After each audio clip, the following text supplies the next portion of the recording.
McClunky.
Welcome to McClunky Gaming's coverage of the limited sector qualifier here in Palm Springs, California. I'm TowerNumberNine, joined here by Josh Snyder, and we are excited to be bringing you another Star Wars Unlimited event. Josh, how are you feeling this morning? I'm feeling great. It seems like not long ago at all we were doing this, right, right, Tower? Just 2 weeks ago, we had another sector in Atlanta. So within 2 weeks, 2 sector qualifiers, the next stop on the competitive circuit for Star Wars Unlimited here during a Lawless time in Palm Springs, California for limited. I'm super excited to see what this is going to bring. The limited format is great in my opinion, and I'm excited to see what these players open in their packs today. Yeah, Josh, I think it's going to be really interesting. I personally feel that a lawless time is one of the most interesting limited formats that this game has ever seen. I think the combination of the multi-aspect cards and the splash bases allowing you to bring in cards from other aspects more easily has led to a situation where you have the option to choose between many more cards than you would in a normal limited environment and play them efficiently in your deck. I think the multi-aspect cards are huge, and that's really the big question mark on the format is how are you effectively able to use that splash base, bringing in those more powerful cards out of aspect, and which multi-aspect cards are you able to take the most use of? Because these multi-aspect cards are super powerful. So the more that you can run in your chosen aspects, the more that you get in your aspect pairing, that really ups the floor and the ceiling level on your deck. So very interesting to see the impact on the multi-aspect cards. I think it gets even more interesting once we get to day 2 when the players will be drafting, because then it becomes extremely interesting because now with the splash base, it's going to be very tough to read the signals in the draft because of these multi-aspect cards, and players are able to pick those cards out of aspect and still play them thanks to the bases. So I think it's going to be a super interesting weekend, and I love some of these multi-aspect cards. They bring so much to the table, and they're a lot of fun to watch. Yeah, and I think there's going to be also a cool dynamic here where in some of the previous sets, you would encounter you might draft a card or see a card in the pack that's really powerful, but it doesn't fit with your aspects, and you have to choose, do I want to take this to deny it to other players or to play it myself very inefficiently? Or do I want to let it pass on, knowing that someone else will get this and just try to choose something stronger for my own build? So in this set, a lot of the most powerful cards, even if they're not in your aspects, you can grab them and be like, I'm going to play them with the splash base. Like, I would consider one of the strongest cards in limited this set to be the Vigilance upgrade Mastery. And Mastery is a single vigilance aspect, and that means that regardless of what deck you're playing, regardless of what your aspects are, you can take that card and play it with your splash base if need be. And admittedly, that's an extra easy one to fit in, but there are a lot of other cards that you can squeeze into that build and make work even if they don't go with your natural aspects. And that creates an interesting dynamic, though, like you said, it does make signaling and interpreting signals significantly harder in the draft component.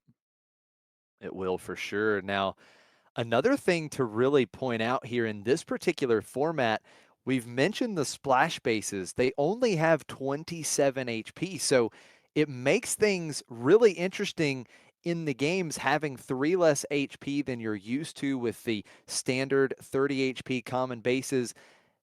And the question is, does it make this format faster, right? With less HP, is it really going to be an aggressive format? So I'm very interested to see how players tackle that and maneuver the 27 HP. Can you stabilize, get to the late game, and still see those late resources? Or is this format going to be very rewarding to the extremely aggressive decks? Yeah, and I've seen some games that end up going to those later phases, and I've seen some games that really just don't. I think, like a lot of limited formats, there's a lot of value on getting control of the board. And one thing that I think is notable about this format is that upgrades are extremely strong here, in my opinion. I think we have an environment where there isn't really that much upgrade removal. There's a bit, but probably the best upgrade removal in this set is the Sabine Wren Spectre unit, which is actually a lot harder to fit into decks than some, given that it is a 3 aspect card. One of those aspects is heroism, which you can't get from the splash base. And to get the strongest form of the effect, where you're able to defeat a unique upgrade, you actually need to be playing other stuff that isn't in that card's aspects and have it already on the field. So certainly it's a good card, but not one that everyone can easily play. And there isn't that much other upgrade removal that I would consider all that strong. You do have the overcharged transport in space, but that means that, flipping a leader and putting strong upgrades on it can be a very good way to get some damage going.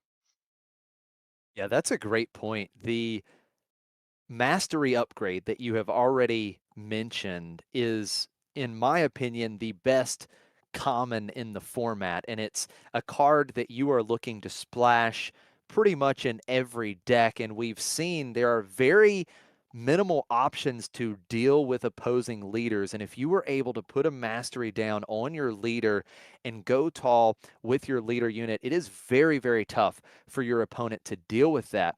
So then you go over to the upgrade removal, and it's so limited. You mentioned the two. So there's really not a lot of upgrade removal. So mastery is a great card to find in your sealed pool and something that these players are going to actively be targeting in draft because, again, 27 HP, you can load up that leader and make a 6-7 plus power leader. You're able to dwindle down the opponent's base very quickly. Now, what I want to ask you, Tower, is before we get started, the leaders. Let's talk a little bit about the leaders and which leaders are you looking for to make the biggest impact? I know the Vel Sartha leader has been the one most talked about. It's another experience token leader, and these experience token leaders have been so good historically in the limited format, and I don't think that changes with Vel because you can actually give your unit an experience token for free. Now, instead of paying the resource like you did with Leia back in Secrets of Power, you're essentially giving your opponent a resource as you give them a credit token. But I think Vel is probably the best leader coming into this weekend, and I'm very excited to see how players build around Vel and see what leaders can rise up to the challenge right behind her. Yeah, that's an interesting point, Josh. I definitely think Vel is one of the strongest leaders, at least in sealed. I think in draft it's a little more complicated. Um, I have noticed sometimes though there can be some risk and uncertainty to using her ability because I've played sealed games with Vel where I buff something and it turns out the opponent has a really good use for the credit that I just gave them.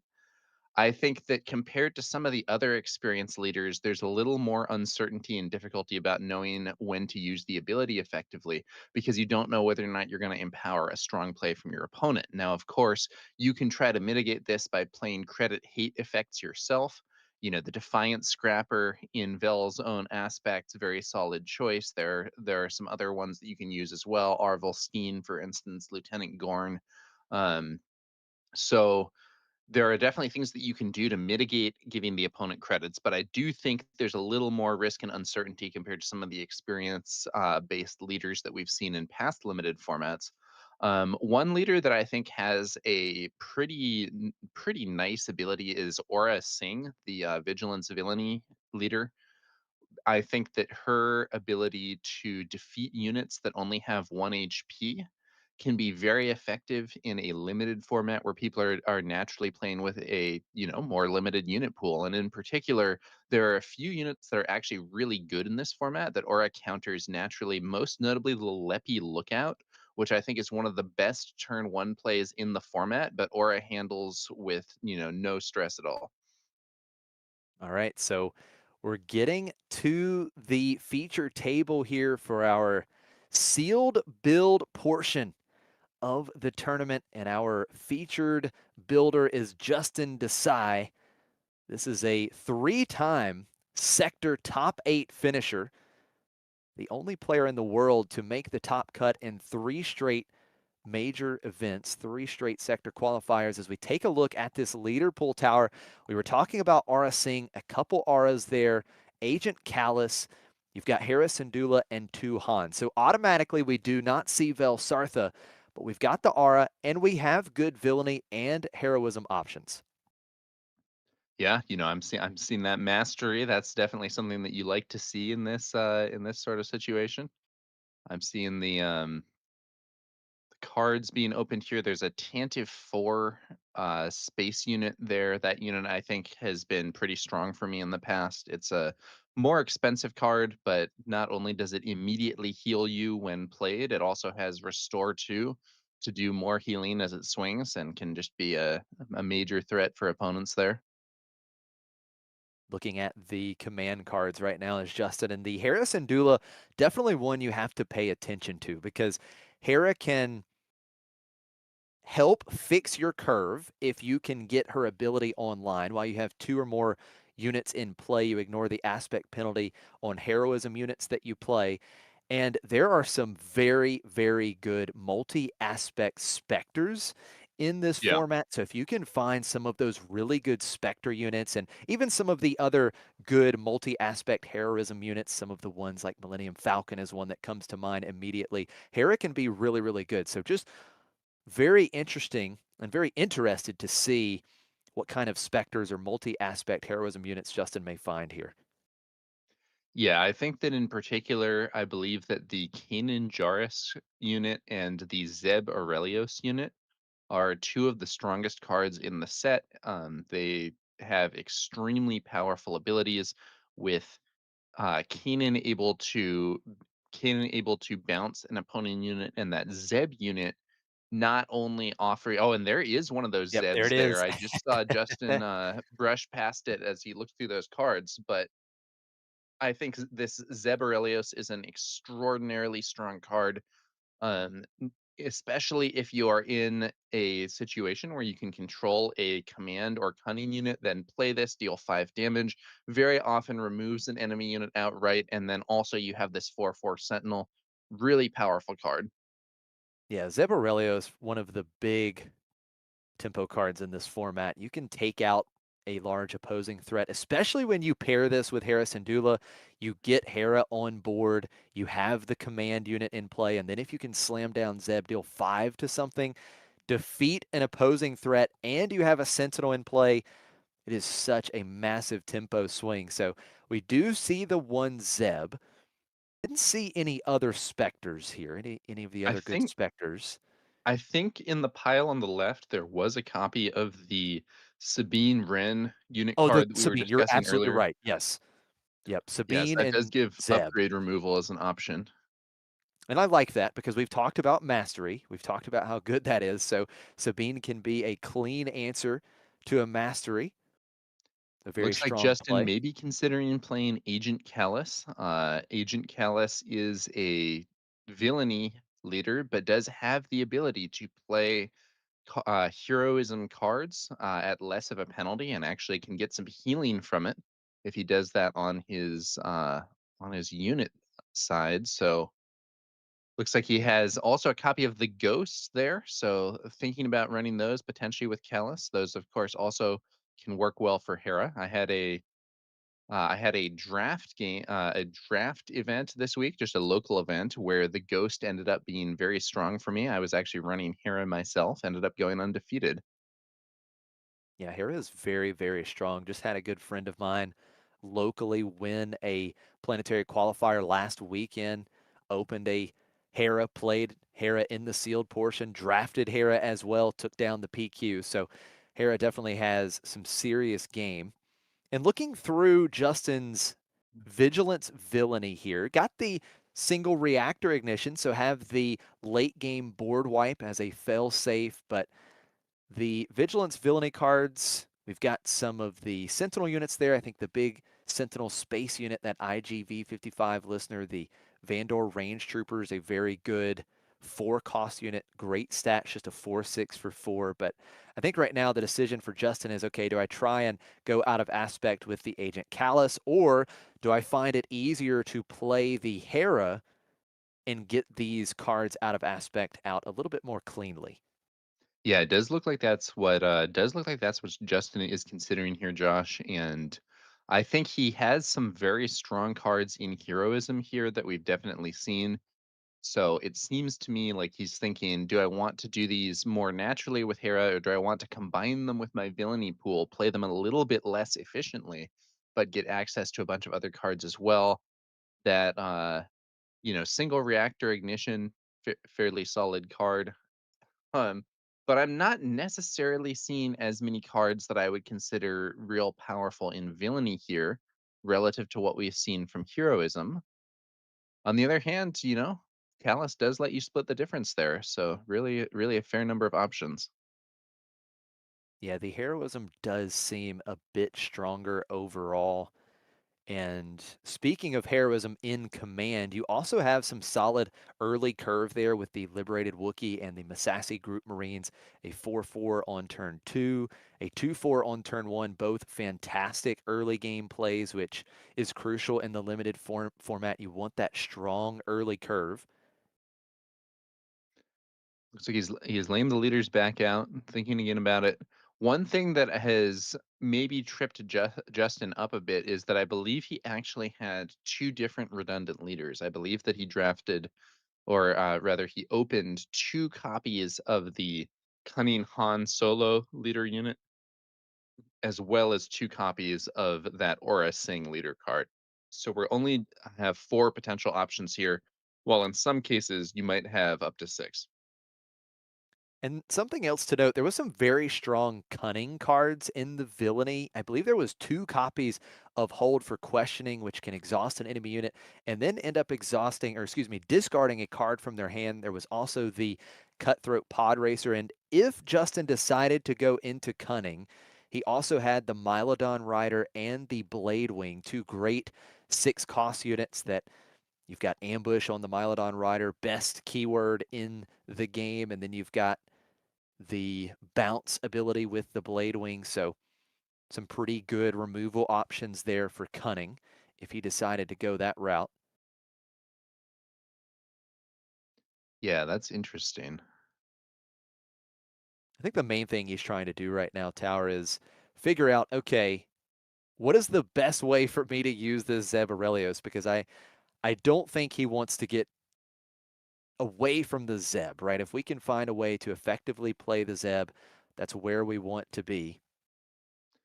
Yeah, I believe he's now laying these cards out by position on the curve. So these are units being set up here by cost. Um, and I do think, passing up that Zeb. Oh, and I think what he's also doing is maybe putting non-units and or units that he does not want to play in a separate pile. I noticed that rickety quad jumper, which I think is a weaker card, being put into the same pile down there with some of the non-unit cards. Another card to point out that I don't think we have yet was the 4 cost upgrade, the Shadow of Stygian Prime. That card is quite good as well. So if he happened to go into Cunning Villainy paired with one of those two villainy leaders, Agent Callus or the Aura Singh, this is a fantastic card that you would be perfectly fine splashing off aspect with that aggression aspect because this can lock down an opponent's big threat. And again, with there not being much upgrade removal, you just have this unit sitting in play that deals 2 damage to you every single turn. Yeah, that's a good point, Josh. I think Shadow of Stygian Prime is a very powerful card. I mean, I think it's a strong card even in constructed play, but I think here in limited, where the upgrade removal is very restricted, I think this can be a really powerful one. Now, looking at this pool, I think the Hera deck that he was looking at earlier is definitely an option, and I think another interesting option would be, as we discussed earlier, and as Justin seemed to be considering, using Agent Callus to bring in the villainy cards in addition to running some of the strong heroism options. Maybe going for cunning, like you said, that would support the Shadow of Stygian Prime partially, and you could potentially be using your base to pay for that extra aspect. Now, looking at the curve here, it does appear that if Justin decides to go Hera, I think the curve is likely a bit stronger on the heroism side. Mhm. So that would kind of pull me a little bit more towards Hera. I love the early game curve a lot more on the Hera side of things. Yeah, I think one thing that's important is, a lot of these games turn into fights for the board. And in limited in particular, I think you really don't want to be missing your turn one play, your turn two play. Those can be big setbacks. So I would personally want to run something that has some good options. He seems to be picking out that Masasi Group Marines. as a we also have the Defiant Scrapper there, and I believe the Sintakaz unit. So those are all some pretty strong turn 2 plays here. Yeah, it looks Actually like has a he couple. Oh, sorry, go ahead, Tower. no, no, I was just going to say that it seems like he's isolating a bunch of 3 cost cards in particular that he could potentially be playing in a heroism build.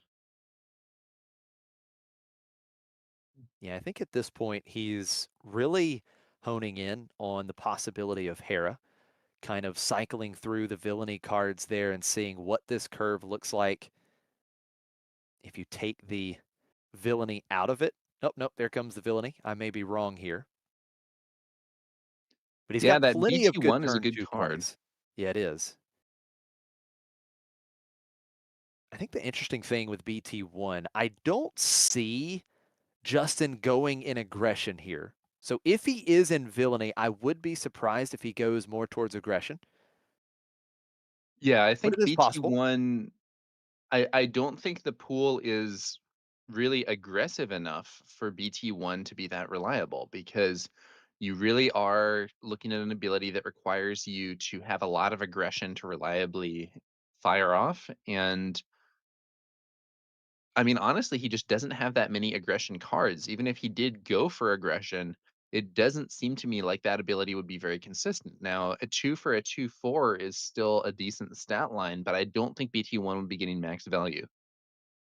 Absolutely. And looking here, Justin actually pulled out the C3PO and the Centicaz units because that is a fantastic combination. If you can start with C3PO and then go Centicaz on turn 2, Centicaz shares a trait with Harrison Dula. They are both rebels.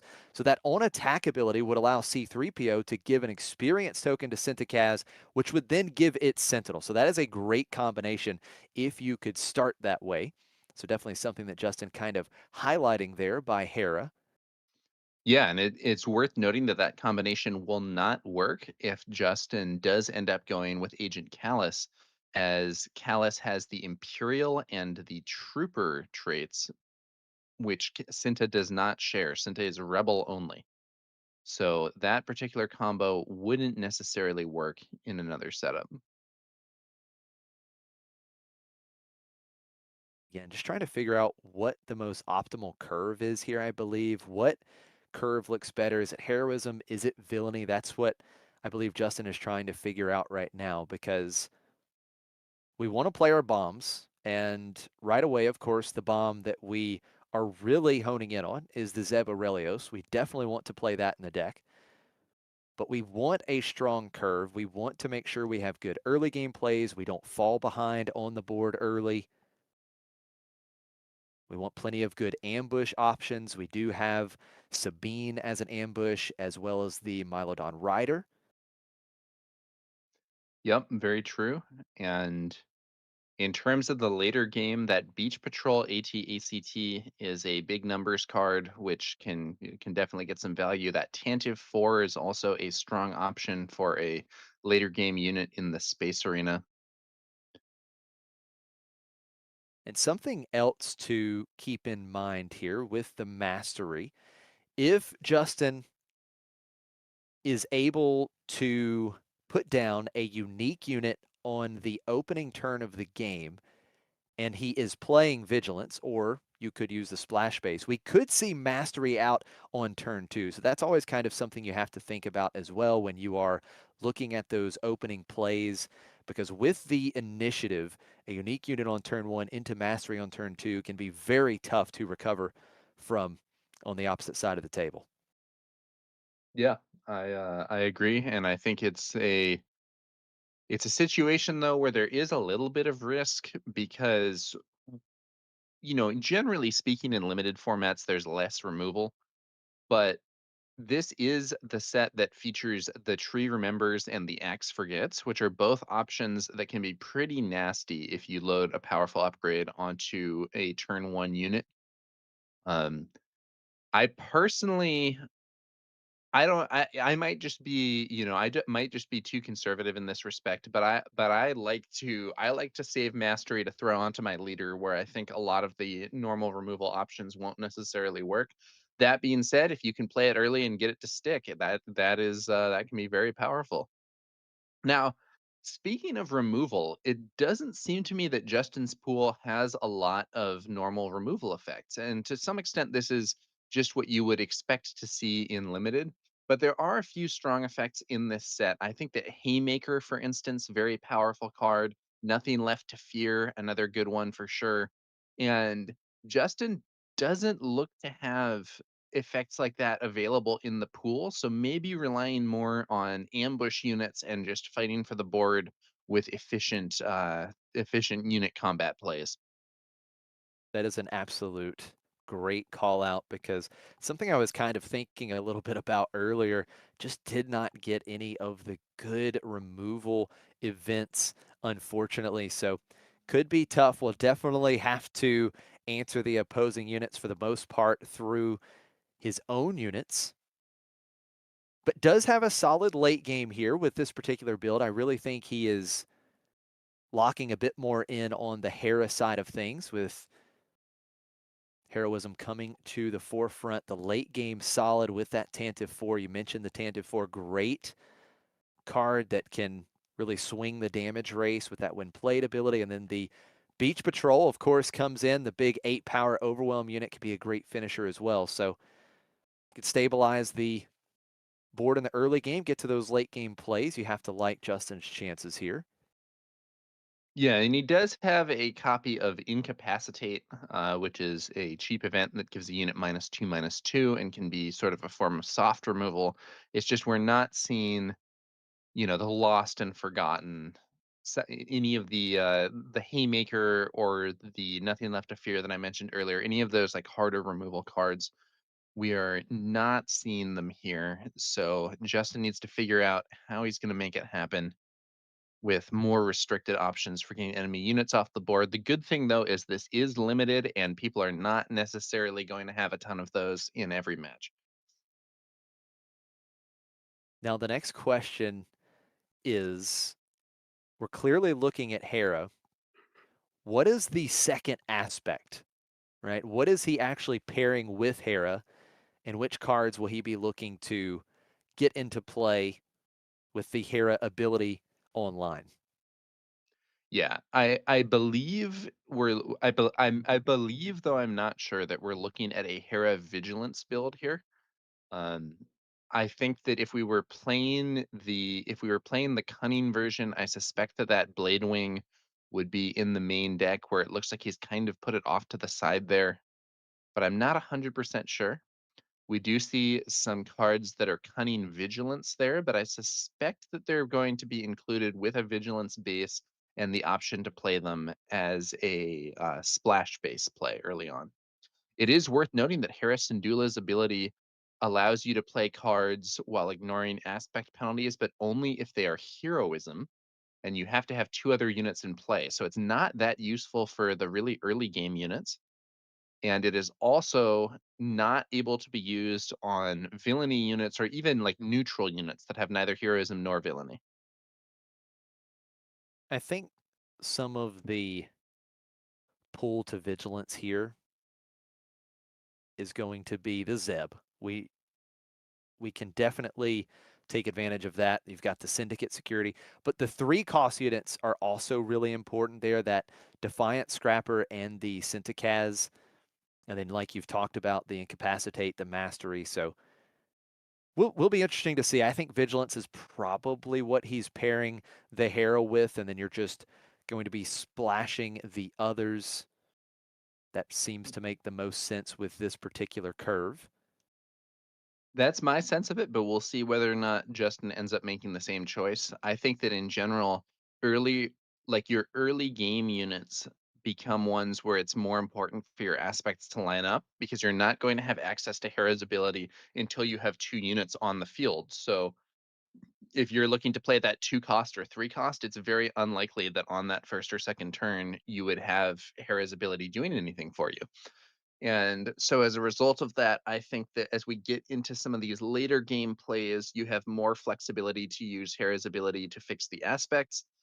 But in the early game, you do want to have your leader and base combo lining up with those units. And like you were saying, Josh, I think that Vigilance lines up well, especially with some of those 3 cost units. And I do believe worst case scenario here because there's not a lot of late game plays that he's going to be using the splash base on if he is command and vigilance. And again, like you talked about, as you get into the late game, it's easier to have Hera's ability online. So there's a very real possibility that he could have to use the splash base, that epic action early just to fill in the early curve. There could be a spot where that is necessary. And I think he would be okay with that. One card that I'm really looking at is the Mylodon Rider because that is one that you would love to play on the 6 resource turn. And unfortunately, if you are command and vigilance, that's out of aspect. It doesn't have the heroism aspect, so it would not have the aspect penalty ignored by Hera's ability. That's the only more play or more late game play that I could see wanting that epic action still available. But I think if you have to fill in the curve early with the splash base, it's something that has to be done, and I think you're okay doing it. Yeah, that's a good point, Josh. And I think that similarly, the Blade Wing that we saw him setting off to the side, kind of above this main pool, another 6 cost unit that is cunning only, so is not able to be fixed with Hera's ability, Now, talking and about would need Hera, that splash base. oh, sorry about that, Tower. I was just going to say, All good. talking about Tower, talking about the early plays and Hera, you want to get the units to stick so that you can get that ability online. And these early units that have more HP are going to be very important in making that happen. So the 4 HP units on turn 1, like the C3PO or the Liberated Wookiee, very good. One of the 5 HP units on turn 2, like Synthicaz. If you're able to do something along those lines over the first couple turns, you make it much more difficult for your opponent to take you off of the 2 units. And that way, starting on the 4 resource turn, you could potentially play something off aspect if you needed to. Yeah. You know, we've talked so much about all these mechanisms for getting around aspect penalties. It is worth noting that sometimes you can just play the card for 2 more resources and have it be fine. So there Yeah. really are, they say Star Wars Unlimited, the game of unlimited possibilities. And this format, more than anything, really does feel like you could use almost any card in your pool with the various ways to get around it, the splash base, the leaders that mess with it, like, Hera and Callus. But also, you could just pay that cost if need be. That's absolutely right. You certainly can. And I think a lot of times once you get into the late game, you're absolutely willing to do that. For instance, we talked about the Mylodon Rider, ambush, probably the best keyword in the game, especially in limited. And when you are able to ambush a 5 power unit, you're okay paying 8 resources for that sometimes. So right now, Justin, I think really has settled in on the Harris and Dula just drawing up a hand, seeing what it looks like, trying to get a feel for the deck. We see the cards up top there that were possible includes that were left out of the build. I think the Blade Yeah. Wing could possibly be a card that comes in out of the sideboard in games 2 or 3 in certain situations.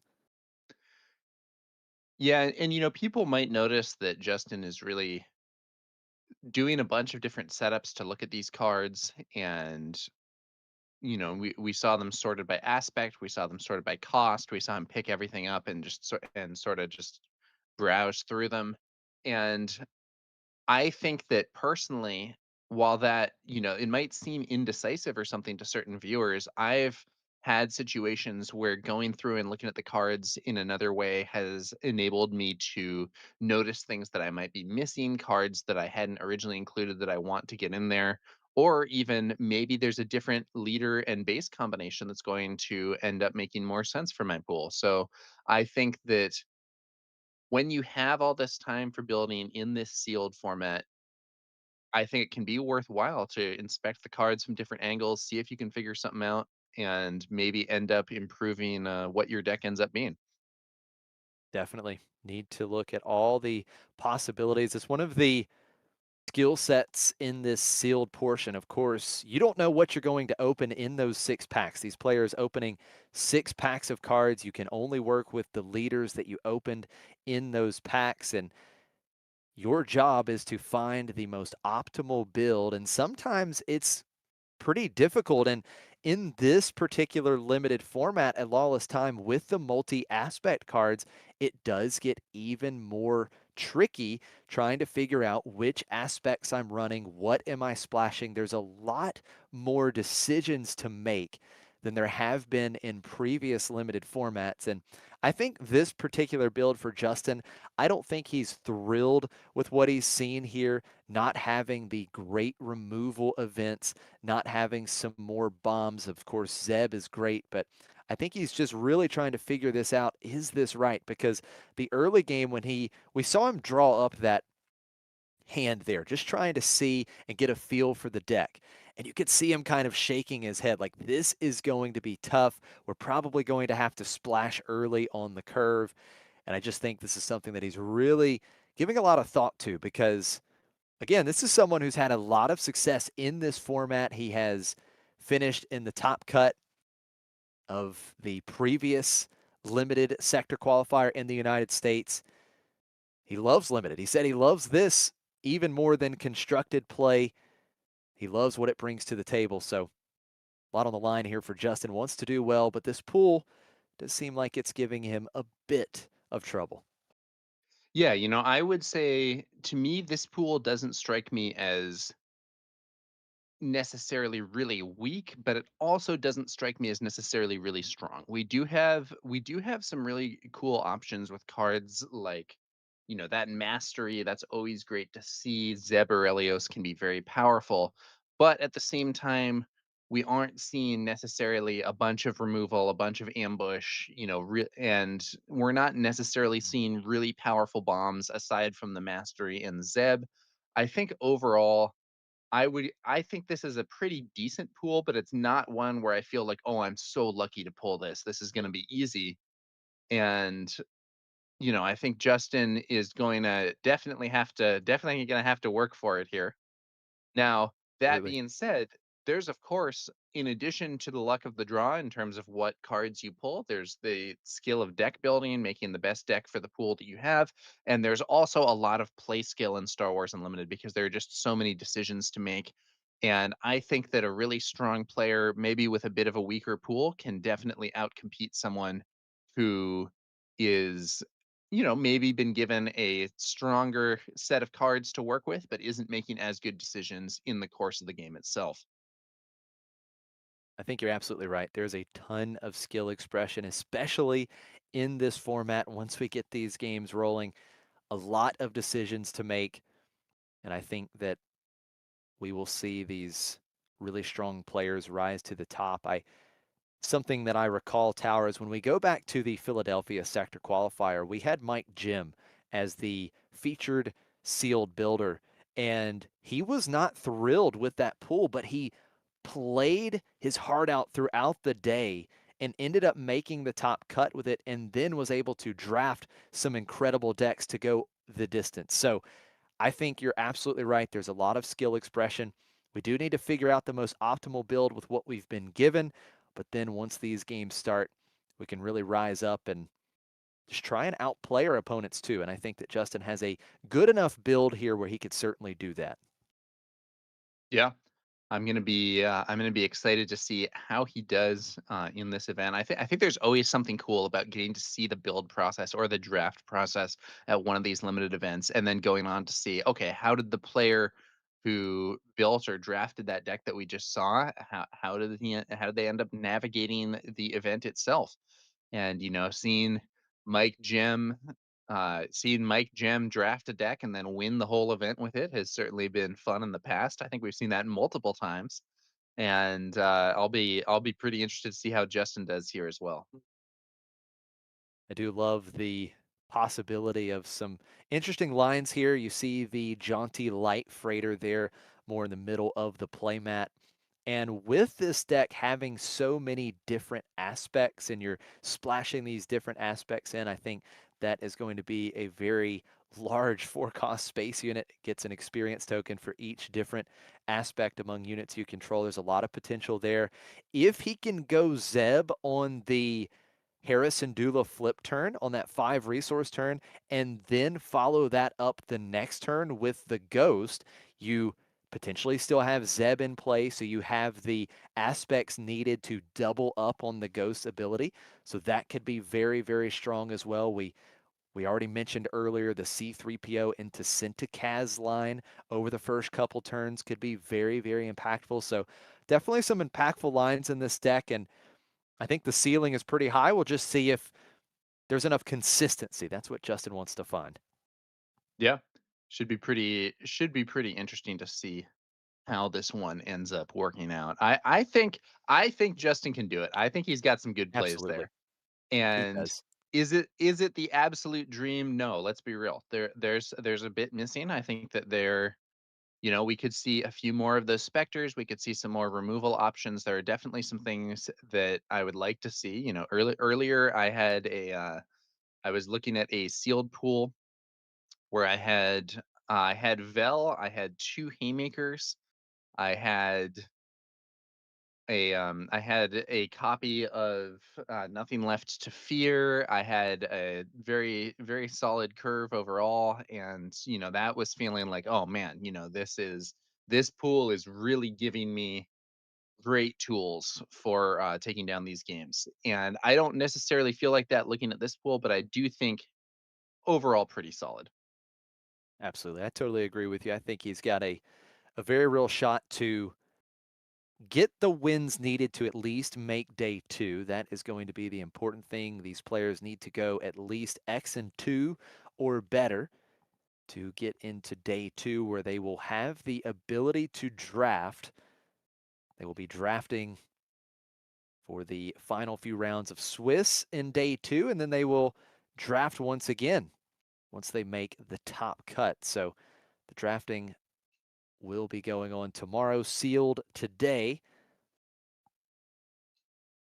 And another thing to Yeah, mention, Tower, is we've talked a lot about Mastery, but I do believe Mastery is one of the best cards in this limited format. And sometimes, even if the rest of the pool isn't great, if you get the perfectly timed Mastery and your opponent just doesn't have the answer, you could just run away right there. So I think that there's always the ability to run away with just one or two of these cards. Things like Mastery, things like Zeb Aurelios can just gain so much momentum for Justin. And right now, I think he has locked in here. I think Harrison Dula paired with Vigilance is where we have landed. And now we're yeah. just registering that deck.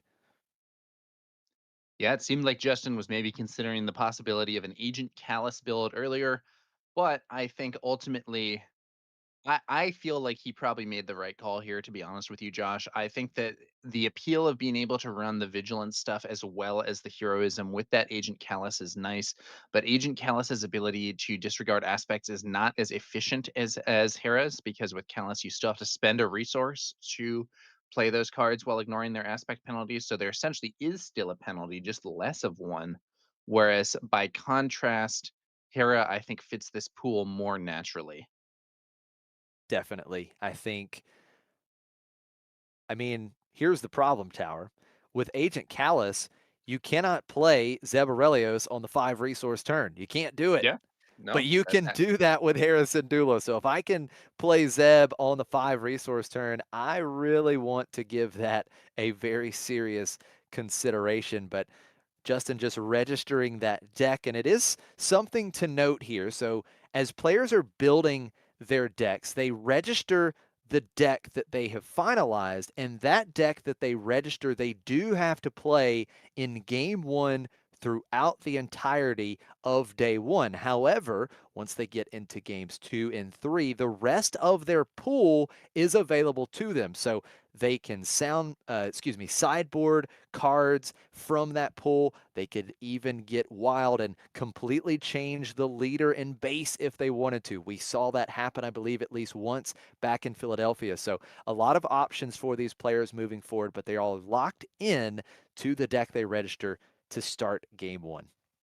Yeah, that's a good point, Josh. In past sealed events, not necessarily here in this format, but I remember playing a sealed pre-release in an earlier set where, I had a certain deck that was my main deck, and if that deck didn't work well, I would just, switch to a completely different second deck that I had also built from the same pool. And to be honest, that second deck worked better than the first one several times. So sealed really does give you a lot of opportunities to play around with different cards. I think that's one of the reasons that it's such a good format for the pre-release events. But as we're about to see here in the sector qualifier, it can be a good format for competitive play as well. So I'm pretty excited to see how this event is going to go, and even more excited to see the draft later. I am very excited as well. Another sector qualifier moving right through the competitive season for a lawless time. Have another sector qualifier next weekend in London. So that's going to be exciting. Another premier sector qualifier and then the regional in Prague later this month. So a lot of big events still to come in a lawless time. And of course, Tower, the Galactic Championship just around the corner in late July. So we're really closing in on the Galactic Championship and these players looking to make sure they have the points needed. The winner of this sector qualifier will walk away with 250 points. And if you make the top 8, you get 100 points, which is enough to lock a spot in the main event of the Galactic Championship. And that's what these players are gunning for. So, running out of time, though, we need to get those points as quick as we can and be excited to see who can secure the points here in Palm Springs this weekend. Yeah. I think it'll be very cool to see how this plays out. I really do think Lawless Time is one of the most interesting limited formats that the game has ever seen. And here we are at a limited sector qualifier with that super interesting set. So this should be quite cool. I am I've been looking at some of these previews that they've had going for the upcoming Ashes of the Empire set, and I think there are some really cool cards there, but I don't know if they're gonna be able to top this set for limited play, at least anytime soon, because I think the splash bases introduce a really cool dynamic. The dynamic that the splash bases introduce paired with the multi-aspect cards, it just adds such a flavorful environment here in the limited format that players are really enjoying. Everyone that I've talked to about this format, they're really enjoying limited and love the multi-aspect cards being included and what they add and what the splash bases add to the format. It's been a lot of fun to get games in this format and also a lot of fun to watch. I do believe Justin is going to come on for a short interview here shortly and talk with us about his decision in building that deck. We were talking a little bit about the points. Justin, actually, right now in the top 20 on the points leaderboard, has 580 points. So he has the points needed, of course, to enter the main event of the Galactic Championship. But he's trying to make sure he locks that spot in the top 32 tower because those top 32 players will have their travel covered to the Galactic Championship. And Justin would love to have a good weekend here, add some more points to that total and really position himself well as there's not a lot of time remaining to lock up those points. And again, here momentarily, we'll have Justin to talk to us just for a brief moment. Yeah, it'll be interesting to see if his thoughts on the deck that he just built match our own. Sometimes people have really different angles on it, and Justin, a very experienced player when it comes to these events as a whole and to the limited format as well. I think you were mentioning earlier that he said that he had liked it even more than constructed play, and I think that in particular, I think that people who have played a lot of limited, the draft experience can be very, very different from what you see as sealed if you're playing with experienced players versus newcomers. In that draft format, people might have very different strategies based on their level of experience, both with drafting as a whole and with drafting that set in particular. But I think I see Justin on the crowd cam there approaching the streamer area, so I believe we will have that interview with him up shortly. Yeah, we saw Claire continuing to work so hard. Big thanks to Tim and Claire, our production crew on site. They do a fantastic job every single event. They work so hard. But it looks like we've got Justin now. Justin, welcome to the stream. What's Good up, to guys? have you here. Well, it was an interesting pool. I know you were really thinking through some decisions there. Tell us your thoughts when you were opening up those packs. Yeah, so like I got the pool, and the first thing that I looked at was the leaders, and I certainly wasn't thrilled to see like only first of all only four choices, and have two Ors and two Hans, and then Callus. I thought for a second like all these hero cards, so I was a little disappointed not to have like a Vel or sort of like a really powerful leader. But then when I went through the cards, I did see that I had a lot of Rebel synergies with Hera. So I kind of just dove right in. I did a brief look at Aura to see if I could pull it off, but I just didn't have units to make it happen. Like I sort of scanned through. I was like, I'm not gonna be able to make 30 cards out of this. So I narrowed down to Hera pretty quickly. Yeah, it seemed like early on you were maybe considering, should I play this with Callus or should I play this with Hera? But like you were saying, you just didn't have that many villainy units for the Aura Sing option. Yeah, and even with Callus, like I would have had to tax my entire like curve. So I think that was a Right. concern too. Like, oh, Zeb's great, but like Zeb for 5 is better than Zeb for 6. And then I sort of, as I was building, obviously like a big component is like number of 2-drops, and I recognized that I just had like a ton with Hera, and they're not the most premium ones. I do have the Wookiee, which I really like, and I have C-3PO and some Rebels, but I sort of noticed like some synergies within like I've got 2 copies randomly of a rare for Phantom. And because I have so many 2s, I can actually go like double 2 on the 4th resource turn and like put an experience counter on something. So I have a lot of early game. And I don't love Hera as a leader because I feel like she gets outpaced by Vel pretty quickly. But if I'm able to play Hera, I might as well play like a whole bunch of early game, use that advantage of flipping earlier. I do have a mastery. Um, I'm I'm 29 units in a mastery, so that's my deck. Okay, so you did not put the incapacitate in then, because I think we saw that there for a time Yeah, being. I switched that out the last second for actually Okay. the 1-drop 3/1 in red, just to really have to kind of lean into the explosive things. Incapacitate is like a card that I'm very much including in my like deck, but it's in my sideboard. Like that's in my deck box right now. I've Yeah. got all this sort of junk on one side. I've got like 4 or 5 cards that are kind of in my sideboard. For specific matchups. So if I'm playing against like a deck that I know has lots of Leppy lookouts and stuff like that, I'll bring it in. But I wanted the ability to go just like really, really wide, and I felt like that was kind of another good option there. And it can kind of like you can slide it in and turn on the Hera ability, so that's kind of nice. Yeah, I do think that wide board is pretty good for enabling Hera's ability and getting those out of aspect plays to be more consistent. How would you rate the overall strength you think of your deck? Do you feel like, oh, this is really strong? Do you think it's mid level? What are you thinking? I think so. It's not the strongest deck in the room. When I ate one Milwaukee and I felt like I had an incredible deck. And like right after build, I was like, this deck's great. And I don't feel that way this time, but I do feel like it has so many synergies. It I'm hoping to capitalize on the synergies. I don't think it has the most powerful leader. I don't have like sort of busted rares or even like a double mastery with double Zeb. Like I don't have stuff like that.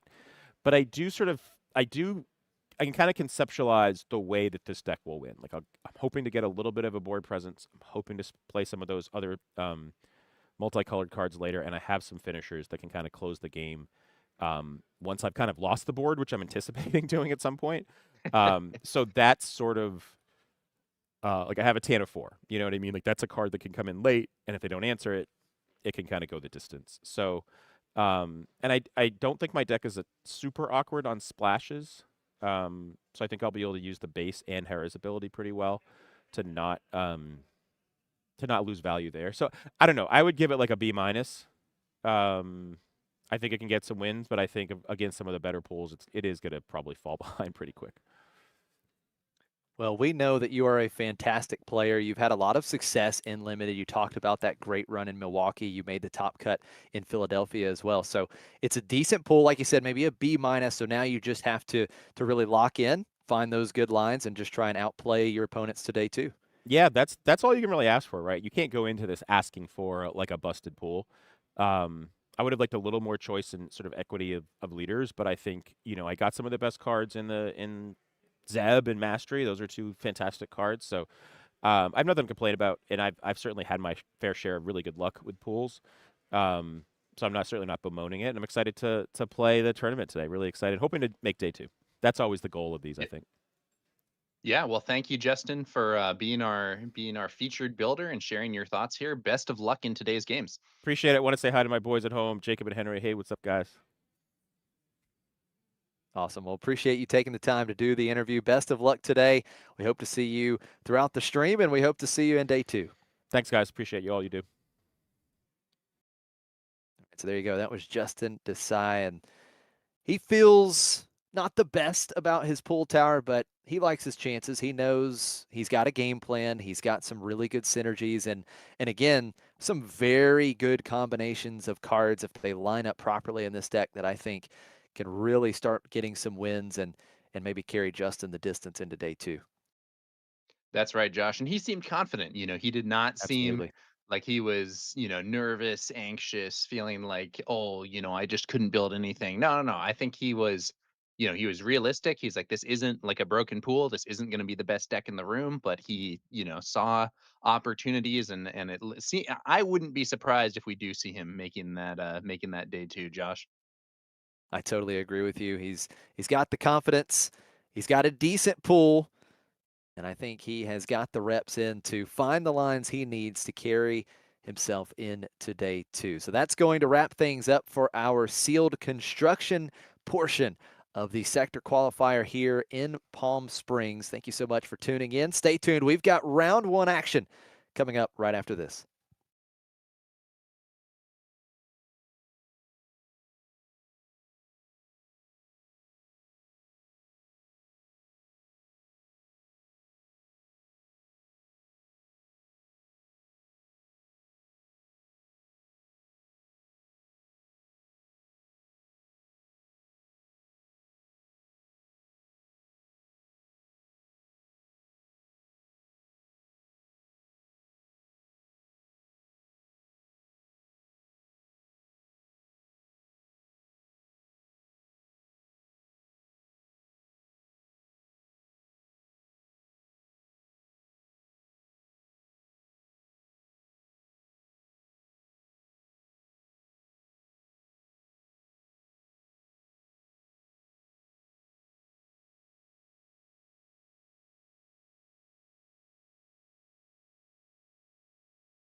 Welcome back to the live stream from McClunky Gaming here in Palm Springs, California, of the limited sector qualifier.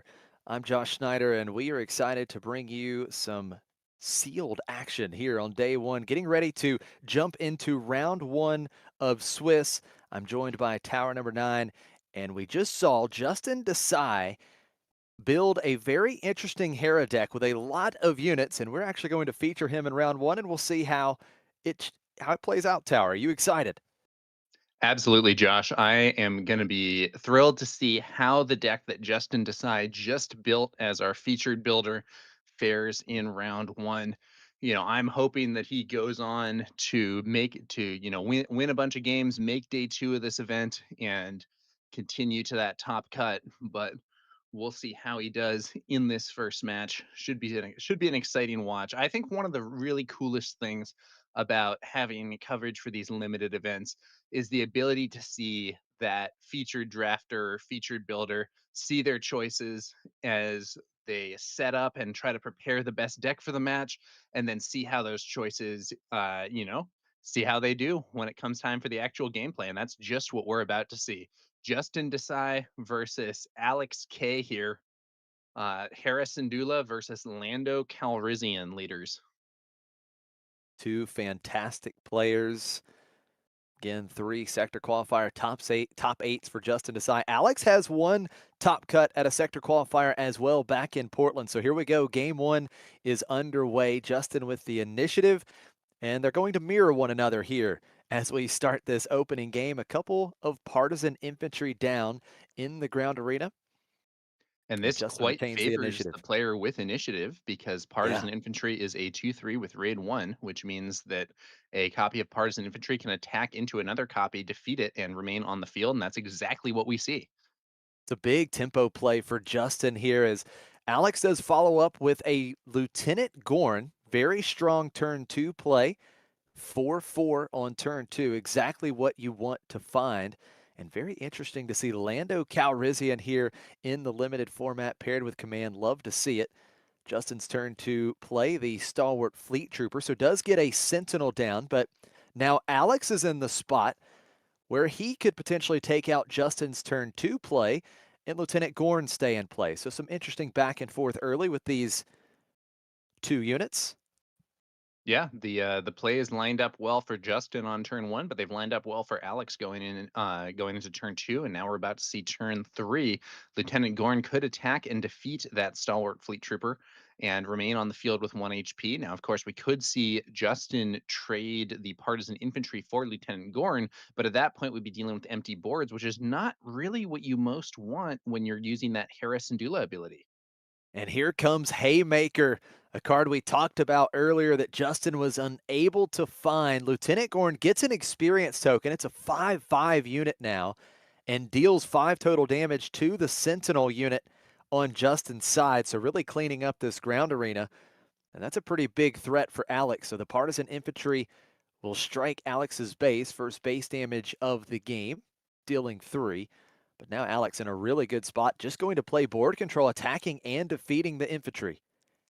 Yeah, Justin now far from having Hera's ability activated for some of those out of aspect plays. We do see that copy of Sabine Wren in hand. Oh, but take a look at that. I said Justin was far from having Hera's ability activated, but now he has it again. That's the play that he was discussing in our interview. The Phantom into double 2-drop on 4 resources, and that the Wookiee there will get an experience token from that play as well. Very efficient, and we'll see how this battle goes. That's so funny. He was talking about that play in the interview, just like you mentioned, Tower. He finds it here on turn 3 in game 1, and what an explosion, right? No units up to 2 units. Alex trying to play board control early, just trying to get Justin off of the Hera ability of ignoring the aspect penalty on those heroism units. So now Alex with the initiative, and he's just going to trade here, trying to keep this board clear. As Lieutenant Gorn attacks in, both units defeated, the Wookiee down as well. But Hera is deployed, so 2 units back in play. And now Alex playing the Circuit Challenger to ambush in to Harrison Dula. but Hera remains in play with 2 HP, so Justin still has Hera's ability active. Yeah, it's important to note that Harrison Dula's ability to play a heroism unit without aspect penalties as long as you control at least 2 units. Hera's ability does count herself. So if you have that Harrison Dula unit card in play, you can use that as the second unit, and that's just what Justin does. The Cloud Rider veteran and the Sabine Wren counter ambushing there, and now Justin is the only one with cards on the board going into this next turn.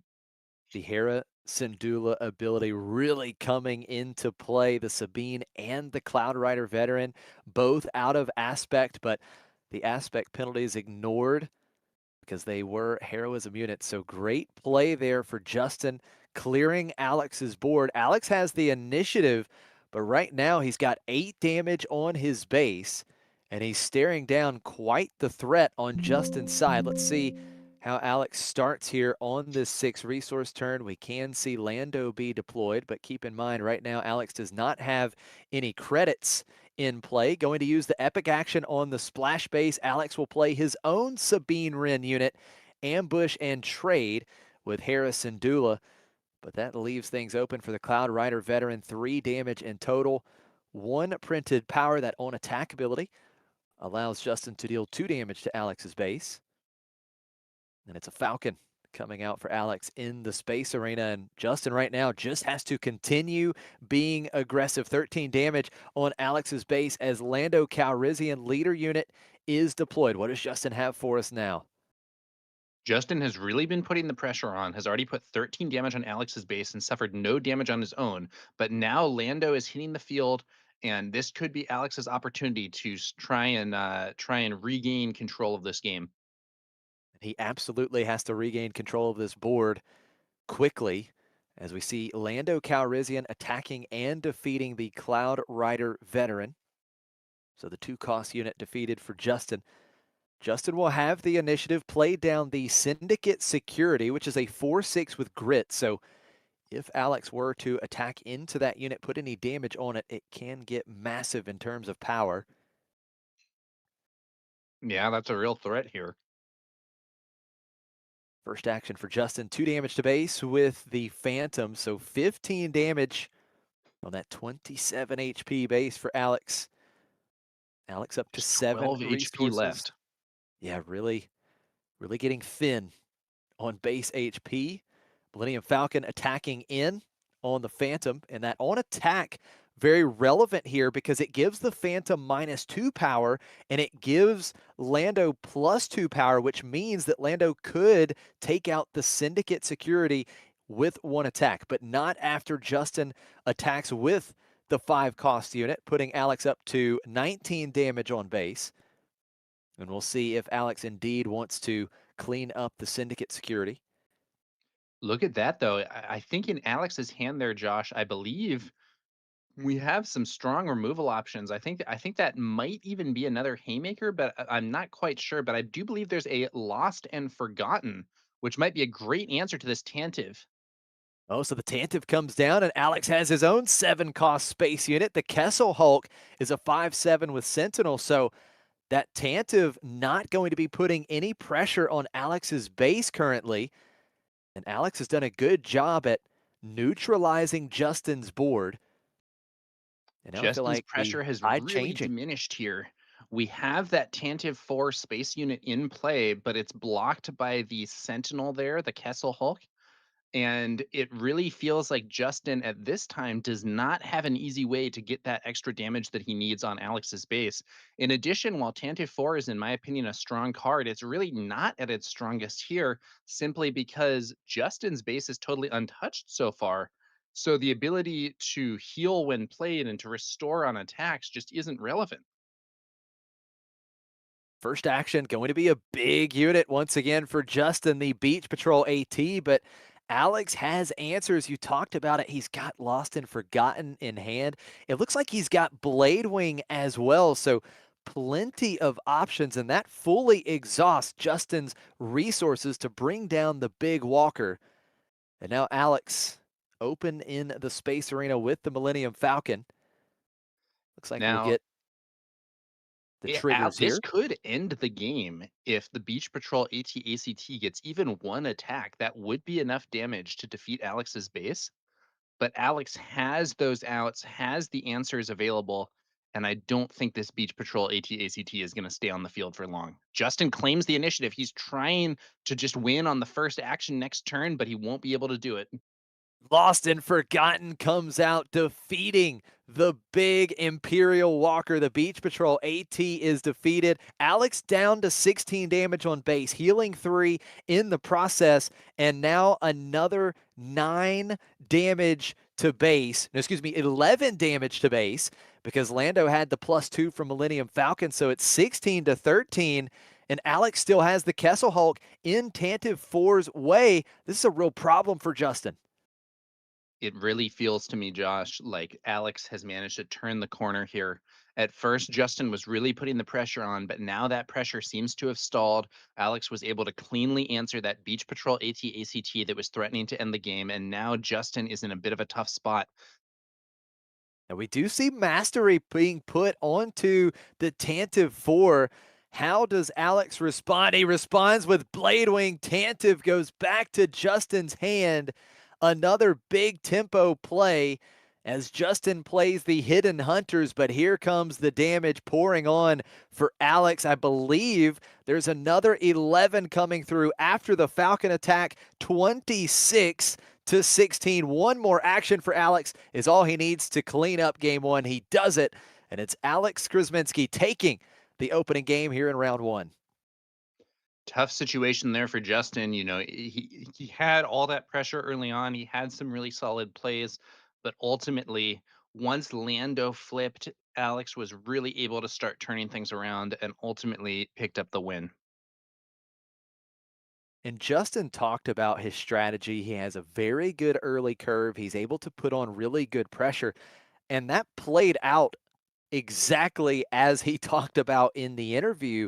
But once he got to the late game, the problem was he didn't have the removal and his opponent did because Justin had big units of his own with the Tantive 4. He had the Beach Patrol, but Alex had the Lost and Forgotten. He had the Blade Wing, which is just massive and completely it literally just stopped everything Justin did on that turn. He paid all of his resources for the Beach Patrol, and the Blade Wing costing 2 less resources completely annihilated that turn for Justin. So Alex able to stabilize, and he's got some very good removal cards in that deck.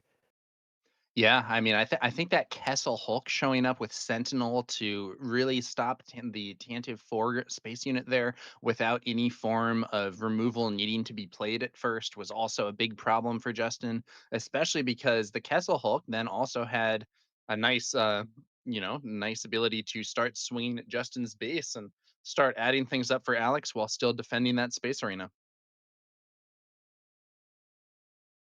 Should What be an interesting to opening see. game. We haven't seen. Justin mentioned earlier that he had in his, sideboard, he had the copy of Incapacitate that we saw earlier in case someone's playing a bunch of Leppy lookouts. That doesn't seem like it's going to be the case here, but I believe, Josh, we just saw Justin sleeve up and include his own copy of the Blade Wing. That's exactly what came to mind at the end of this game because Justin is lacking the removal. We know he is. He even talked about sleeving up 29 units, and the mastery just doesn't have good options for these big threats that Alex will present late in the game.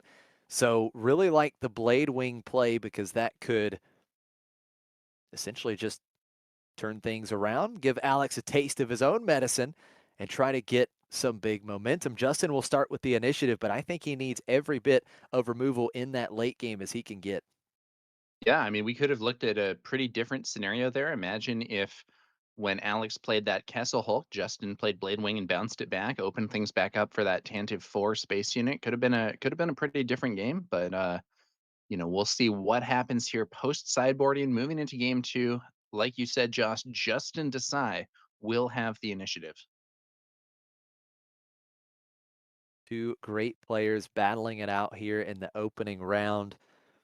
Very interesting. Love to see the Lando Calrissian on Alex's side. This is a leader that most people are pretty down on in this limited format. So definitely like to see that here for Alex. Now, we did not see the credits coming into play for Alex. I actually don't believe he used the Lando action ability at all that game, trying to create that credit to generate more credits when Lando is deployed. So that did not come into play. Nevertheless, the cunning command aspect pairing really provided some big value for Alex in the opening game. Yeah, let's see what happens here. The players are looking at those hands, trying to decide. Resource decisions are just so important in Star Wars Unlimited, as you know, Josh. And resourcing the wrong cards can cost you a game. It's certainly happened to me before. It Tough to really know is. what will be needed and what won't be needed in any given matchup. Games can certainly be won and lost in these opening resource decisions. You could put something down you end up needing later and it really come back to bite you. So Justin will start with the initiative. He's ready as Alex tanks just a little bit longer on his second resourcing decision. Here we go. Game 2 is underway. A similar start for Justin as he puts down the partisan infantry. And this time for Alex, it is the liberated Wookiee. And thankfully for Alex, that means he can dodge the infantry being able to take out his turn 1 play. Yeah, the liberated Wookiee there as a 2-cost 2/4 is not going to be able to be defeated by the 3 total power attack from that partisan infantry. And Justin will start out being aggressive. 3 damage to Alex's base with the partisan infantry.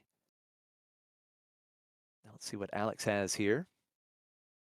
Looks like he has some options. Do have the 4/4 Hunter here. The Hunter for hire coming down for Alex. And it is going to be a Centicaz unit for Justin. So a couple 3-cost units for both players. Now we Once don't again, see the Alex early bringing out synergy. a 4/4 on turn 2. Last game it was Lieutenant Gorn, and this game it's the Hunter for Hire. Now the Hunter for Hire does have a downside where any player can spend a credit to gain control of it, but we haven't seen Justin running credit generation thus far, so there may not be the opportunity for him to steal that unit. Yeah, it's a great point. Any player can use that ability on Hunter for hire. Just have to defeat a friendly credit token to take control of it. So Alex with the initiative trying to turn off the Hera ability with 2 units in play for Justin. So attacking and defeating the partisan infantry with the Hunter for hire. Now Justin has some decisions to make. Hera's ability currently offline, only 1 unit in play. The Centicaz would be able to get Sentinel if she can get upgraded. If Justin has that copy of Mastery, it would be strong though risky to just throw it onto Cinta here. Yeah, certainly would be an option. We know that Alex has some good removal as we get a little bit later in the game. Aside from Mastery, I think the main option we would have for getting an upgrade onto Cinta at this point would be the C3PO ground unit that we saw earlier, but it looks like that's not going to happen as we see some rapid trades. Rating out here. Both 3-cost units defeated. And we do see Hidden Hunters coming out for On both both sides of the players. board. Yeah, at 4/5 with Hidden. But Alex holding on to the board here, still has his opening play, the liberated Wookiee. Yeah, Alex is probably somewhat ahead here. Not a ton, but looking at the boards, I would say that having that liberated Wookiee still on the field is probably worth more than the 3 damage that Alex has suffered on his base at this phase. We are about to see Hera Syndulla's potential flip turn for that leader unit, so that could definitely change some things, but Alex will be able to deploy his own Lando Calrissian leader probably just on this next turn, so any advantage from deploying Hera might be temporary. The Hidden Hunters unit for Justin attacking into Alex's base. 7 damage. on Alex's base now. Again, the early aggression has been in favor of Justin, just as it was in game one, putting some good pressure on the base. Alex has went for board control from the start, and it looks like we will trade damage on the Hidden Hunters. Alex going to attack with his own into Justin. So 4 damage on each, 1 HP remaining for both of those 4 cost units. What does Justin have? It is the Scouts coming out here, the Vigilant Scouts, 3/5 with Restore 2. Yeah, and once again, though, the problem with this is there isn't any damage on Justin's base for the scouts to restore. Alex has been very focused on board control. We saw this last game with Justin's Tantive 4 unit. Once again, with Alex focusing so much on board control, these healing effects are just not getting results. And I think the same thing is actually true for Harrison Dula's own Restore 1 on her leader unit side. The Liberated Wookiee attacking into Justin's copy of Hidden Hunters. Both units defeated as Harrison Dula immediately deployed following. So now Justin has his leader unit in play. Let's see how Alex responds. 5 resources spent to play Sabine out of aspect. And now the question is, does Alex ambush here? Or does he just Now, put the 3/3 in play? This is a weaker play for Alex. This is, he may be faltering a bit at this moment, not able to spend his resources that efficiently. It looks like he's just developing an additional 3/3 unit here, not resolving the ambush since either of the units that Sabine could ambush would not be defeated and would defeat that Sabine Wren unit in return. Oh no, it will be an ambush, maybe just deciding what to do. Yeah, ambushing 3 damage on Harrison Dula, and Justin claiming the initiative to make sure that he has 2 units in play. I believe Justin is wanting to take advantage of Hera's ability, maybe on this first action next turn. This would be a great opportunity to play Zeb Aurelios if Justin has access to it. That Zeb ground unit would set up a sentinel, would defeat the hidden hunters on Alex's side of the board with the when played. Oh, it's the ghost! Look at He, this! he was setting it up, Tower. Absolutely. The aspect penalties ignored on the ghost. And because Justin has a vigilance unit in play, he's able to give an experience token and a shield token to 2 units. So Harrison Dula and the Vigilant Scouts loaded up here, but Alex does have a solid response with the Blade Wing bouncing back the Vigilant Scout. So once again, trying to stem the bleeding a little bit, but Hera does have the experience token. Going to be attacking for 4, so 11 damage on Alex's base. And we Looks are like going to Alex see the Hidden Hunters just taking that shield token off of Hera. And this is just setting up Lando being deployed to then attack and defeat Justin's leader unit. Yeah, so Alex has not been able to create credits from Lando, I think, in either of the games in this match, but having a 4/7 unit hit the field can still be powerful. And so while the ghost did buff Hera, the Harrison Dula unit, and give her a shield token, Alex was able to send one of his units in to clear the shield and then deploy Lando to attack and defeat Hera. But there's Zeb. Zeb is a big time play coming out for Justin. Having to pay all of the resources here, paying the 7, but dealing the damage with that win played ability. Alex's leader unit is defeated.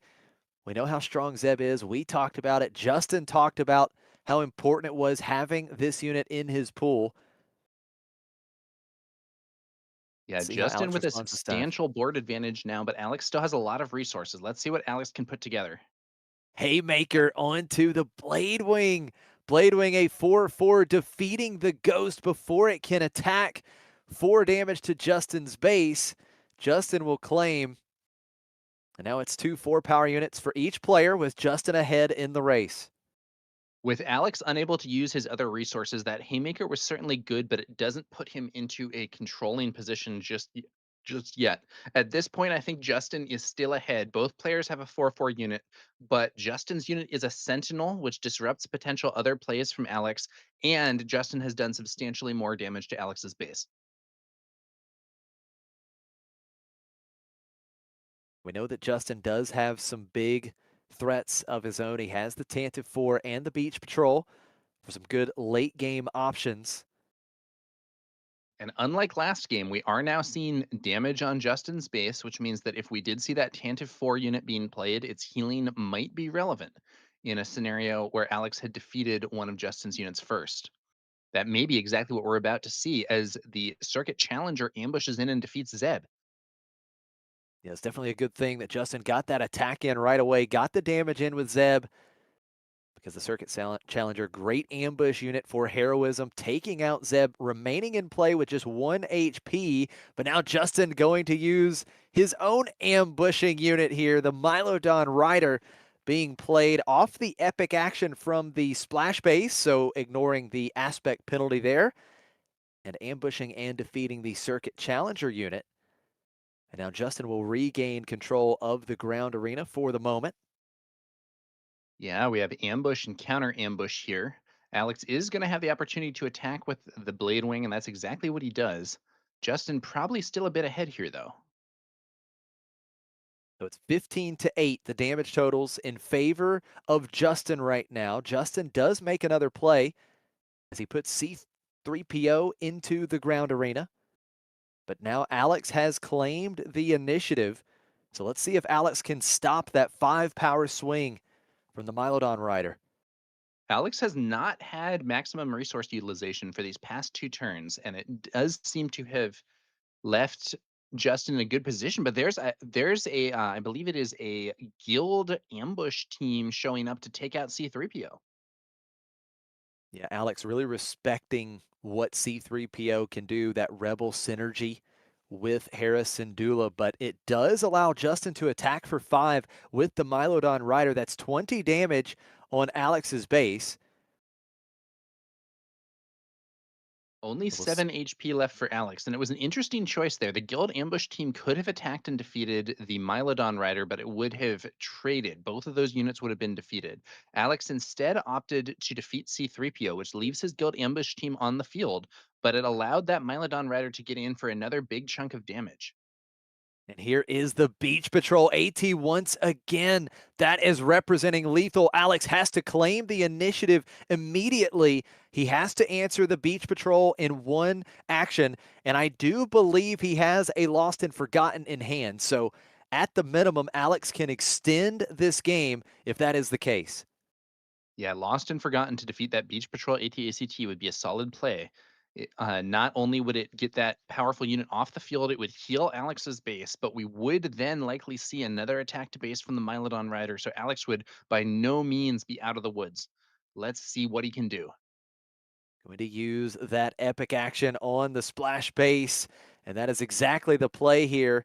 For just 6 resources, the Lost and Forgotten defeating the Walker unit, healing 3, back down to 17, but here comes 5 from the Mylodon Rider as Alex goes up to 22 damage on base, 5 HP remaining, which means now the Mylodon Rider is representing lethal. Alex will have to take it off the board, but he has the Guild Ambush team there in the ground arena.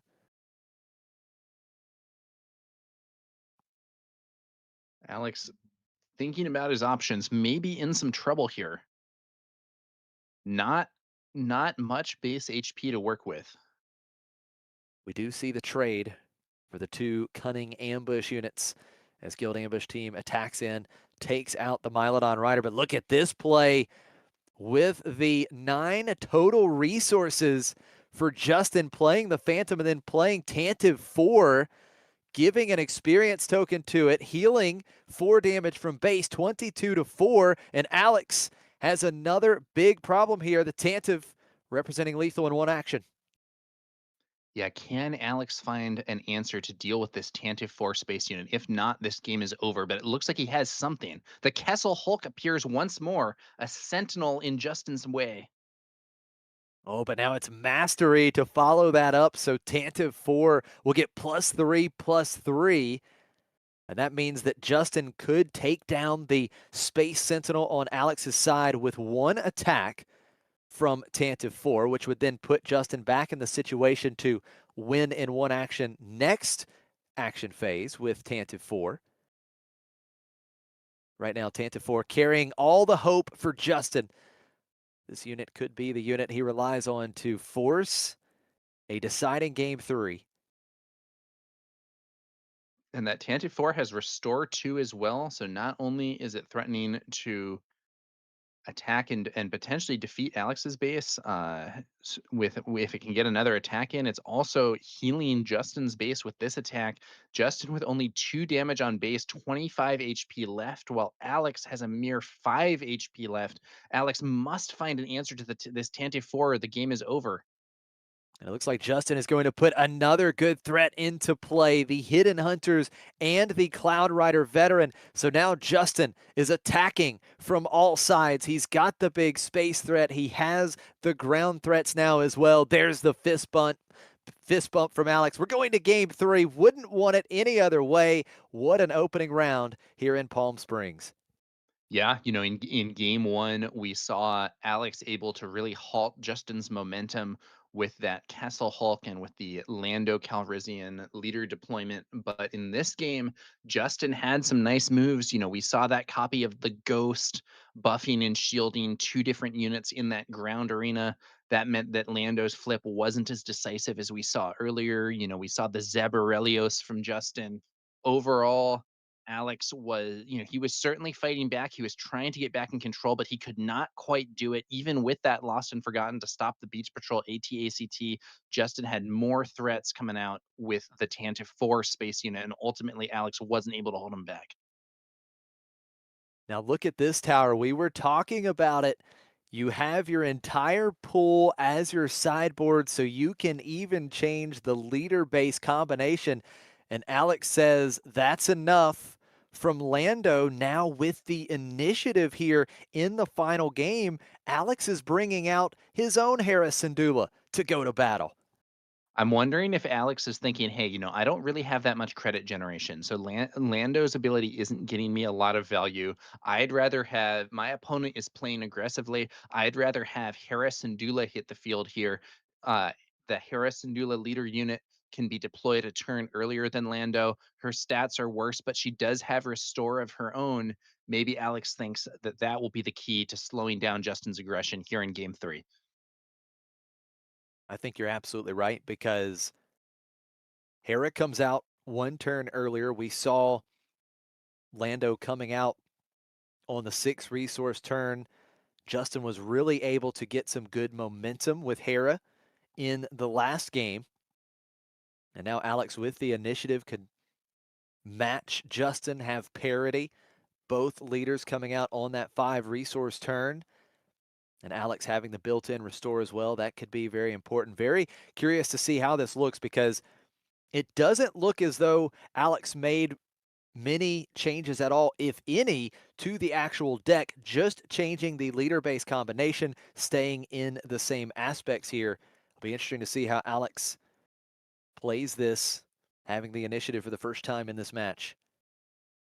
Yeah, one thing that I think is that Alex's deck is probably not as optimized for Hera Syndulla's ability as Justin's is, because I think that it's very possible that if Alex had a bunch of those units that work well with Hera, he would have been playing Hera from the start. So I do think it may be more a change of leader deploy timing and stats more than like the deck working around it necessarily, which may be a bit in Justin's favor. But, having that restore, having that earlier flip might be what Alex needs to slow down the aggression here. Let's see how things go. We are about to get underway. Justin has resourced. Alex is considering those resource decisions. I think the big question for me right now, Tower, is does Alex continue to play that very control-oriented game early and then try to take over late, or does he pivot to a more aggressive game plan here with Harrow? Be very interesting to see how he tackles this with the initiative, because so far he has just played defense early, and I'll be very excited to see what he decides to do here in the final game of this round one feature match. It's the Liberated Wookiee for Alex and Phantom for Justin. Justin not getting that good value out of Phantom's when played ability, but nevertheless, it is a turn one play. Both players representing 2 power on board. Probably slightly advantageous for Alex there, in that the liberated Wookiee has, just better stats, but by no means a commanding advantage. I think Now we it's the see, artful pickpocket there yeah, into that's Masasi absolutely Group right. Marines. Definitely a stronger play for Justin on turn 2. That's a 4/4 3-cost unit for Justin, and Alex just putting down the 2-cost 3 to the Artful Pickpocket and actually just claiming the initiative, not attacking with the Wookiee. So Justin will strike first here in the final game as Phantom, the 2-cost unit, attacking into Alex's base for 2. Yeah, and I think that artful pickpocket saboteur could end up being relevant if we see a sentinel in the future. Oh, take a look at that. Haymaker. Haymaker is great here, so that Artful Pickpocket will grow in size with an experience token and deal 4 damage to the Masasi Group Marines. The 3-cost unit defeated for Justin, as the Hidden Hunters is the 4-cost unit played on Justin's side. Haymaker is such an efficient card in this format. You have the ability. First off, it's often just it's often just removal, and then in addition to removing an opponent's card, you get that experience token for a permanent stat increase on one of your cards. I think it's a really deceptively powerful card, especially at common. And now So Justin with the initiative, taking out that Pickpocket with the Hunters, as Alex went ahead in the damage race, attacking with both of those units he had in play to put the damage totals up to 6-2. Both players will deploy Hera. Little pump fake from Justin here. He's going to go 2 to base instead of deploying Hera. So Phantom gets in for 2. It's 6-4. Back over to Alex. Alex has done more damage to Justin's base this time than he suffered himself. Definitely a very notable change from what we saw in games 1 and 2, where Justin was much more aggressive. But now Alex is going back to controlling the board, using his Hera Syndulla leader unit to attack and defeat those hunters. So now Harris and Dula, leader unit for Alex, just 2 HP remaining as Justin deploys his own Harris and Dula. And here comes the mastery play, the first time we've seen it. Attached to Harris Syndulla leader unit, and that is a 6/9 leader unit with Restore. The Liberated Wookiee is going to deal 2 damage to Hera, and Alex, I believe he's thinking, I have to deal with this Hera as quickly as possible, as Justin attacks in for 6, restoring 1 from base. And Justin will Josh, just we talked about push this the board. earlier. Mastery on your leader is so strong. Now, the interesting thing is, I think in game 1, we did see that, or I think it was in game 2, we saw that Sabine Wren ground unit from Alex that is upgrade removal. And if Alex can find that, it would be a great answer to the mastery upgrade there on Hera. But I don't know if that's in hand right now. Yeah, I'm not entirely sure. Don't think I'm seeing it.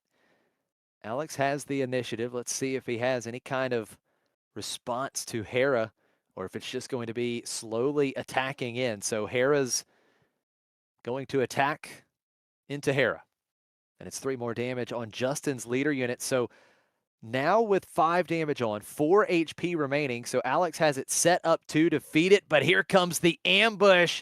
The Mylodon Rider off of the epic action from Justin's base will ambush and defeat the Hunter for Hire. That's what Alex needed to take down the monster leader that is Harrison Dula for Justin. This is a big problem now for Alex.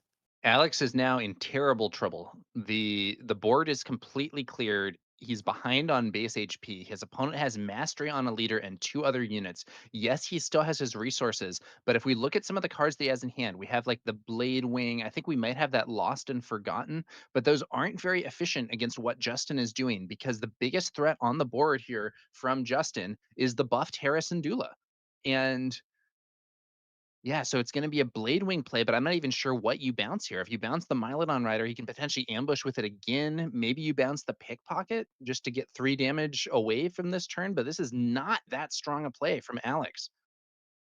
This definitely feels like a desperation play for Alex, and I wouldn't be surprised at all if he bounced just to save damage here. That is going to be the play. The Artful Pickpocket is bounced, but Hera comes in for 6 once again. Another 2 damage will be coming in with the Phantom after Alex claims the initiative. 16-4 the damage totals. And right now, Justin is showing lethal just in the ground arena tower. Alex needs to find that Sabine Wren ground unit and fast. It would be an amazing play here. Would be able to defeat the Mastery and ambush and defeat the Mylodon Rider. But I'm looking at his hand and I don't think he has it. Let's see what it is. Alex going to play Luke Skywalker. 7 cost 9/7, using the epic action to avoid the aspect penalty. And now Justin has to choose. He will create a credit token and allow Alex to ready the Luke, or he will allow Alex to deal 5 damage to a unit. Looks like it looks like it might be a ready there. Yeah, Yeah, that ready is and the a call. credit there. That's the choice. I wonder if that means Justin has an immediate answer waiting. This might be completely backbreaking. If he does, it's going to be Zeb. Zeb comes down. That's 5 damage to Luke because a command unit and a cunning unit in play on Justin's side. So now Luke can attack, but he has to get through the Sentinel. So Justin still has lethal in the ground arena. There's the fist bump after falling in game 1. Our feature sealed builder, Justin Desai, taking it in games 2 and 3. And he's going to start the day off with a victory here in Palm Springs. You know, Josh, before this event even started, we were talking about the power of playing that mastery upgrade onto your leader unit, and that's exactly what we saw there in game 3. Justin wasn't able to necessarily set that up in the earlier games, but he had it there. Alex did not have any real good answers, and that buffed Harrison Dula was able to lead Justin Desai's forces to victory. Strong win there for Justin with a comeback after a tough loss in game 1. Yeah, he really did look outclassed in that opening game. The late game plays paired up with all the removal that Alex had, it really felt like Justin was going to be looking at a very big uphill climb, but turns it all around in games 2 and 3, was able to do just like he said. The game plan was to be aggressive, flood the board as best as he could early, get Hera's ability online as efficiently as possible. And then, of course, Zeb in games 2 and 3 doing Zeb things and really being the finishing piece to allow Justin to take the victory, a hard-fought victory in round 1. And we know that it's going to be a long day for Justin. It's going to be some very hard battles. He doesn't have that crazy pool, didn't open a ton of bombs. But look, when you're able to put Zeb down and Mastery, that's pretty good, Tower. Absolutely, Josh. And we saw Alex pivot after game 2 onto Harrison Dula, maybe trying to get that earlier deploy and that restore to try to hold back some of the aggression, but it just was not enough. Justin was able to push through and secure the game 3 win, and with it, the match win. So a good start for our featured builder, Justin Desai. Absolutely. A lot of fun to watch. And unfortunately, I believe the backup match has concluded. So that is going to be it for round 1 here in Palm Springs, the Sector Qualifier. Thank you guys so much for tuning in. We will take a short break and we will be back for round 2 action very shortly. Stay tuned.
Welcome back to McClunky Gaming's coverage of the Palm Springs Limited Sector Qualifier. I'm Tower Number 9, joined here by Josh Snyder. And in round one, we saw our featured builder get a impressive comeback victory. It was a great match, and I'm excited to see what round two has for us. Josh, how are you feeling? Feeling pretty good. And one thing that really stood out to me in that opening match was the fact that those games went into the late game tower. Both players really built up a very large amount of resources, and we saw the big late game units make an impact. So, at least with those particular builds in that matchup, the format didn't feel so fast as to where we can't get those big plays out and our bombs really make an impact. So I'd love to see that. Like to see the back and forth that we saw in that opening game, the late game plays, the mastery being thrown down onto Tantive 4 in that game too. Just a lot of really cool stuff. And again, as we get into the late game, these bombs really going to make a splash. Absolutely, Josh. And I think this isn't the fastest limited format that we've ever seen. And I do believe that means that there are, some nice opportunities for those powerful late game units to make a difference. Now, are you going to be able to get up to, 11 or 12 resources every game? Probably not. So, the very highest high end is still going to be risky, but cards like that Beach Patrol AT can be quite good. The one caveat being that I think that some of the late game units that people play in limited are a bit slow. We see units that have very big stats but don't have any immediate board impact. And in an even game or a game when you're winning, those cards can certainly be good. But if you're behind, that might not be what you need. So it is a little risky, but I definitely think those cards can make an impact here. Yeah, closers could be very important, and also the removal aspect very important. And the question is, how do these players deal with the mastery issue when the mastery gets on the leader? We saw that. We talked a little bit pregame about mastery being put onto the leaders and how effective it is in this format. And as soon as that mastery came down for Justin, everything changed on Alex's side of the board, and he had to try and attack the leader unit with multiple units. 3 units is what it would have taken there to just defeat that Hera leader unit with the mastery. So will be very interesting to see how players can navigate around that exact line. Yeah, Mastery is a humble common upgrade card and not necessarily something that looks all that good. I mean, at a basic level, it's an inefficient stats only upgrade that becomes efficient if you play it on a unique unit. And that doesn't sound that good, but in a format like this, where there is so little upgrade removal, Mastery can have a very big impact, especially like you said, Josh, on a leader where a lot of those other removal options are not going to work. A lot of things like, Lost and Forgotten only works on non-leader units. And Mastery on a leader can definitely be a play that people struggle to deal with. There are some answers. The Sabine Wren ground unit from this set is a great answer, but Sabine has a pretty restrictive set of aspects, and we have a 3 aspect unit there: aggression, cunning, and heroism. So a lot of decks aren't going to be able to play Sabine or play her, or maybe they can play her but not efficiently. And as a result of that, you know there just are not a ton of ways for people to clear mastery, and playing that on a leader unit in particular can just be a huge obstacle. I think that's the biggest point, right? Just not having good, easy ways to remove the upgrade from the unit does make it really tricky. And we saw the Ghost, one of those units that can give out the shield token. Another great way to do that is with the Shield Drive Outfitter, another way to put mastery on your leader unit and then shield it up. And when you have mastery plus a shield token, that gets to be a real problem really fast. And there is a leader in the format that comes built in with the shield token. That is the client, and the client pairs very well with mastery because that into actions, you have a 7/7 shielded leader unit, which can be very effective as well. So Now that we know how good Mastery is, we've seen it. We've seen it really take the victory for a player here on stream. We haven't seen Vel though. So we saw Hera, we saw Lando. Now I'm very curious to see some different leaders and how they play into the rest of the field. Tower, are there any specific leaders that you are really looking forward to see in this format as we move forward? Well, as you mentioned, I think Vel is a popular one. I think there are also some of the rare leaders in this format, while you're less likely to have access to them, can be really cool. One of my favorite leaders in the game is actually Chewbacca. I've been having a ton of fun playing Chewbacca in Premiere, and I think he can be pretty powerful in limited as well if you have the right setup. Um, I think Aura Singh has a really powerful ability if the opponent has 1 HP units in their build, and there are some really good 1 HP units in this set, but Aura counters them so naturally that I think that can be very strong. Leppy Lookout, I mentioned earlier, in my opinion, one of the best opening plays you can make in this format, but countered very naturally by Aura Singh. I think a client deck would be pretty cool, though. I think that's a leader that hasn't necessarily had as much hype, but really does have some cool options. Yeah, client can absolutely create some serious tempo when you have the shielded units or other ways to create the tokens, the credit tokens or experience tokens, and then get that tempo by using client's ability, exhausting one of your opponent's threats. That can be very beneficial. So, would definitely love to see the client. But you talked about Chewbacca, and one thing with Chewbacca is it's a pretty aggressive unit. So we'll see how Chewbacca plays in this field. If we find any Chewbacca this weekend, that would be great to see on stream. But now we are jumping to our feature area. It's going to be Andrew Richardson on the left versus Andrew Sotelo on the right. And you were just mentioning it would be really cool to see the client tower. Well, your wish is being granted. The client paired with aggression versus Aura Singh paired with cunning. Two villainy units or two villainy leaders here in this round two showdown. This should be quite fascinating. Yeah. Should be interesting to see how this one goes. Andrew versus Andrew. And Andrew Richardson with a planetary qualifier champion mat there from Secrets of Power, the set before this one. Andrew Sotelo using a mat from a season one sector qualifier event. So, but I see from those mats that we have some experienced tournament competitors here, and let's see Absolutely. how they do. It'll be interesting to see this. I think for ease of understanding for us and the viewers, maybe easier for us to call the players by their last name here. We do have two Andrews at the table. Love to see it. So going to have Sotelo on the right, taking an early mulligan. Richardson keeping his opening hand. And this Aura Singh you talked about, very good against the 1 HP units, but I love Aura Singh because effectively it reduces all of your opponent's units HP by 1, right? Because now you have to effectively deal 1 less damage. As long as you get it to just 1 HP remaining, Aura can take it out.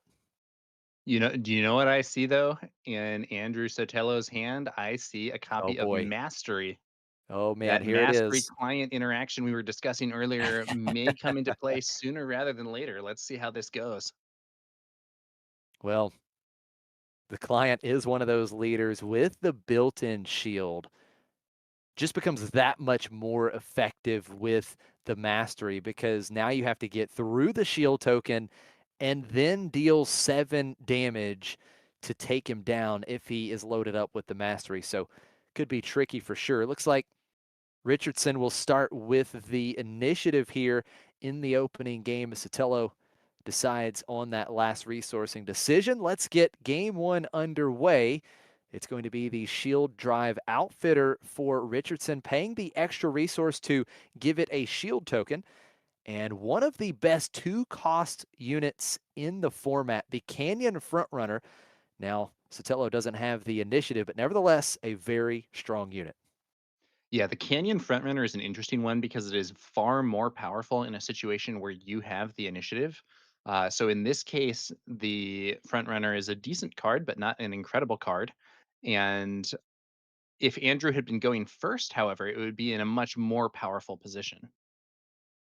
And there is that interaction with Aura. So the shield drive outfitter attacking in, dealing a damage to the Canyon frontrunner, and Sotelo has to immediately trade with the outfitter because Richardson can just use that Aura action ability and take it out. It had 1 HP remaining. And then Sotelo puts down the Black Sun Patroller and an immediate incapacitate to give it -2/-2, getting around that shield, defeating the 2-cost space units. We go into turn 3, boards clear, and it looks like early here, Richardson really wants to go to the late game. This Aura leader really built in to control the board very well, and we might have some big bombs over in that deck.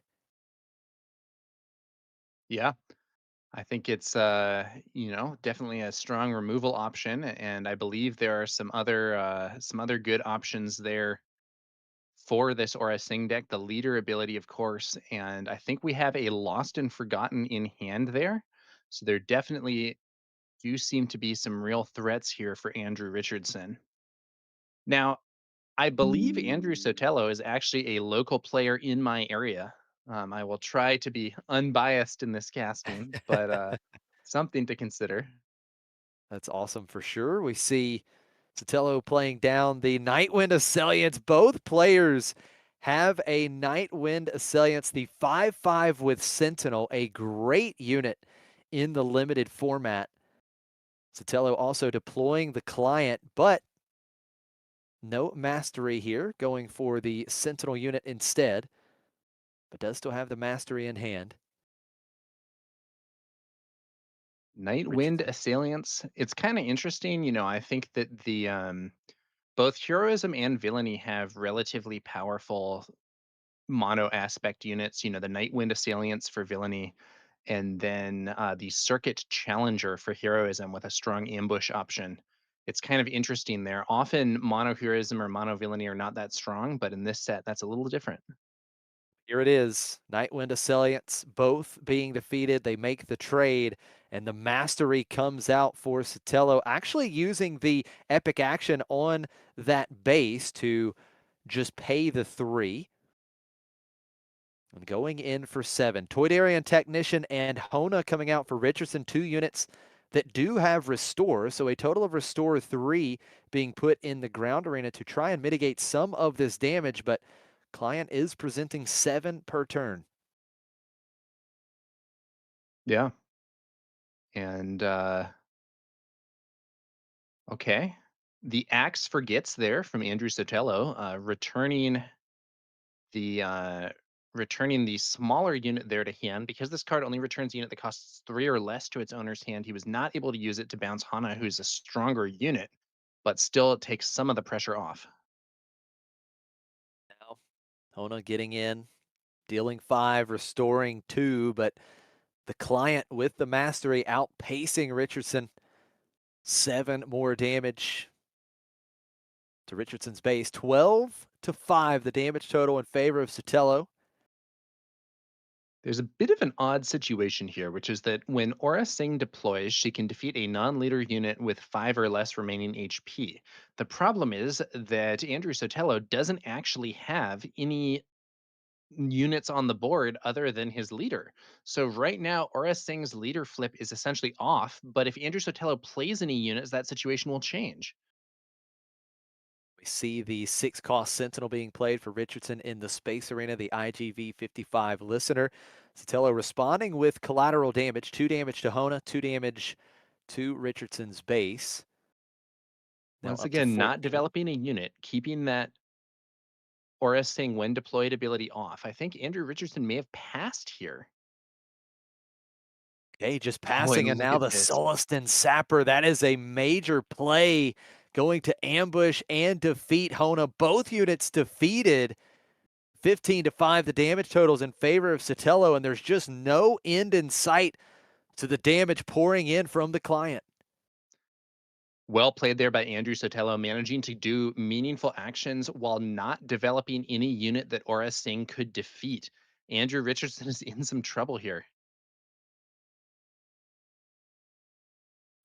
Very interesting to see what Andrew Richardson can do. He has a Sentinel up in in the space arena, but that's not stopping that copy of the client leader unit with mastery. Andrew needs to find something in the ground arena. I think he's reticent to deploy his leader without getting value out of that when deployed ability. But if he doesn't do something, Andrew Sotelo is going to just run away with this game with repeated attacks. Now, I think we have some kind of judge call going on at this time. Not entirely sure what's happening.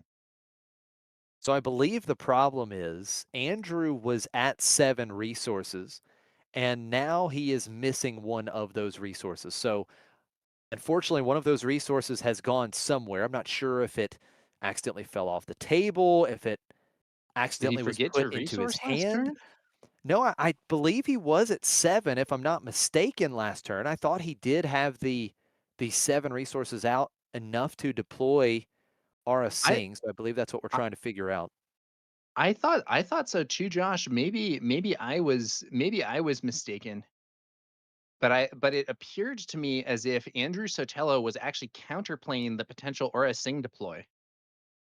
But with the tactics there not exposing any unit on the board to the when deployed effect, it's maybe Andrew Richardson had forgot. I don't know. It's an odd situation. Maybe something got put back into the deck or into hand by mistake. Yeah, certainly a possibility there. So the judge on site will get all of this resolved. Yeah, and so it's possible also that he drew cards from his resources instead of his deck. We have that being proposed here as well. Um, Bit of an odd situation. Hopefully, it should be sorted soon.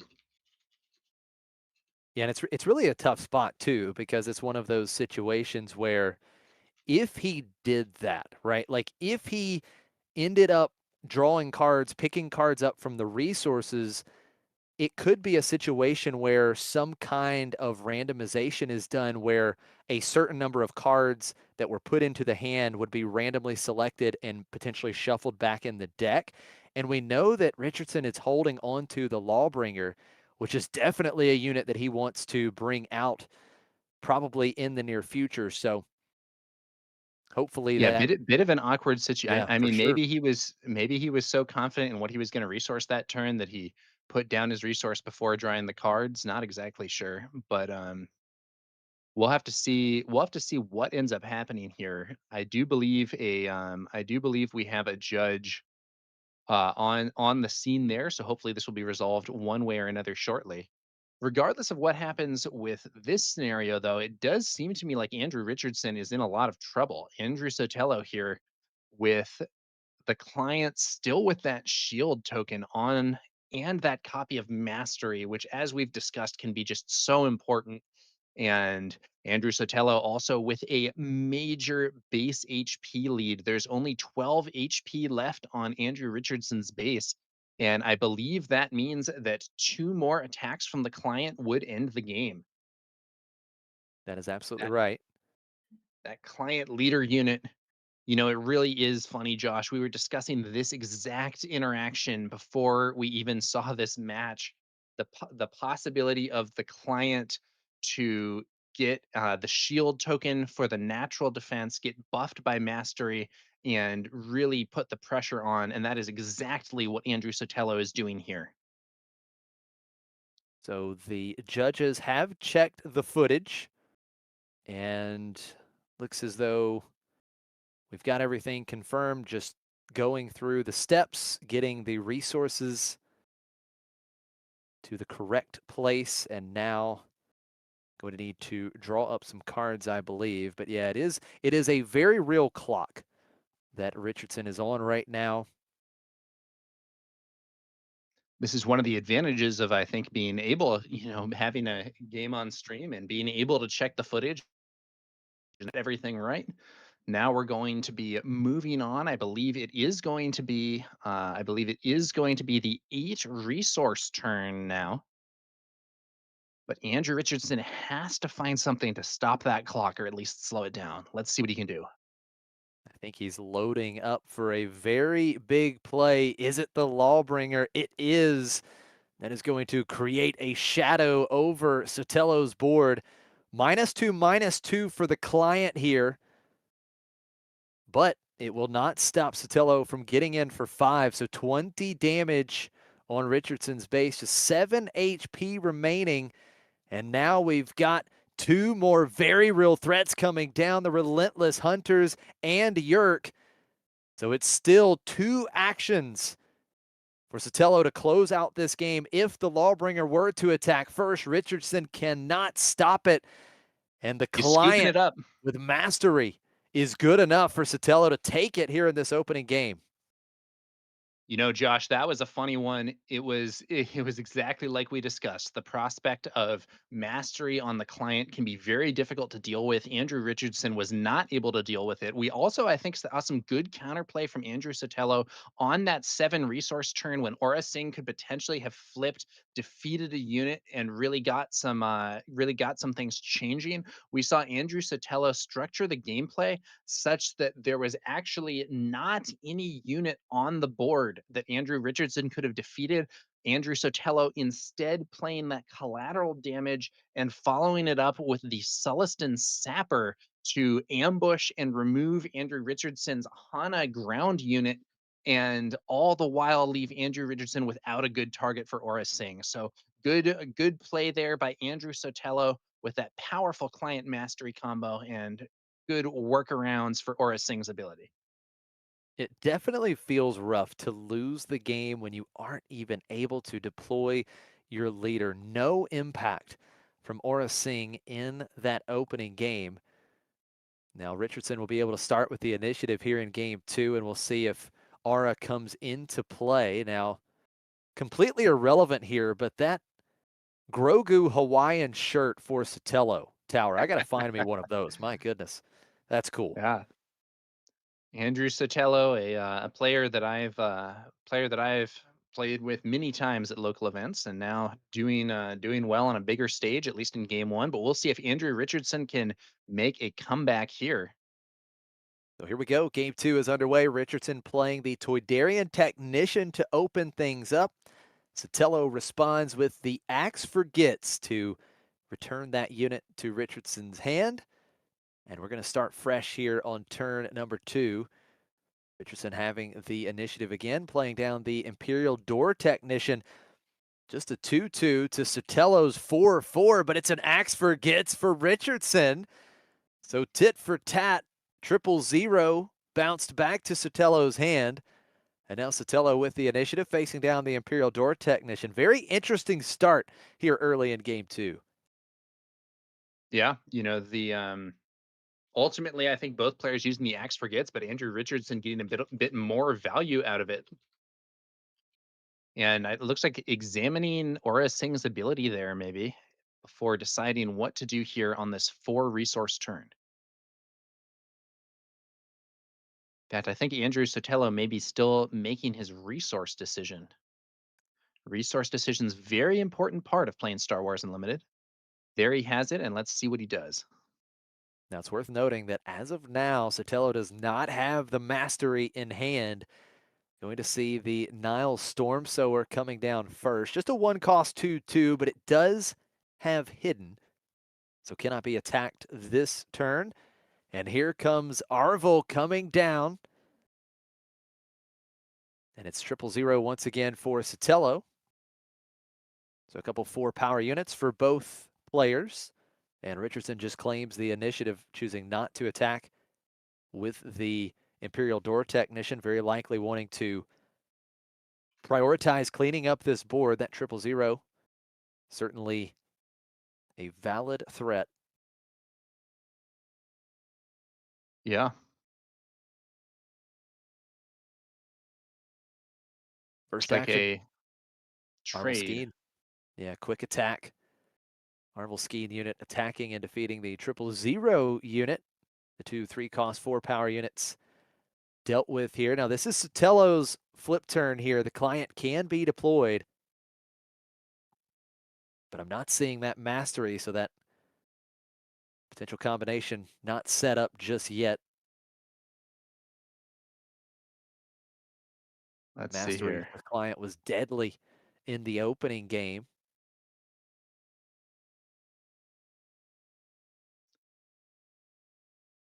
Will the client have the same huge impact this game as he did last game?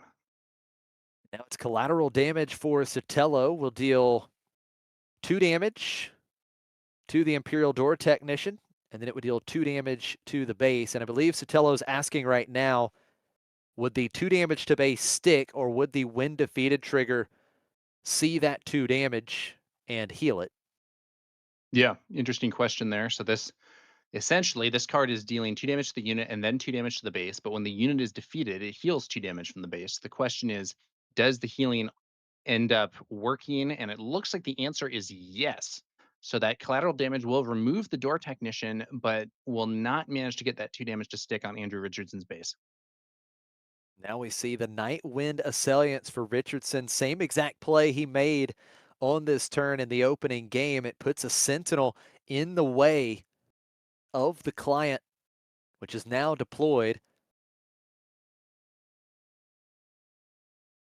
Andrew And Sotelo Sotelo claiming. deploys the client, but does not have anything to do with that leader unit on this turn. It looks like the Nightwind Assailants holding back the pressure, at least for now. Let's see how things go as we move into this next turn. Now Sotelo going to play his own Nightwind Assailants. We saw this exact thing play out in game one, where the two 5/5 Sentinel units were facing off against one another across the table. And now let's see what Richardson has for us. It looks like he might have his own Mastery in hand. And there it is, Mastery on Richardson's Nightwind Assailant, getting +3/+3, and 8/8 Sentinel now on Richardson's side of the table. He just claims following the Storm Raider play for Sotelo, but it's In a game big board to one, get through. Andrew Sotelo managed to prevent Andrew Richardson's Aura Sing leader deployment from doing much of anything. But this game, he's not going to be able to do that. Richardson is now poised to deploy Aura Sing and use her ability to defeat those Nightwind assailants and open up that ground arena. That would be maximum value from Aura Singh. There it is. Aura's deployed. Nightwind Assailants on Sotelo's side defeated. The ground sentinel cleared the roadblock out of the way, but Richardson still has a massive roadblock on his side. It's the Nightwind Assailants an 8/8 as it's matched with the interrogation droid. So it will be exhausted here. That at least keeps 8 damage from pouring through. And this is a funny situation also. That interrogation droid only has 1 HP, so would normally be a target for Aura Singh's leader ability. But while Aura Singh is deployed as a leader unit, that card does not have access to the defeat unit with 1 or remaining HP. So the interrogation droid is actually kind of safe as long as Aura is still on the field and will have to be defeated by normal methods. Aura Singh attacking and defeating the Storm Raider unit on Sotelo's side. And now Sotelo says, look, I've got to start dealing with this Sentinel unit somehow. So the client will attack in. 4 damage. The client losing the shield token. And now the shield drive outfitter played by Richardson. He pays the extra resource in the Sentinel unit, getting a shield token once again. The Nile Stormsower crash in, take out that shield token. And I believe that was the Relentless Hunters. No, what was that? I couldn't quite see. Oh, Lats Razi coming out with a shield token. And that's 2 damage to the interrogation droid. And just like that, Sotelo only has the client in play tower. Looks like Andrew Sotelo is in trouble here. Andrew Sotelo Shadow of does play the. Stygian Prime. It is Now, pretty good here. interestingly, I'm a little surprised it was played on the Shield Drive Outfitter rather than on Lats Razi, who seems to be the bigger threat. The biggest threat is, of course, the Nightwind Assailants, but because that unit is also a Sentinel, you kind of want to clear them. So Shadow of Stygian Prime there would kind of lock in a strong defense to the opponent's ground arena, and unless Andrew Sotelo could pivot to space, it would be risky. Big play once again. Lawbringer, first action for Richardson. Calling one of client's aspects will get -2/-2. I think the thought process there, Tower, from the shadow of Stygian Prime was Sotelo has to defeat that Nightwind Assailants. He has to get through it to win this game, and I think he wants the shadow to stick on a unit that will just stay there and deal 2 damage to base every single turn. Sotelo going to play the Mastery. It's a little late this time, but nevertheless, the client is a 7-7. The Nightwind Assailants will get in for 8 to Sotelo's base. And it looks like the client will just have to make a trade here. Attacking for 5 total, does have -2/-2. So it is just a trade. The Sentinel unit taken care of on Richardson's side, and Sotelo losing the leader unit. And now Richardson, he's got a wide open ground arena for Aura to get in for 3. Latsrazi will get in for another 2. Just like that, 13-2 the damage totals in favor of Richardson. Sotelo just claims he has an empty board. He's facing down a Lawbringer. This is not good if you're Sotelo. And Andrew Sotelo in big trouble here. Yes, the Shadow of Stygian Prime is doing 2 damage per turn, but that is nowhere near the pace that Richardson has set here with Lawbringer plus those 2 smaller ground units. Sotelo needs to do something big to get back in this game. Well, this is certainly a start. Kersantin will come down, ambush and defeat the Aura Singh leader unit. Deal some overwhelm damage in the process. 6 damage now on Richardson's base, but 7 more damage from the Lawbringer. 20 damage on Sotelo's base. Sotelo will have to claim, and he's going to have to find a first action answer to the Lawbringer. And it doesn't look like he has it. It looks like he's scooping it up here in game 2. Tough one for Andrew Sotelo. It's funny, we saw that same client mastery combo, but in this case, it took long enough for Sotelo to find his copy of mastery that Andrew Richardson, with the Nightwind Assailants buffed by a mastery of his own, was able to really get control of the ground arena, and from there, turn the corner and pick up the win. We'll see what happens. I think I see Sotelo there making some sideboard choices. It looks like he may be unsleeving a few cards, and I can't tell if he's changing the cards or if he's just changing the sleeves. There might be some wear on those sleeves or something. Not entirely sure, but should be interesting to see what he can do to try to get the win as we move on to game 3 of this match. The winner of this game will win the match. Richardson versus Sotelo, or a Singh versus the client. Well, so far, the story has continued to be mastery, right? Because mastery was the key to victory for Sotelo in that first game, getting getting around the Lawbringer, because you had a 7-7 shielded leader unit with the client. And then in game 2, it's Richardson flipping the table here. And all of a sudden, he's got a mastery on his 5-5 Sentinel unit. And if you don't have something like a Blade Wing that could bounce the Sentinel, or a Lost and Forgotten, something that can just one action answer that Sentinel, that's a huge deal. And Sotelo just could not find that answer. So we'll see if mastery continues to be the story here in game 3. Both players have at least 1 copy. Yeah, and Richardson, I thought also that Shield Drive Outfitter was a great play when it looked like those Nightwind Assailants were getting close to being defeated, but there's the shield token to make it take another source of damage. Very powerful card. And honestly, that Shield Drive Outfitter is a card that I have enjoyed even in constructed play. It's a key part of the Chewbacca Alliance Outpost deck that I've been really hyped to be playing recently. So, another one of those cards that is maybe a little unassuming, but can be very strong in the right situation. Well, it all comes down to this for these 2 players. Game number 3. Looks like both players taking the mulligan here. And it is Sotelo that will be starting with the initiative here in round 2 of our sector qualifier in Palm Springs, California. This limited sector qualifier, if you're just tuning in, these players playing in the sealed format today started out opening 6 packs and had to build a minimum 30 card deck out of those 6 packs. And now they are duking it out, trying to make it to day 2 have to figure what, at least X and 2 to make it into day 2. And then tomorrow they will be able to draft if they get there. So some very good games so far. And both times on stream, we have seen game 3. Love the great back and forth action we've seen early here in California. That's right, Josh. And I personally, from a caster perspective, really enjoy seeing those games go to, seeing the match go to game 3. That to me is, increased excitement, increased hype. And that's exactly where we are now.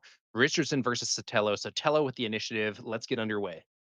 Here we go. Sotelo starting out with the Black Sun Patroller, and it is the Nile Storm Sower for Richardson. A lot of similar cards in both of these decks. Both decks having Cunning and Villainy, these two Villainy leaders with a showdown here in round 2. First action for Sotelo here on the second turn of the game. 2 damage to base with Black Sun Patroller. And now it's going to be the Leppy Lookout off of that epic action to avoid the aspect penalty. So the epic action on the base used for Richardson. Getting a 3-1 Andrew Sotelo shielded. developing a lot of threats in space, though. The prototype tie advance, that's a 4-3. Richardson needs to find something to slow him down in space. Yeah, right now Richardson is behind in the race. Sotelo's presenting 6 damage up in the space arena. And right now, just 5 damage being presented in the ground arena for Richardson. Sotelo has the initiative. Should be interesting to see just what happens here. That Leppy Lookout is one of the best turn 1 plays, but on turn 2, especially having to use your base to play it, not really that exciting. Resource underutilization, uses the base early. I don't know. I don't think Richardson can be so happy about that lookout there.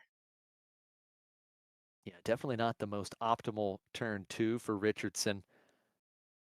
Sotelo has the initiative. We have seen Incapacitate for Richardson, so we know he has an answer for that Black Sun Patroller, but with the first action, Sotelo will deal 4 to base with the prototype tie advanced, and we just use our actions here, attacking with each of our units, 8 to 4 the damage total now, and Richardson just passing, and now we're going to see the mid-rim sharpshooter being played, 1 extra resource spent, and that does mean that Richardson will have to discard a card from his hand.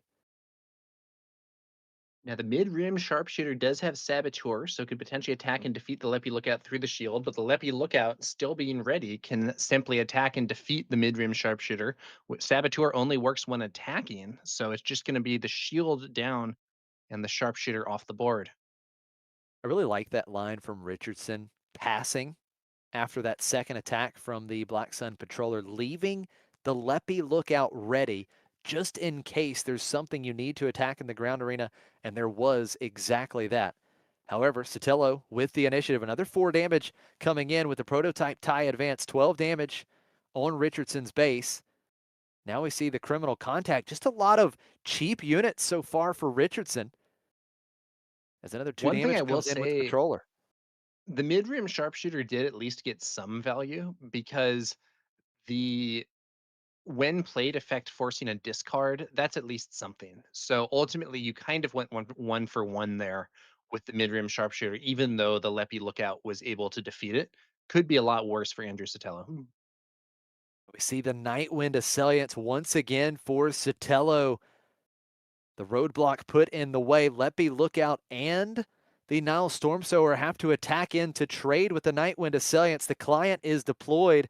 4 more damage being put on Richardson's base. It's 18 to 4. Big advantage for Sotelo. Richardson has the initiative, but right now there is still 10 damage showing on board for Sotelo. Richardson has to find an answer. Here's a start. Lost and Forgotten will defeat the prototype tie advanced and heal 3 damage from Richardson's base. And here's the interrogation droid, which will exhaust the Onaka Gang Starhopper to protect the Black Sun Patroller. And here comes the damage pouring in. 21 damage on Richardson's base. Maybe a bit It looks like Andrew Richardson took initiative early. I think maybe missing an opportunity to use Aura Singh's leader ability to clear the interrogation droid here. The damage is really pouring on. It's a tough situation here for Andrew Richardson, and it might well get worse as Andrew Sotelo still has 4 resources up. Looks like a Yeah, we take do back see that there. aura ability. Yep. So interrogation droid is taken out, but when it's all said and done, here Oh. comes Shadow as well. That's going to be 2 more damage, and 1 action for Sotelo on the next turn would finish it off. Richardson just did not have anything going, just had a lot of cheap units in that game, and Sotelo bringing out some big gas in that final game, and he cruises to victory and is off to a 2-0 start here in Palm Springs. Yeah, honestly, that Shadow of Stygian Prime on its own probably could have won the game, even if all of Andrew Sotelo's units were defeated. And, just the 2 damage per turn with Richardson so low on base HP could have closed things out. And it looked like Richardson was not even able to stop the units that were already on the board. So, very strong win for Andrew Sotelo in that game. It seemed like aggressive gameplay in the space arena was his key to victory. Andrew Richardson took a while to find any space unit at all, and when he did, it didn't line up well against the threats that Sotelo had already developed. Yeah, sometimes in these limited formats, space can be tough to interact with. We had that happen last set in Secrets of Power, and it remains to be true here. There is not a lot of removal in the format. Can be tough to come by, and there's not a lot of space sentinels either. So if you can get those solid space threats like a 4-power prototype tie advance, that really starts adding up quickly. We talked about it earlier before the event got underway. These 27 HP bases, that damage really starts to add up very quickly. Yeah, and the funny thing is that 3 HP prototype tie advanced could have been defeated by an attack with a 2 power unit plus Aura Singh's ability, but Andrew Richardson was not able to make it happen.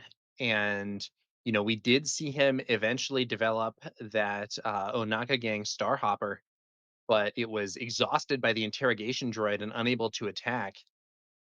Interesting situation. Shows why the space arena is important. I really do think you ideally want to have some cards that can go into both arenas. If you focus too much on one and not the other, you might find yourself being outmaneuvered. Here we have the deck meta, though, and as we were discussing earlier, Vel Sartha looks to be a very popular pick. Absolutely. So Velsartha, the most represented here. Velsartha paired with Cunning, and then Velsartha with Command right behind. So looks like 4 of the top 5 deck choices here, leader and base combination, 3 of those featuring Velsartha. And then you've got Hera. Hera very well represented. We saw Justin Desai on Hera Vigilance. That is the 3rd most represented combination. And then Boba Fett paired with Vigilance, wrapping up the top 5. So yeah, very interesting. Vel, a great leader. We haven't seen it on stream yet today, but we know that those experienced token leaders are so good in this limited format. Yeah, and I think that Cunning is quite powerful in this format as well. So Vel Cunning is the most popular there. There are some very solid options in the Cunning aspect, some good ambush choices, just some nice units overall. You do have a few bounce options that can be helpful in a format that doesn't have a ton of removal. Or a Sing in there with 5%, also with Cunning, and 3 different versions of Boba Fett, although the Boba Fett players seem much more evenly divided, with 6% of the deck meta on Boba Vigilance, 5% on Boba Aggression, and 5 on Boba Cunning. I really do like Boba Fett. For me personally, I think Boba is one of the top 5 leaders in the format without a doubt. I think the credit generation is generally pretty consistent, as there are many good bounty hunter units in the pool. And so, with that being said, these Boba decks can effectively run those big game threats that we were talking about earlier and get them out earlier with the credit tokens. So I really like what Boba brings to the table, Yeah, I and think that definitely excited to see one of those. this is a set that has some bounty hunter synergy. You know, the target tagger is a nice little option, especially if you can start the game with a bounty hunter unit. I think that's the target tagger is a nice way to follow that up and get that attack pump on your early unit. I think there are a few other maybe bounty synergies, but or bounty hunter synergies rather. But Boba Fett's leader ability is, of course, a big one, generating credits when a friendly bounty hunter unit's attack ends and defeats the defender. So that can be a nice source of credits, and there are enough bounty hunter cards in the set that that can be quite powerful. Now, the downside is, of course, in sealed, these sorts of trait-based effects are kind of luck of the draw, whereas in draft, you could potentially aim for it more by intentionally selecting bounty hunter cards. So if you have Boba Fett as a leader in your sealed pool, but you don't happen to have very many bounty hunters, he might not end up being the best choice. That is an excellent point. The bounty hunter options are very prevalent in the format, but it is the luck of the draw in sealed, and you may just not get many good bounty hunters in your pool. But one thing is for sure, as we see Velsartha there at the top of the list, it's just a more consistent leader. It's not requiring specific cards to make it good. Vel's just so powerful by herself that even a pool that isn't as strong generically can still put up some good results against the other leaders because of that ability to give out the experience tokens. And if you have the credit hate to go along with it, you can make sure that your opponent can't stack up some credit tokens that you are giving them. So Bill is definitely the leader that we will be looking out for throughout the weekend, and Hera following closely behind. I do believe that our backup match unfortunately has concluded. So no more games to bring you here in round 2, but we've got round 3 action coming very soon. So stay tuned. We've got more from Palm Springs, California up next.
We are back live from Palm Springs, California for the Sector Qualifier. I'm Josh Snyder. I'm now joined by Grumpy Elephant.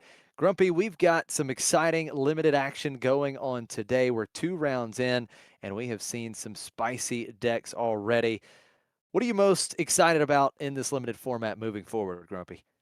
Yeah, hey Josh, so happy to be here. Super excited to see some really high quality Star Wars being played over the next few hours. I'm most excited to see, Josh, how good players navigate good decks. And what I mean by that is I think Limited is so interesting because it combines two very different sets of skills. The first is deck building, right? Players are not able to come to the tournament with decks that they've constructed themselves. They're opening decks on the spot, making snap decisions. And of course, luck plays a role in what cards you open, what leaders you pull. But even beyond that, strong players can navigate, pools of varying strength levels to come up with a deck that can really hum. And then you add your deck building on the spot to navigating moment to moment in matchups against a completely unknown and unfamiliar deck. When you sit down across an opponent in a premier tournament and you see their leader in base, you have a pretty good idea of what kinds of things their deck is trying to do, because in this day and age, we're following results online. We see iterative results over the course of weeks. In a limited format, the pool is the entire set, right? And so you don't know which bombs have my opponents opened, right? Which outs do I need to play for or play against? And so it can really reward a lot of those more micro decisions. Do I attack with a unit first? Do I play a card first? Do I want to trade here? Do I want to push damage to a base? And so seeing strong players who've opened strong pools, so they already have a little bit of an edge, navigating tough matchups against other strong players who've also opened strong pools, to me is about as exciting as Star Wars Unlimited can get. What do you think? I totally agree with you. And what makes things even more difficult, you were mentioning playing to outs and playing around certain cards, it's all that much more difficult right now because of the multi-aspect cards and the splash bases that are allowing these players to play cards out of aspect, because ultimately you never know what your opponent could play next. They could fire off that out of aspect play that you are not expecting. So it becomes much more difficult to make certain reads because there is that element of surprise that the multi-aspect and the splash bases have brought us in this limited format, which I think is super exciting. And a lot of players love the fine tuning that it brings to the deck building, the challenge that it brings, because I do think that it makes things more difficult when deck building, especially once we get into the draft. And as you're trying to pay attention to signals, the multi-aspect stuff really just opens things up. I absolutely agree. I think it really puts an extra finger on two different scales. The first is it makes strong deck building even more important because the number of permutations that any one player can choose to go with any given sealed pool is 2 to 3 times more probably than you'd have in a traditional set where you're not going to be having those multicolored cards and you're not going to be having those splash bases. And then we have to acknowledge it does put a little bit of a finger on luck as well, right? Did you open a pool with multiple Keenan Jarruses? Did you open a pool with multiple Zebs? Did you get a Harrison Dula as your leader so you can start to pull together all of these powerful things? Or do you have a more traditional, right, more traditional sealed pool where you're ultimately going to be in mostly two colors and then maybe splash one or two things? So I do think it stretches the range of deck quality that we're going to see as well, but then it can also reward players who know how to navigate this more complex situation. Yeah, I think it makes for a very fun environment, a rewarding environment when you can put together those really strong decks. And we have seen some very strong interactions already today. You did mention some of the very strong specters like Kanan Jarrus and Zeb Aurelios, which are just so good, especially if you can put a good specter build together with Harris and Dula. We have seen some of those pieces being found together earlier in the day. And I also love what you mentioned earlier about these really good players and how they navigate with the good decks, but also how they navigate with decks that maybe aren't quite as good as what they may run up against. We saw Justin, our featured builder earlier, Justin Desai, he didn't have a crazy deck. It was solid, but we know he's a great player and he was able to navigate to victory in round one. We're getting to the feature area. We've got Emily Moeller and Nathan Echeverria. I hope I did not butcher your name. Sorry if I did, Nathan, but we've got these two players ready to face off. It's going to be another Aura Singh, this one paired with Cunning. We've seen that in back-to-back rounds, and we have Infus Nest Cunning as well. And Grumpy, one thing we're seeing a lot of early, we're seeing a lot of Cunning. Yeah, cunning, I think, recognized as one of the stronger aspects in this limited format, in part because it has these really strong ambushers. You've got Milidon Rider, you've got Guild Ambush Team. Ambush is one of the most powerful mechanics in Sealed, especially because it functions as both adding a unit onto the board and removing an opponent's unit, all for the cost of just one card and one action. So no surprise to see that, and no surprise to see these leaders either. Aura Singh and Enfys Nest both offering a lot of value in this sealed format. Sealed is very often about, can I find small decisions that give me a little bit of an edge over my opponent? There's going to be fewer truly blowout combos. And so we're going to see this Aura Singh player, Emily, trying to find that value through almost favorable trades, getting Nathan's units down to 1 health, and then finishing them off with Aura Singh, surviving to 7 resources, and then flipping her leader. Whereas Nathan, he's got Enfys Nest. He's going to be looking to double very powerful on attack effects, potentially trying to end this game very early before Emily can even get to her Aura Singh flip. So it'll be interesting to see two very different value stories going on, one faster, one slower, but I do think the stakes have been set, and I do think the roles are clear. Nathan here is going to be having to rush Emily down if he's going to want to take these games. I think you are absolutely right. Now, Infus Nest, to note here, does deploy on 5, so comes out 2 turns earlier than Aura Singh, and is a very solid statted leader unit, the only 3-7 for 5 in the format, and we know that the 3-7 for 5 stat line has been very prominent in the game for quite a while, so Infus Nest has good stats. You mentioned the ability to really stack up those on attack abilities, and what I love about Aura Singh is Aura effectively reduces every one of the opposing units by 1 HP, because all you have to do is get them to 1 HP remaining, and then boom, Aura takes them down. So everything other than Infus Nest herself. So I really like what Aura brings to the table, and if you can get to the late game, that deploy can really, really flip things in a fast and in a hurry. Yeah, that Enfys Nest is going to be the engine that Nathan's going to rely on. Once she joins the field, she turns her on attack ability for free and will allow Nathan to start doubling on attacks. It'll give him 2 turns to potentially finish the game before Aura can come out and slow things down. But here we go. All right, game 1 underway. The rookie rocket jumper for Emily, paying the extra resource to give it a shield token.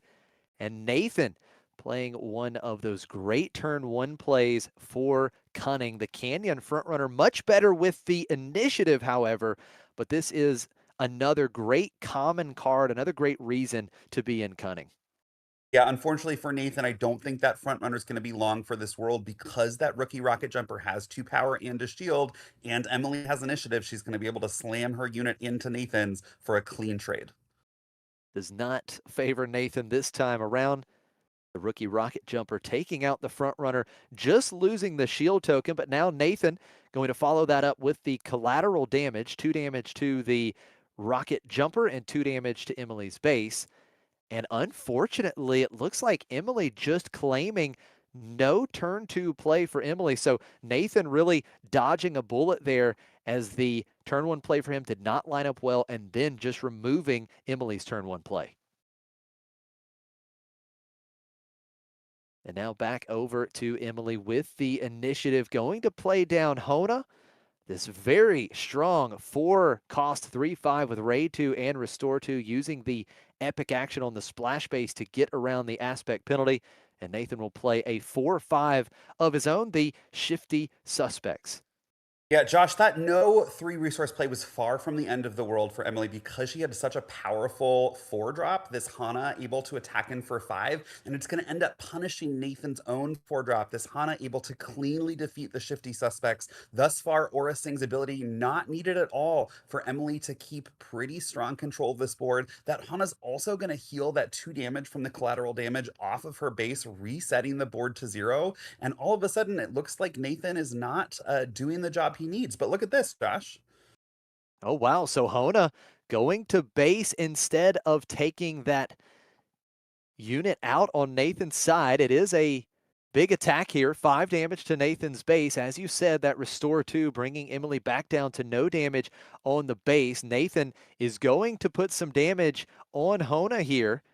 4 damage on, 2 damage, or 2 HP remaining on the Shifty Suspects. And here's a card that we saw get so much value in the last match, the Nightwind Assailants, that 5/5 for Sentinel, so good in this format. And now Nathan playing the Bix Colleen. When played, he is able to discard a card to create a credit token. That card was That's a Rock. So Nathan throws a rock, deals 1 damage to Hona. Hona unit is defeated. What a line there for Nathan as we see Emphas deployed.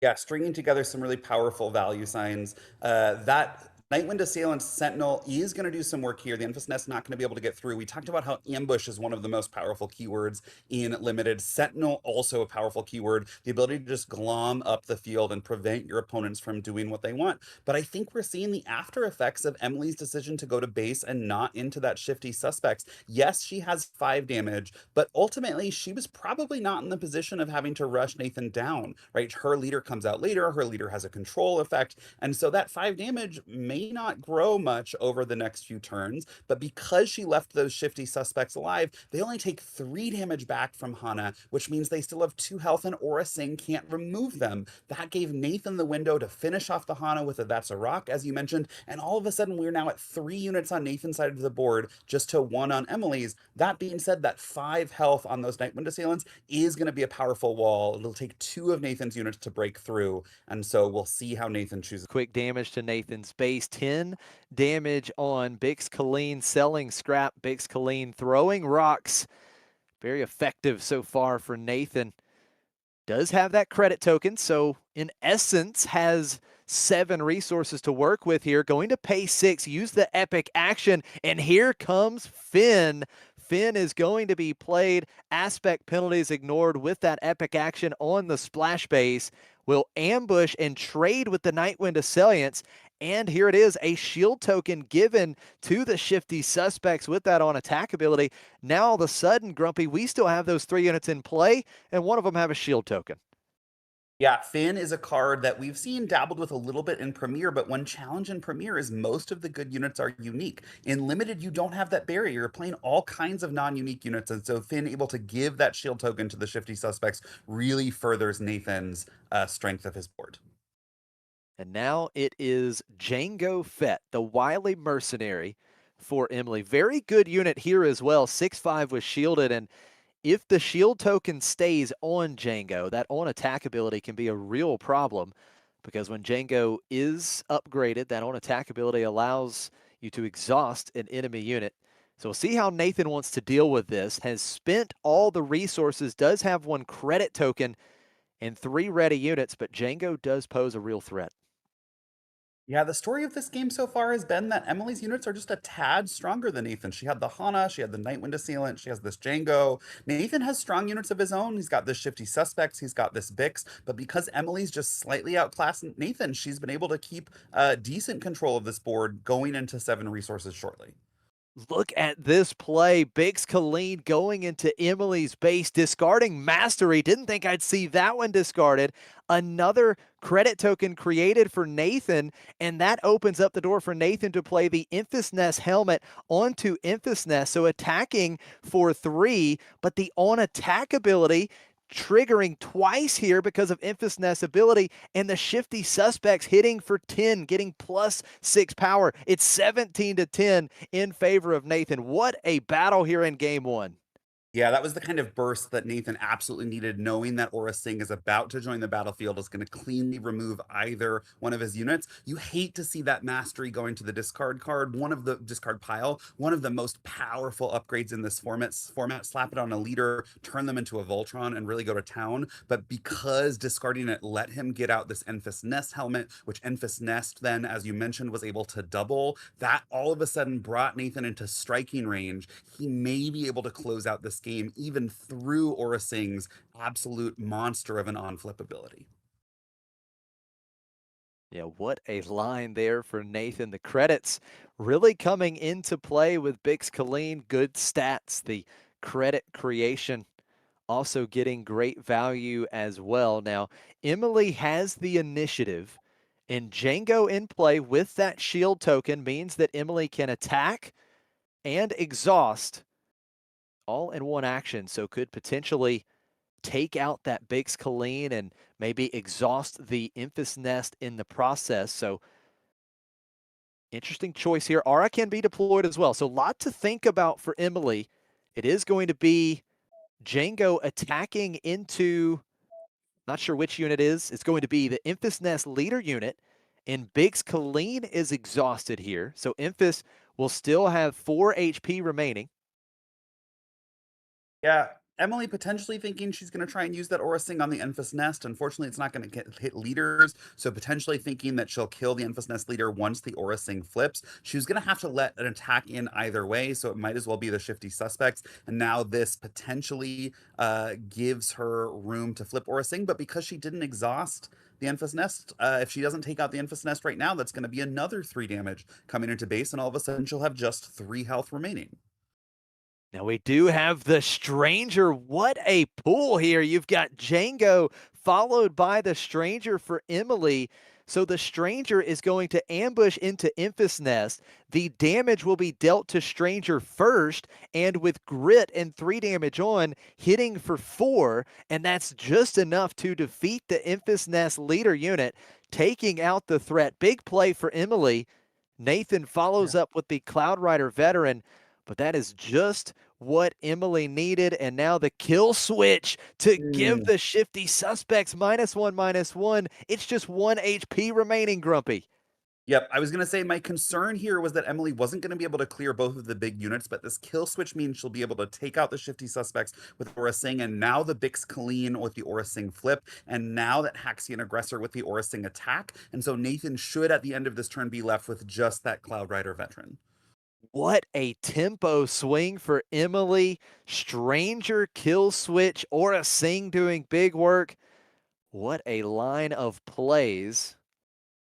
Quite the decision tree to work through on that turn, but Emily played it to perfection. Yeah, still not out of the woods. That Cloud Rider has the ability to attack base for 3. That'll bring Emily to 24. And all of a sudden, any 3-power unit or 3-power attack is threatening to close the game. A 3-power space unit that Emily couldn't answer would force her to claim. So she is going to have to be careful. She's going to continue to have to monitor all of Nathan's cards in hands, all of the threats that he has on the board, and make sure that she doesn't let something sneak through. But if she can do that successfully, she has the tools that she needs to really start to turn this game in her favor. Nathan does have the initiative, will attack with the Cloud Rider veteran. 3 total damage with that on attack ability. And Emily has just 3 HP remaining. The Stranger will attack and defeat the Cloud Rider veteran. Another damage on the Stranger. And all of a sudden, that 5-cost unit with 4 damage on, that is a 5-power Stranger now. As Nathan is just going to put another threat in the ground arena, the Relentless Hunters, which does represent lethal, so Emily does have to answer this as well. Yeah, of course, the Django could take out those Relentless Hunters, but it would die on return, which is not the end of the world for Nathan, because he's just trying to buy time to be able to stick some threat that can deal those last 3 damage. Now back over to Emily. Emily has the Sullustan Sapper paying the extra 2 with the aspect penalty, ambushes and defeats the Relentless Hunters, and now it's 9 damage to base with Aura Sing and Django Fett. And now it's Emily that has lethal in play. Yeah. Nathan's got to find something quick. I don't think he has it. He's going to scoop it up. And Emily, after looking to be very behind, comes back with a massive Aura Sing turn where Aura was deployed and takes game 1. Yeah, some really powerful cards there from Emily, helping to turn the tide in her favor. Stranger, an absolute monster in this limited format, combining ambush with that special ability that allows him to have an opponent's unit deal damage first, which turns on his grit, which turns him into a beefier attacker, clearing potentially multiple units, pushing tons of damage to the base. Really, really well done there by Emily. Looks like she's working with a very powerful deck. Nathan, though, had some powerful plays that doubled Enfys Enfys Nest's helmet, pushing through an additional 6 damage for free when it was deployed onto that Enfys Nest. That discarded Mastery. We'll have to see if Mastery makes it onto the field in this game too, instead of into the discard pile. Nathan's deck definitely with some opportunity to push through damage quickly, and with this game too, he'll be starting with initiative. Remember at the start of that game one, Nathan's turn one play was just cleanly defeated by Emily's shielded turn one play. So Nathan with initiative will have the opportunity to push through a little bit of damage earlier and quicker. That might make the difference as these players sideboard and prepare for their second game. It very well could, and we know that Nathan has arguably the best turn one play for the initiative in the format with that Canyon frontrunner. So good with the initiative. We'll see if he can find that here in game two. I will say this, Grumpy, especially with Nathan having the initiative, and we saw the Enfys Nest helmet that you mentioned there, so good with Enfys Nest herself. I think the Nightwind Assailants are going to be crucial. These early Sentinel units, anything to put a roadblock in Nathan's way here in this game too, with Nathan having the initiative, I think could be very important.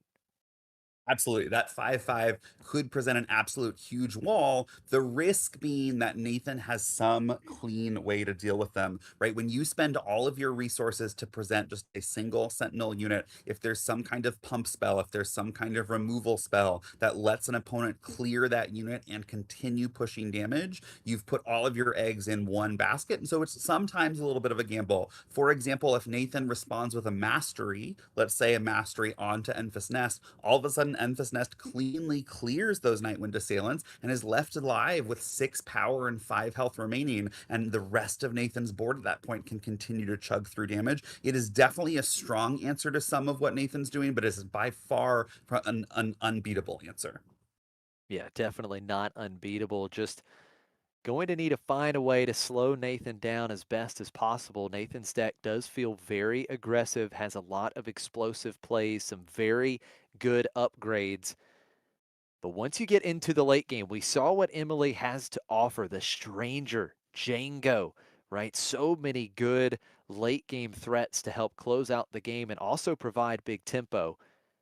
Nathan with the initiative taking a look at this opening hand. I don't believe I see a turn one play here, Grumpy. This might have to be a No, mulligan. that's unfortunate, especially because we see that Nathan has a copy of K2SO, that new card with the ability to do 3 damage on attack to a damaged unit, doubled potentially with Enfys Nest because they can both come out on the 5 resource turn, potentially able to wreak havoc on an opponent's board, but Nathan's going to have to send it back because he doesn't have a turn 1 play, and in limited, a turn 1 play is oftentimes even more important than some of those later game bombs. Yeah, Nathan excited to have the initiative. If you miss a turn one play, that initiative and all of the momentum you could gain from it just essentially goes right out the window. So quick mulligan here for Nathan. Emily happy with the hand received. Resources down. Taking a look over at Emily's hand. Looks as though we have the Toydarian Technician, which is a great turn one play as well. Yeah, Nathan's going to be praying for that Canyon frontrunner, because if he Yes. starts with the frontrunner and Emily starts with that Toydarian Technician, that 2/3, Nathan can claim, and that Canyon frontrunner is going to cleanly take out that 2/3 that Emily has. Sort of a reverse of what we saw in game one. There definitely feels like a lot more turn one plays that are really good with the initiative in this format. A lot of 2/3s, a lot of raid on these turn one plays. So having the initiative can be very important. And it does look like Nathan has some options, had the Artful Pickpocket, and I believe the Cloud Rider Veteran. Pickpocket goes down. Game two is underway. It's the Cloud Rider Veteran for Nathan and the Toydarian Technician for Emily, which matches up pretty well to the Cloud Rider because Cloud Rider is aggressive and that restore can be important. It also matches up well, Josh, because that raid one's going to make the Toydarian Technician hit for 3. That's going to bring the Cloud Rider Veteran down to 1, ready for Aura Singh to just snipe off with her leader ability. Aura Singh could get in some good work early in game two. Nathan with the initiative here. does have some options. Going to play down the stalwart fleet trooper, 3/3 sentinel unit in the way of the technician, and now the Axe Forgets will bounce the 3-cost unit back to Nathan's hand. Cloud Rider veteran going to attack for a total of 3 damage into Emily's base, and here comes the technician, the line you were talking about. 3 damage on the veteran, 1 HP remaining, just 1 damage back on the technician, and Aura Singh picks off the Cloud Rider veteran, and now Emily has the board control, putting down that Imperial Door Technician as well. Yeah, I don't mind what Nathan was trying to do there. The Toydarian technician could have crashed into that fleet trooper, and it would have been a trade, but at least would have prevented that trade in Emily's favor that we saw with her Toydarian technician plus Aura just defeating the Cloud Rider veteran. But the Axe Forgets just a clean answer, returning that to Nathan's hand, followed by another 1-drop from Emily. Clear advantage to Emily early on in the game, and although Nathan now has 1 more card in hand because of that bounce spell, when you're the aggressive deck, right, it matters less whether you have 1 or 2 extra cards after these early turns. You really need to be getting through this damage early, and Emily's opening has just stopped Nathan's deck in its tracks. Yes, Emily's start has been exactly the start that she was looking for. Emily's going to go in for 3, restoring 1, 3-1. The damage total now in favor of Emily as we see the Relentless Hunters coming out. Imperial Door Technician going in for 2 as well. 5-1 the damage totals. Nathan claims the initiative. And look at this. Emily has a Bix Colleen as well. Not going to discard to create a credit token, but nevertheless is a 4/5 that could answer that 4-cost unit on Nathan's side if needed. Yeah, Emily is playing this Aura Singh deck a little bit more aggressively than I would have expected. Had she held the Toydarian Technician back, it could have crashed into Nathan's unit, leaving it with just 1 HP to then be cleared again by Aura. But Emily saying, you know what, my priority here is pushing damage. We saw this in game 1 as well. There were a couple of different times, most notably that Hana attack that she chose to throw into Nathan's base rather than potentially taking out one of Nathan's units. And it worked for her in game 1. So she clearly knows how she's built this deck. She knows the strength of the cards she's relying on, things like the Stranger, things like Jango Fett. So she's got a victory plan in mind, and that plan involves throwing more damage into Nathan's base. So far, it has worked. Nathan has the initiative. Going to be a strong play here. Haymaker will give the Relentless Hunters an experience token, and that is going to be 6 damage to Bix Colleen. The 4-cost unit is defeated. And now it is going to be the Stranger, a perfect response. 6 damage will be dealt first to the Stranger. The Grit bringing the power up enough to defeat the Relentless Hunters. Emphys comes out, but my goodness, what a response from Emily as Emily pours in 3 more damage to Nathan's base. Yeah, Nathan just cannot catch a break here, it seems. That Stranger now with 7 power, right, threatening another 7 at base. The Emphys Nest can't really trade into it because she would be defeated herself. So just really powerful cards from Emily, one after another. Emily quickly claiming the initiative after Emphys Nest attacked and defeat that technician. But now Emily with the initiative has the option to go straight in for 7 damage with the Stranger. That's the play. 15 damage on Nathan's base, 12 HP remaining. Yeah, Nathan what's wanted happening, to be Josh, the is aggressor. He hasn't been able to. opposite of what I thought would happen when we sat down. I said the rules are clear. Enfys Nest is the aggressor, Aura Singh is going to control, and Emily says, you don't know a thing about how my deck works. I'm going to hit base for 7 with this Stranger, and I might close out this game before I even need to flip my Aura Singh leader. Nathan, in quite the precarious predicament. We'll see what he has for us. Did have mastery in hand, but just going to take out the Imperial Door Technician, save the couple possible extra damage to base. And now Emily has the Guild Ambush team as well. Another massive ambush play because that takes out Emphys Nest leader unit and only 3 damage back to the 5-cost Bounty Hunter unit. 1 HP remaining. Complete board control for Emily. Yeah, Nathan needs something like a collateral damage here, potentially doing 2 damage twice. Something like that K2SO could maybe help clear the board, but he definitely is in a tricky situation. Did not have the collateral damage, but does have Anakin's pod racer that does have ambush. So ambushing and trading with the stranger. And then we see the Wookiee gorilla coming down as well. Emily claims the initiative and could bring Nathan to within just 7 HP in this first action. Yeah, Enfys Nest now defeated, going back to that leader zone. Aura Singh still in that leader zone, about to join the battlefield this turn. So Nathan's going to have to deal with a really powerful removal effect. She's going to defeat potentially whatever unit he plays if it has 5 or less HP, deal with the now ready Aura Singh leader threatening to chip in 3 more damage, and deal with whatever Emily chooses to play with her 7 resources, all with just 7 health left to play with. Things are not looking good for Nathan. Now here is Mastery being put on the Wookiee Gorilla, so that brings it up to 7 HP, which means that Aura's when deployed ability would not be able to defeat it. Has to have 5 or less HP remaining as we see Django once again. Emily just finding all of the pieces here in game 2. Nathan has just not been able to amount any kind of offense in this game. Yep, and Nathan now between a rock and a hard place because his Wookiee can attack into that guild ambush team and survive, but that's going to weaken it and let the Aura Sing flip happen. He chooses instead to go base, right? That's a respectable hit to base, but it leaves Emily with 2 really powerful units on the board, threatening an immediate 6 damage with Jango Fett. Looks like she claimed to do just that, and Aura Sting still yet to be deployed. So Nathan trying to cobble something together, but Emily with just so much momentum on her side. And now Django can attack and exhaust the Wookiee Gorilla because the shield token is still there. 26 damage on, 1 HP for Nathan. Has to stop the guild ambush team with 1 action and then has to stop Aura Singh.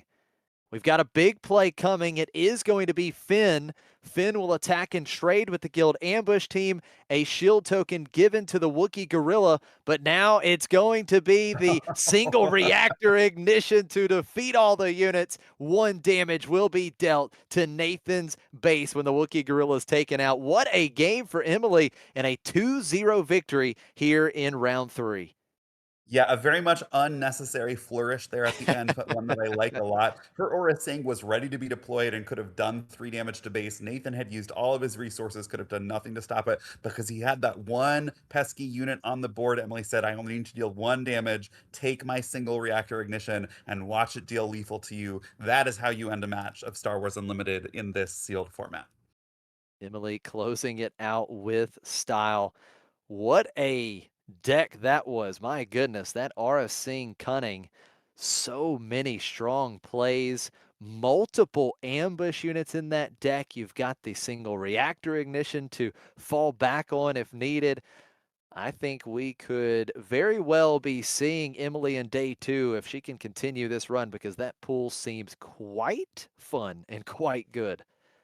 Yeah, I'm expecting to see her do pretty well. Most notably, right, she was able to take that game 2 without ever flipping her Aura Sing leader. She's got incredible bombs pretty much all the way up the curve, ending with that off aspect, but able to be splashed. Single reactor ignition. She's got the tools to deal with pretty much anything her opponents are going to throw at her. So I'm excited to continue to track her progress as today goes forward. Absolutely. Now, we have a pretty quick match there. 2 games, Emily takes it, and the backup match, unfortunately, has also finished very quickly. So we have yet to successfully bring you the backup match because they continue to finish a little bit too quickly for us to jump on over there. So no more games to feature here in round 3, but that was quite interesting indeed. Do want to give a huge shout out to Star City Games for organizing and running this event. And a huge shout out to FFG for making this event and all of this possible. Big thanks to McClunky Gaming, Tim and Claire as well for all the hard work they do with production. And also one other shout out, Grumpy, got to shout out the judges and all the staff. Thank you to all of them for all the Absolutely. hard work because we couldn't have these events if it wasn't for their hard work. They love the game just as much as we do, but it's because of their decision not to play that we all get together on these weekends and have the tournaments of our lives. So thanks to the judges, thanks to the support staff, to everyone who comes together to make weekends like this possible. Absolutely. Now, Grumpy, we've got a little bit of time, so we can certainly chat here and try and fill a little bit of time. And I don't want to put you on the spot too much here, but I am curious what your top three leaders, if you had to choose your top three leaders in this limited format for a lawless time, what do you think those top Yeah. three would be? It's a great question. I think it's one that gets thrown out a lot on, Discord forums, on people discussing the sealed format. It's really one of the make it or break it decisions when you're looking at a sealed pool. I think we saw two of them, Josh. I think we saw Aura Sing and we saw Enfys Nest.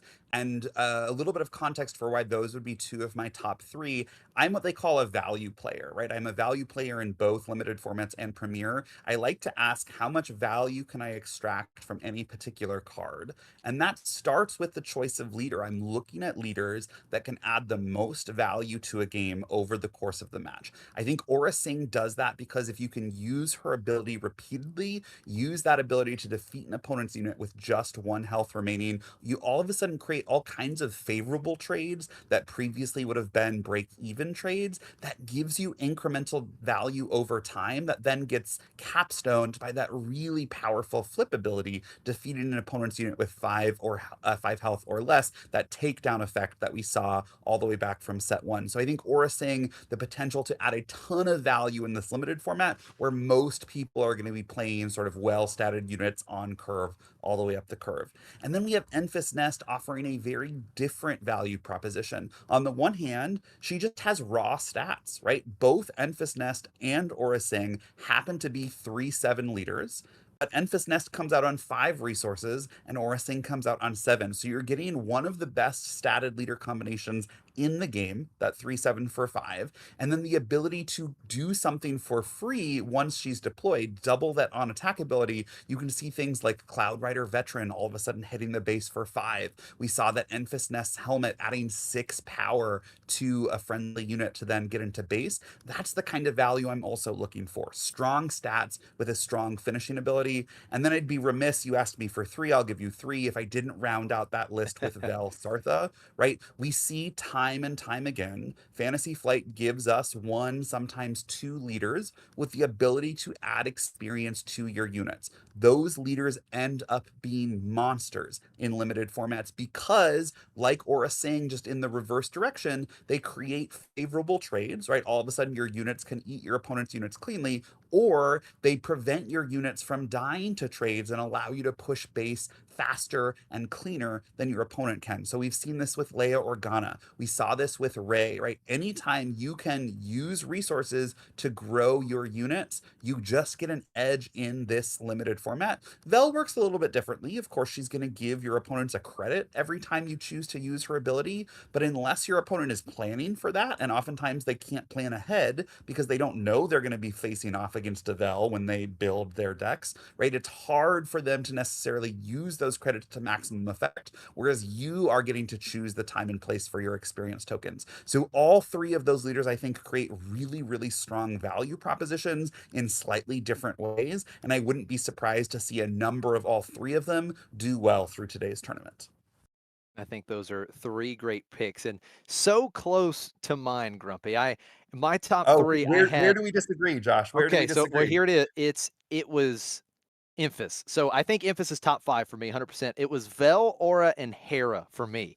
And I know you Mm, personally love Hera because you have yeah, been a Hera enjoyer in the Premier format. yeah, And I just love Hera. I think you're probably onto something there with Enfys Nest, though, because I think Enfys Nest is probably a little less pool dependent, whereas Hera is. So maybe the ceiling is a little bit higher for Hera because if you get those really good Spectres and other really good units that are not in your main 2 aspects that have that heroism aspect, it can just get out of control. We yeah. know how good the Spectres are, and then things like the Ghost on top of that. We even saw it earlier today with Justin running Hera. So I think that's my top 3, but I love what you mentioned there about Emphas Nest and just the raw stats that Emphas brings and the great ability to double up on the on attack. But I will say, so that was my top 3. But of those 3, so far, my favorite to actually play has been Aura Singh. I know that Yeah. Vel's kind of been the leader of the pack, and everyone's saying that Vel is clearly the strongest leader, but Aura just feels so good. To me, having that ability to essentially reduce every one of my opponent's units by 1 HP is massive. It's that much easier to make trades, to take units off the board. And whenever you have, we know how important removal is in the limited format, and you have a great piece of removal built in to Aura Singh with that when deployed can take out a very large threat. And for me, some of my better builds at this point have been with Aura Singh, and I just love the flexibility that you have and that built-in removal. I guess it just makes me feel a little bit more safe, Grumpy. Absolutely. I think Aura Singh is such an interesting leader design. I think a lot of folks' initial impressions were her stats are so bad. 3-7 for a 7 deploy leader. Surely this leader doesn't have potential. And the more you think about it and the more people played with her, she's been creeping up slowly in popularity and creeping up in results. She does something I think that no other leader has done, which is combine a very powerful control style leader flip, the ability to just delete an opponent's unit on flip. We've seen that before, right? Emperor Palpatine from set 1 stole a unit. We have Director Krennic from this set dealing damage to a unit on flip. We've seen that kind of, defeat something. Yoda also, an earlier leader, able to defeat a unit on flip. But the aura combines that with an ability that helps you survive to the late game. That ability to defeat units with just 1 HP remaining lets you create those favorable trades early, which makes it more likely that you will survive to the point of the game where you can actually use the leader flip to great effect. So by pairing a really powerful early game effect onto her leader side with an incredibly powerful later game effect onto her unit side, it almost doesn't matter that her stats are nothing to write home about. That, I think, is why we're seeing her shine so much in this limited format and why we're starting to see her shine so much in Premiere. Yeah, she has done just that. She has certainly been making a little bit of a splash with the control builds in Premiere as well. Now, I do want to give one other very honorable mention here in the leaders, one that you and I specifically haven't talked about, but it's the Boba Fett. I think that Boba Fett has a lot of potential. If you can get some decent early bounty hunter units, the credit generation in that deck is very consistent, and that really helps you play those bigger units early. If your opponent doesn't have really good credit hate, that deck can get out of hand really fast. So I really, really like Boba as well. Yeah, Boba, of course, also coming with strong stats. That 3-6 for 5, totally respectable, but adding raid 1 makes him a functional 4-6 for 5. We've seen that before with leaders like Sabe. That is also a very aggressively statted leader that can come out on 5 and really just start swinging away. Well, it looks like we do have a treat. So Claire and Tim have hooked us up here, and I believe we are showing you the backup match recorded here, part of this backup match. So we are going to get some more Star Wars Unlimited action here in round 3. Love to see it. We've got Amando Santos on the right with the Client Aggression. We've seen this pairing already today. And then we've got Georges Murad. I hope I pronounced that right. On the left, talk about Boba Fett. Here is Boba Fett paired with Vigilance. Love to see it. Yeah, fun to see all 4 colored aspects represented here. It always pleases me when a particular matchup spans the color rainbow. But also, notably, both players here on somewhat aggressive 5 deploy leaders, right? We're going to have some early leader flips this game. It'll be interesting to see who's jostling for board control and who's going to try and get damage to the base. I think the client potentially with a small edge if Amando can get that exhaust effect online. Client able to exhaust an opposing unit if you've generated some kind of token that turn. The client's leader flip, of course, comes with a shield onto the leader unit, so that exhaust on attack is going to be live on the 5 resource turn. If Amando can somehow flip before George George's flips, all of a sudden the client's leader attack will be able to exhaust George's leader on the flip turn. So gonna have to be some delicate maneuvering for both players, both of them potentially with aggressively slanted decks, but a Mondo with this built-in disruption that could change the math. It does seem as though the sequencing will be very, very important as we close in on that 5 resource turn. Amando does appear to be starting with the initiative here to open things up. Both players looking to remain undefeated at this sector qualifier in Palm Springs, California. We'll see how we open up here. Do have that Night Wind Salience. We've talked about how good that Sentinel unit is in this format. And here we go, game 1 underway for Amando. It is the Storm Raider, and unfortunately, Georges does not have a turn 1 play, just claims the initiative. Yeah, not a preferred start for either player, just a 1-drop here, 1 resource left unspent, but that is matched and returned by Georgios having no resources spent. So a little bit of a slow start. Georges with the initiative. And it is going to be the Profiteering Hunter.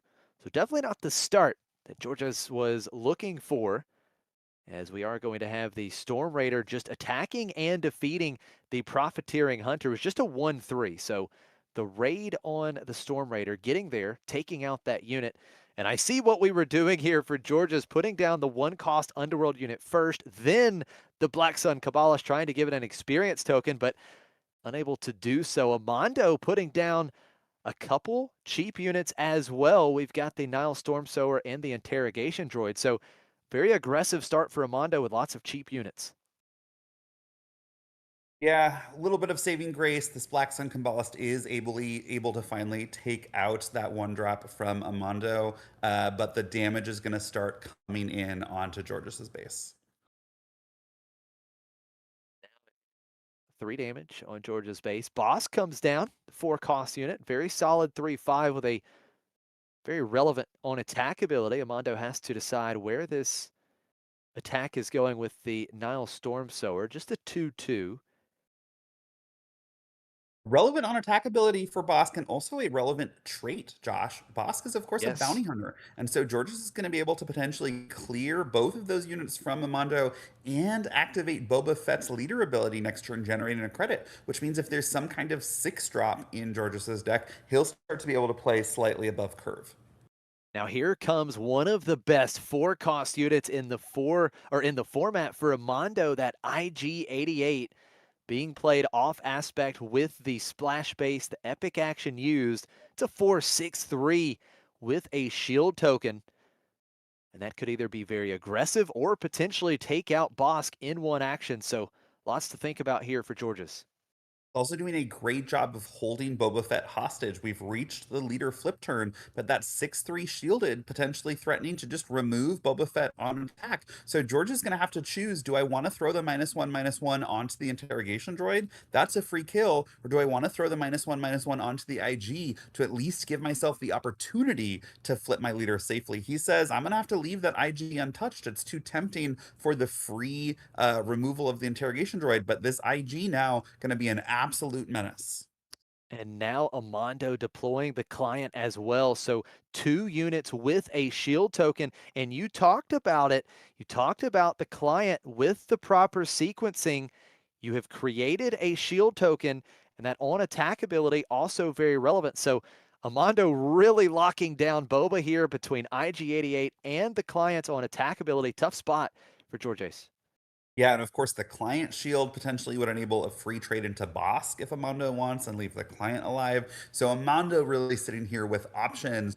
George just having to choose, how can I possibly navigate the rest of this turn? A lot to think about. Now, Georges was able to create a credit token in the process of that attack with Bosk, but here comes Mastery onto the client. A 7/7 with a shield token. 2 massive units with shield tokens for Amando. This spells big trouble for Georges. Yeah, Josh, you asked me what my 3 most powerful leaders were. I can give you my single most powerful card, and that is Mastery. Yes. Mastery is a format-defining card, and seeing it here on a shielded client leader just creates this unstoppable 7/7 shielded threat. Now that's Razi coming out for Georges, that 3-cost unit, getting a shield token and dealing 2 damage to IG-88. So that removes the shield token on IG-88. Georges just going to claim the initiative, and here comes a very large attack with the client. 16 damage on Georges's base. 16-0. He'll have the initiative, but lots of work to do. Yeah, one opportunity potentially for George's last turn would have been to pass rather than to claim, because if Amando chooses to crash the client into base, which he almost certainly is going to do, no one wants to give up 7 damage. That would give Georges a window to flip Boba Fett if he wanted to, potentially trading into that IG-88 and keeping things a little bit clear on this turn. But Georges, I guess, choosing to prefer initiative to potentially clear out the IG-88 using this partisan infantry. Definitely a trade that is welcomed, getting the 6 power threat out of there, but another hit for 7 from the client. 23 damage on the base of Georges. Just 4 HP remaining. It looks as though Boba will be deployed now, but there has to be some kind of answer for the client. Yeah, we have enough on board. The Lats Razi can clear the shield. The Bosk and the Boba Fett can together clear the client. But now with this prototype tie advanced, we've got a lethal threat in the air and a lethal threat on the ground. All of a sudden, Georges' job just got much, much harder. That is a lethal threat in both arenas. Georges has the next action, trying to look at what he has in hand. Looks like he's got 2 sentinels. He's got a sentinel for the space arena and the ground arena, but it just won't cover both. And Yeah. I just don't think he has a way out of this, dealing with Unfortunate both for units. Georges, that Latsrazi really needed to take off that shield to give him the option to clear the client through damage. It looked like he wanted to play that Nightwind Assailant to gum up the ground, but Amando is just able to go over that with this lethal threat in the air. Had Georges gone the ground route, taking out the client just through damage, potentially could have deployed that Sentinel to the space arena and bought himself a little bit more time. Great point for sure. Would have had enough between Bosk, the on attack ability from Bosk, and Boba to take out the client. And it's just going to be the IGV-55 listener, the sentinel in the space arena for Georges. But now Amando could put more threats on the board. It is going to be the Sullustan Sapper. And now with this play, it does open up the opportunity for Georges to claim and put a sentinel down in the space arena as well. Or excuse me, the ground Yeah. arena. Bit of a saving grace there for Georges. He's going to be able to start with that Nightwind Assailants, which is potentially going to be able to soak up a client attack. Has potentially given himself an out. Still very much up against the wall, but at least is stalling lethal for now. So there it is. Sentinel units in both arenas for Georges. Quite the package here in this deck, but client plus mastery, just pretty good. The client is going to attack and take out the sentinel unit, just losing the shield token. And now it is the Sullustan Sapper that represents lethal with no sentinel unit remaining in the ground arena.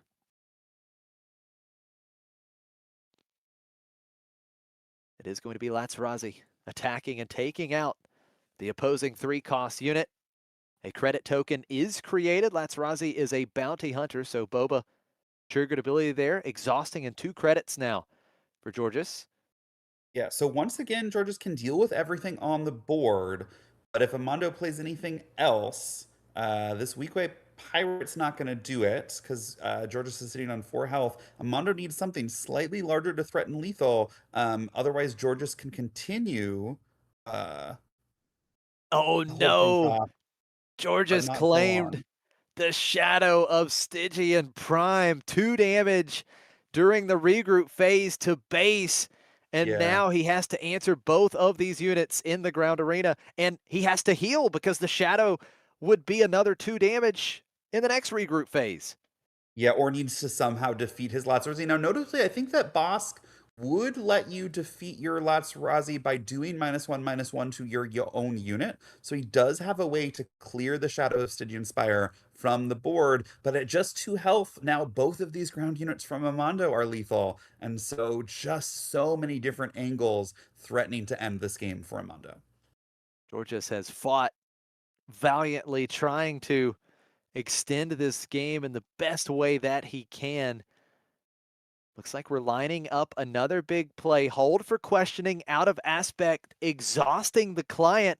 And we'll get to take a look at Amando's hand and can discard a card that shares an aspect with the client. We've got some options here. Yeah, And and you're, Amando pointing to that collateral damage saying, hey, this is oh, yep. lethal as well. That is it. Could not heal. And what an opening game there. Yeah. A great tip for players in really in any format is what Georges just did. He knew that he was going to lose this game. He had no way to stop both of the lethal threats on the ground arena from Amando. But because this is limited in particular and the players are still navigating what is in each other's deck, playing that hold for questioning, revealing Amando's hand just gives him a little bit more information going into game 2. So granted, it does tell Amando I have a copy of Hold for Questioning in my deck that I'm playing off Aspect. That gives Amando a little bit of information, but George is potentially saying the value of seeing those 3 cards in your hand is worth it to me going into game 2 because now that's 10% of your deck, right? You've shown me 3 cards. Limited decks are just 30 cards. So that kind of information gathering, even if you know you're going to lose a game of limited, if you have time, do what you can to get information about the cards in your opponent's deck so that you can be more prepared to face that deck in game 2 and then hopefully game 3. Great points there, Grumpy. What an opening game. And both times we've seen the client, it is paired with mastery, and that spells trouble for your opponent. We've talked a lot about it, and you mentioned it. Mastery has to be the best card for you. I think it does have to be definitely the best common in the format and one of just the best cards, period, because there's so little to answer it. There's just not much upgrade removal, and when you can put it on a leader, it just becomes that much more difficult to close it out. Now, unfortunately, I do not think we can show the rest of this match because the round is about to conclude, so we've got to get ready to bring you coverage from round 4. We are going to be cutting to a short break. Amando did take that one 2-0, so client victorious there. Been a lot of fun here with Grumpy. I'm going to be stepping away for a few rounds as Tower joins you once again. Thank you so much for tuning in. We'll be back with more action here in just a few minutes.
Welcome back, folks, to the Sector Qualifier here in Palm Springs, California, brought to you by Fantasy Flight Games and Star City Games with coverage by our McClunky Gaming coverage team. I am Grumpy Elephant. I was joined last round by Josh from Next Gen Gaming, joined this round again by TowerNumberNine. Welcome back to the stream, Tower. How's it going for you today?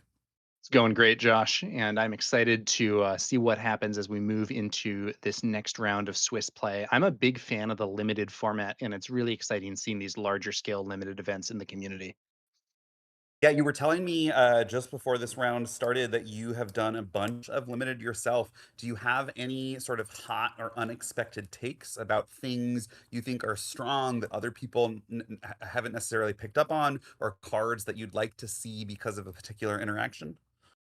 Yeah, I mean, I think I don't know that I have any like super secret sauce. I think the big thing is just that this set is a way different limited environment than we've seen in different sets because of the splash bases. And I think this is maybe going to become more apparent in the draft portion of the event because often in draft, you might pass a card that's actually quite good under normal circumstances if it doesn't fit in your aspects. And with these splash bases, that is not something that you just have to pass on. You know, you can very easily incorporate cards from outside your aspects. And I think it also makes the signaling more complicated. It can be tougher to tell what someone's focusing on if they're just taking the best cards that work with that splash base. So should be interesting for the draft. For limited, I don't know. I mean, I think Vel Sartha is the front runner, as is, fairly apparent from the stats that we had earlier. But as we were discussing earlier, Grumpy, Vel is not in the really favored position that we saw with like Leia Organa in sealed from the previous set, or Anakin Skywalker from Twilight of the Republic earlier. I think this is a format with a lot of different options and a lot of play to it. And Vel's ability can be interestingly double-edged. That is one thing I have noticed. I was playing some Vel earlier, and that giving that experience can be really good, but at the same time, sometimes giving your opponent that credit can set them up for a strong play that they normally wouldn't be able to make. So there's a little more uncertainty and risk to it than with some of the experience giving leaders that we've seen in the past. Yeah, I think that analysis is spot on. In limited, when players are mostly playing sort of medium to strong cards, the ability to have an opponent ramp slightly earlier into a powerful ambush card, potentially defeating the unit that you just put an experience on, has the potential to make Vel a blowout in the wrong direction. Whereas other experienced leaders that we've seen, Ray and Leia, right, they use your own resources, but they don't help your opponent sort of jump a turn ahead. So think your analysis is spot on. That being said, we are going to have at least one Vel for you in this round 4 coming up. So we'll get to see that experience in action. And then, as Tower mentioned, we've got a couple of drafts for you tomorrow. I'm particularly excited to see how our top players, those players who qualify from today for day 2, will start off with a draft. And then our final 8 tomorrow will also do a draft. Particularly excited to see how our top players navigate just the chaos that is this limited format, as you've talked about. Yeah, it's gonna be really exciting. Like I said, Grumpy, I'm a big fan of limited. It'll be cool to see how this hashes out here. And here we have Daniel Pimentel versus Taylor Boomeister, with Vel Sartha Contested Caverns versus Saw Gerrera Coaxium Mine. Yeah, so Vel, we're gonna see, potentially some experience flowing, throwing some credits Taylor's way. Saw Gerrera, I think, is a leader that some people do think has a lot of potential. The ability to add +2, +0 to an attack, throw that at your opponent's base. Granted, you do have to defeat your own unit afterwards, but with both bases starting at just 27 HP, Saw potentially can set up a very, very fast race in his favor. So we'll have to see, did Taylor pull the cards that are really going to synergize well with Saw, potentially some masteries to put on that Saw Gerrera leader to make him an absolute monster to finish the game. If he has those synergies together, he may be able to make these games end quite quickly, which might make the experience sort of gradual value engine from Daniel slightly too slow.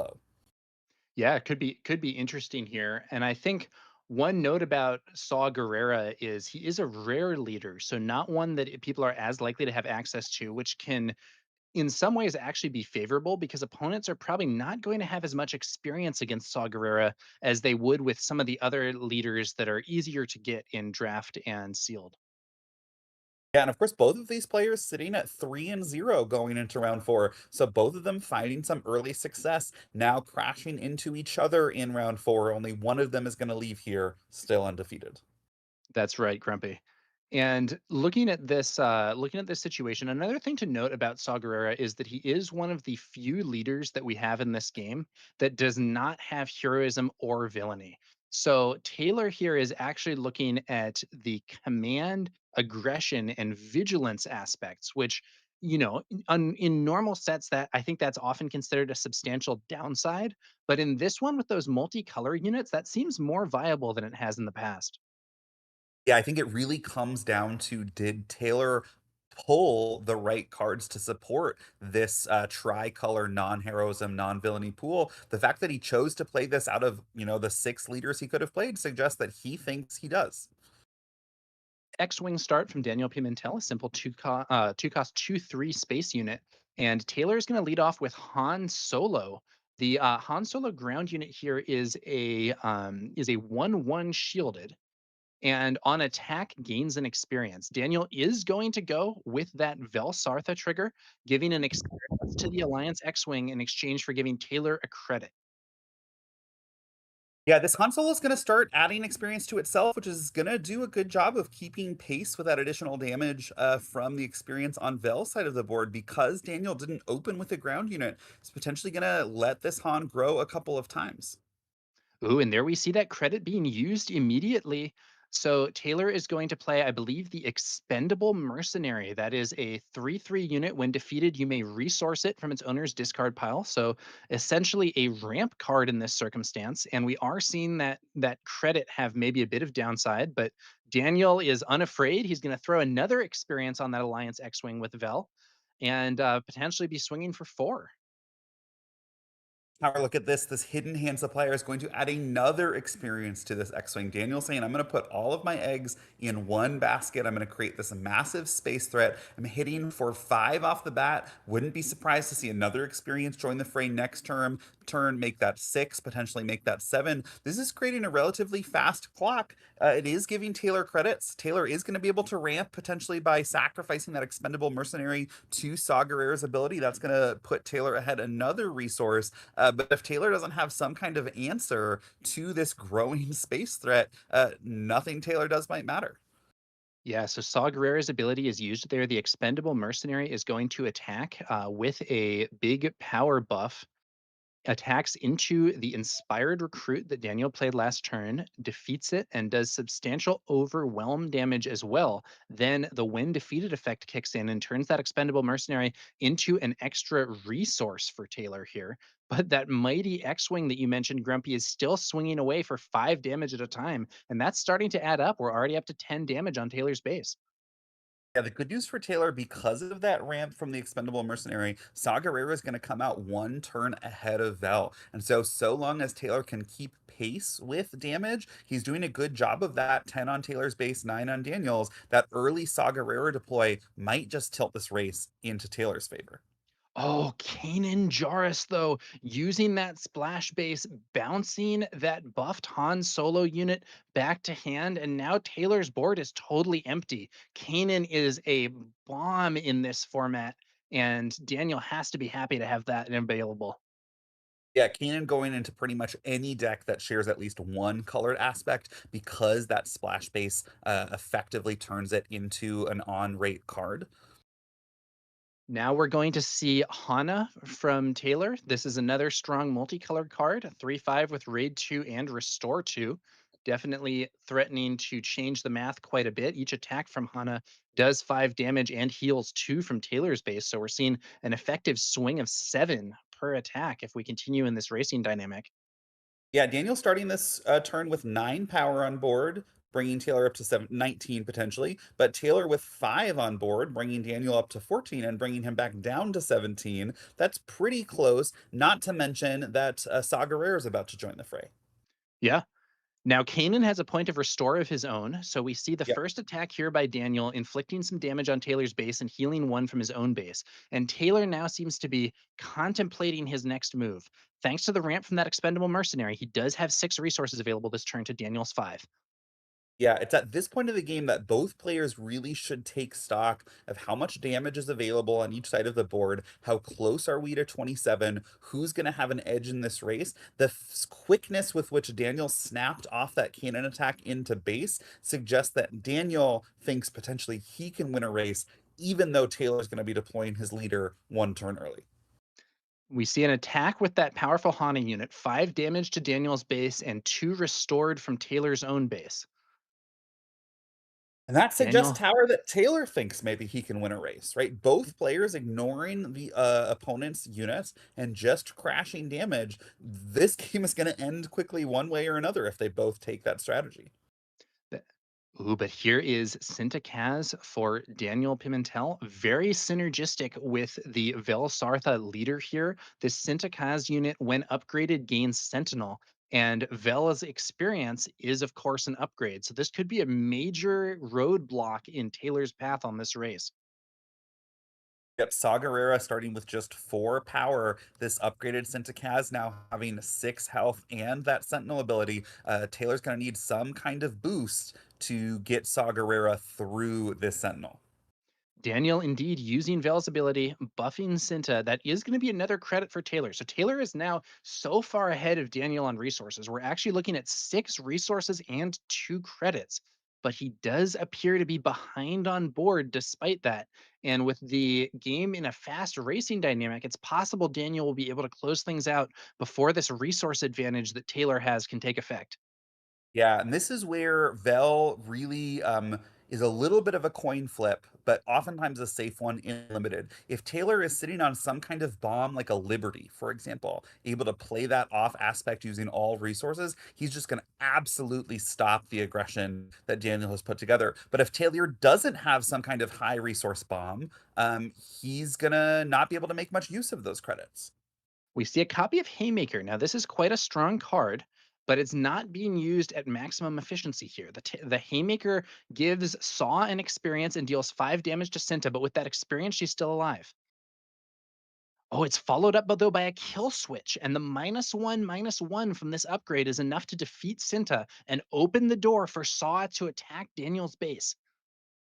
Yeah, that saw's gonna hit in for 5. That's gonna bring Daniel to 18. And here's the thing, Tower. If Taylor is able to attack again with Saw Gerrera, that would be 23. Could potentially add 2 damage to the Hana and attack in for another 7. Taylor can now threaten to end this game with a single action unless Daniel has something to disrupt either the Saw Gerrera attack, throw another Sentinel on the board, or remove this Hana. Daniel takes the initiative, looking at his cards, may be in some trouble here with that 2 card answer to Cinta. It may have been inefficient in terms of cards, but it still got that Sentinel out of the way, allowed Taylor to swing into the base. And as you say, Grumpy, Daniel now needs to find an answer immediately, or Saw's ability could be used to make 2 attacks here and end this game. If Daniel, of course, though, does find an answer, he has put himself in a position where he's also threatening this lethal this turn. Vel is potentially going to come out and add herself to the board, but looks like we have a bit of a judge question. Yeah, not entirely sure. I think they're I think they're picking it up one way or I think another. that's a scoop from Daniel saying, I have no way to stop your double Sagarera attack. Yeah, and that's some of the aggressive power of Saw Gerrera highlighted in that game.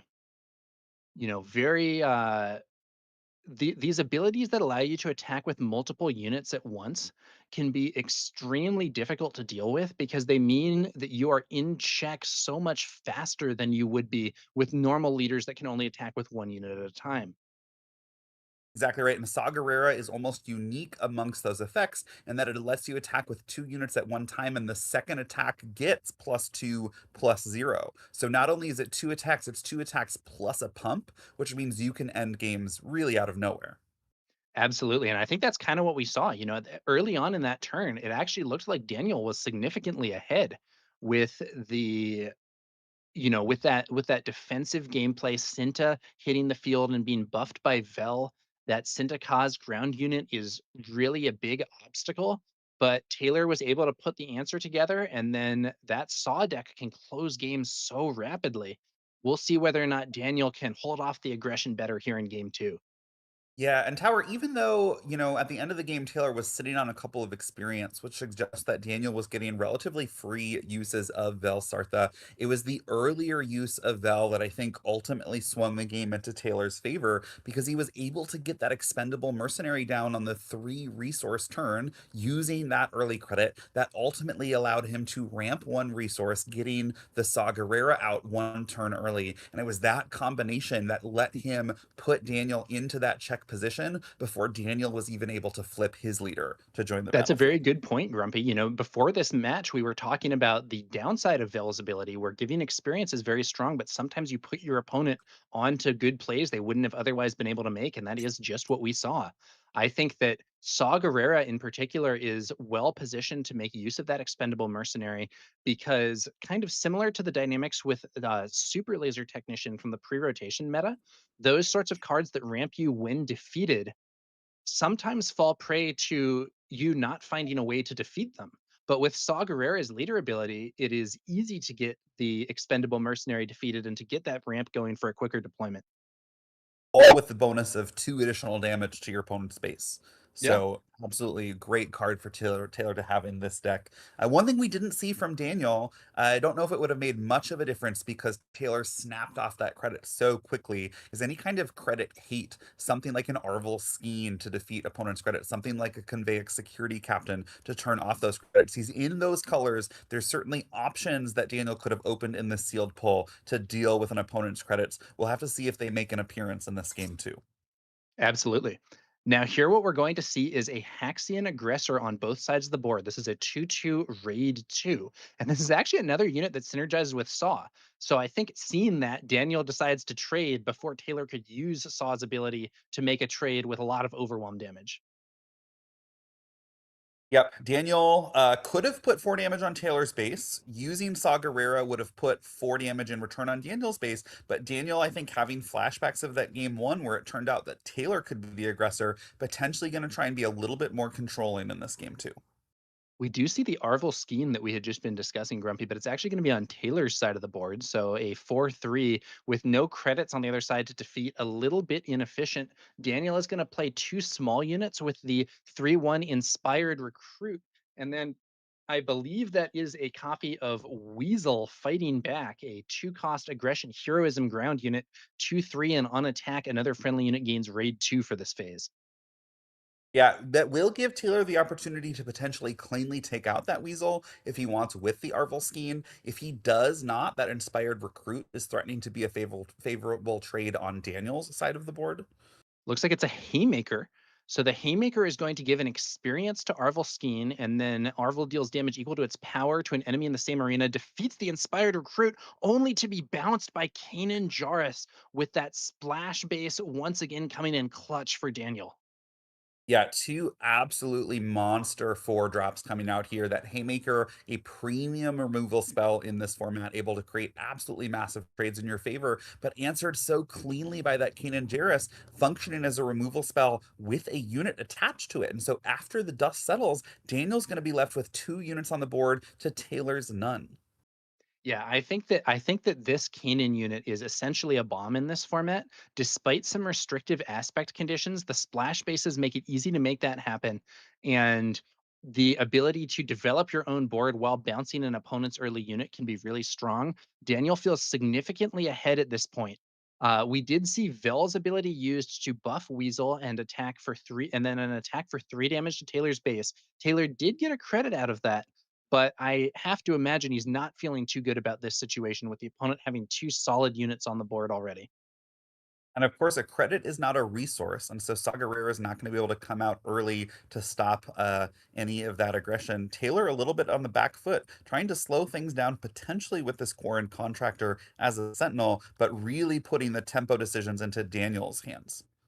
Yeah, and to make matters worse, this corn contractor could be fairly easily removed. It looks like it's actually going to be the Sullustan Sapper arriving, ambushing and defeating the corn contractor, and allowing both of Daniel's units to potentially swing to base. We also could potentially have seen Vel's ability used to buff one of the units into position to defeat the corn contractor. But now it's Daniel who's, maybe playing a little more aggressively and focusing on getting some damage onto Taylor's base fast.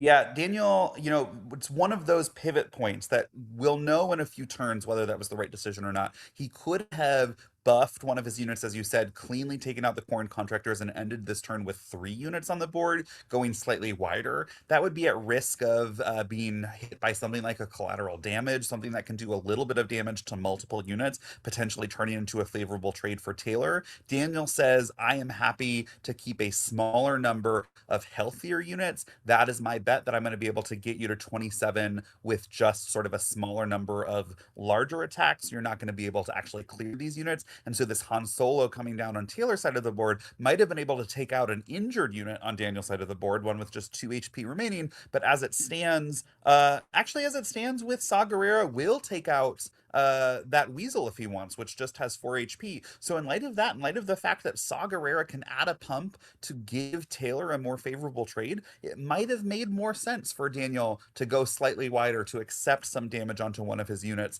in exchange for ending that last turn with another unit on the board. Yeah, that's possible, Grumpy. Although one thing to note is that, of course, Saw Gerrera's ability does also defeat Han at the end of the attack, whereas otherwise he would be able to survive thanks to his shield token. So it's not like a super clean trade for Taylor. And Daniel did put another experience on, I think it was on the Kanan Jarrus ground unit using the Velsartha Yep. leader card's ability. So we saw that to push even more damage, but it also means more credits on Taylor's side of the board. Yeah, Taylor coming into this leader flip turn with 8 credits. We didn't see any absolute massive bombs from him in game one. Potentially he's sitting on something incredibly powerful game two. But this time, because both players are still at resource parity, Velsartha is also going to be able to join the fray. Yeah, so we have 6 resources and 2 credits for Taylor. That's potentially going to be 8 cost worth of cards. But like you said, credits don't allow you to deploy your leader earlier, so both these leaders potentially flipping on the same turn. Taylor now is the one playing a bit more defensively, though. After the Saw Gerrera flip, we actually see Canto Bite Security on the field, a Sentinel unit that on defense creates a credit. So Taylor getting even more credits available as once again we have Kanan Jarrus attacking, defeating the Canto Bite Security thanks to the buff from Weasel. Yeah, and Vel still waiting to join the fray. Taylor sitting at 15. Vel with the ability to buff herself, starting out as a 4/7, going to become a 5/8 potentially pretty quickly. Taylor, having spent most of his resources, is starting to be a little bit on the back foot. Daniel has the opportunity to close this game in just a couple of attacks. Yeah, that's right. Grumpy, I think it's an interesting situation here. We do see the Han Solo hibernation sick ground unit attacking and defeating Kanan Jarrus thanks to the on attack experience.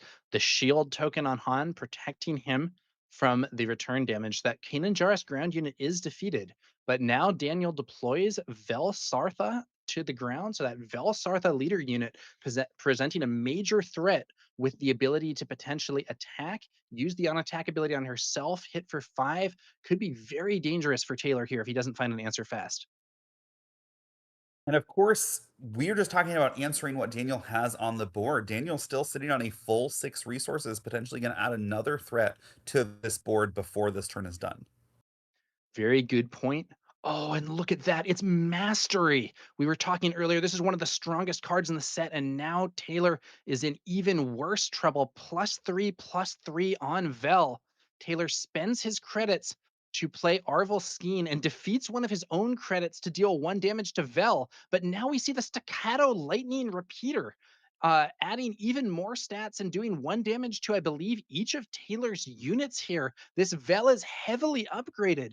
This is Yeah. extremely dangerous. I think we are.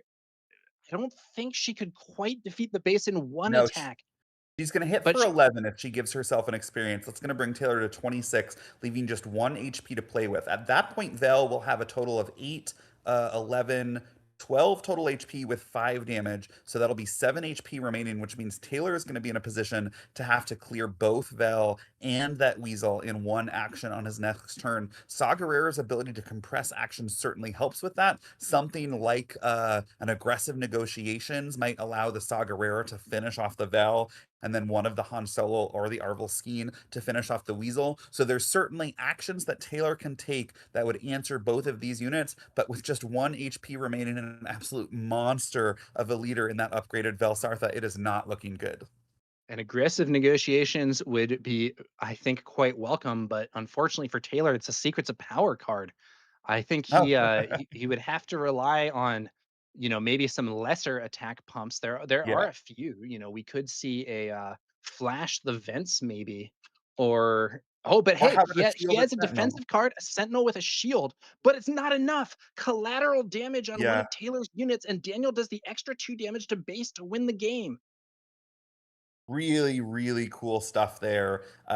Daniel really switching into that role of aggressor. It seems like at first, when they started off, he was going to try and control things a bit, going for that trade with those Haxian aggressors. But once the first couple of turns played out, once he was able to bounce that buffed unit with the Haymaker using his own Kanan Jarrus, he really calmly stepped into the role of aggressor. Those double upgrades on Vel absolutely shut the door in Taylor's face for this game, too. So Daniel very much earned himself a game 3 in this matchup. That's right, Grumpy. And one thing that I thought was really interesting is when I was doing the math on those upgrades last turn, for a moment I thought Daniel might have erred by playing both upgrades because I was thinking maybe he was going to get enough damage to defeat the base in one attack from that Velsartha leader unit, but it was only enough damage to reduce the base to 1 HP. So I was like, shouldn't he have just attacked if it was going to take 2 attacks with a Vel either way? The thing that I was missing though is by getting Taylor down to just 1 HP, that meant that he was in range of that collateral Mm, damage to do the yep. 2 direct damage to base and close the game. Yep. Very often we've seen, collateral damage able to do 2 damage to a unit and then 2 damage to another unit or base. On its face, it seems like you're going to get the most value if you do 2 damage to a unit twice. You're spreading 4 damage across 2 units for 3 resources. That's about on rate with things like open fire that we've seen from pre-rotation, dealing 4 damage for 3 resources. But what we've seen more often in decks that choose to play collateral damage is that 2 burn to base is so valuable. It lets you bring close games home when your opponent has seemingly stabilized. There, Taylor seemingly stabilizing with that shielded sentinel from the droid laser turret. That card collateral damage from hand presented a clean way for Daniel to nonetheless win that game too.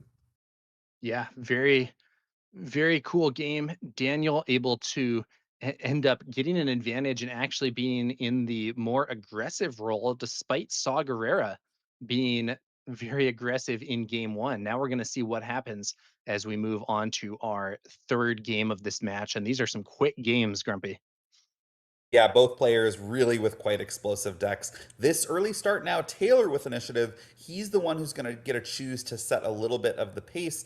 Daniel, whether he wanted to or not, potentially being forced to add this experience to the Cloud Rider veteran. Had he not, Taylor's Haxian aggressor would have been able to cleanly answer it on the first action of this 3 resource phase. Now the Cloud Rider veteran sitting at a 2/5 will potentially be able to take out the Haxian aggressor unless Taylor uses Saw Gerrera's attack on the aggressor to take out the now buffed Cloud Rider veteran. But after that dust completely settles, Taylor will once again be left with a credit token on this 3 resource turn.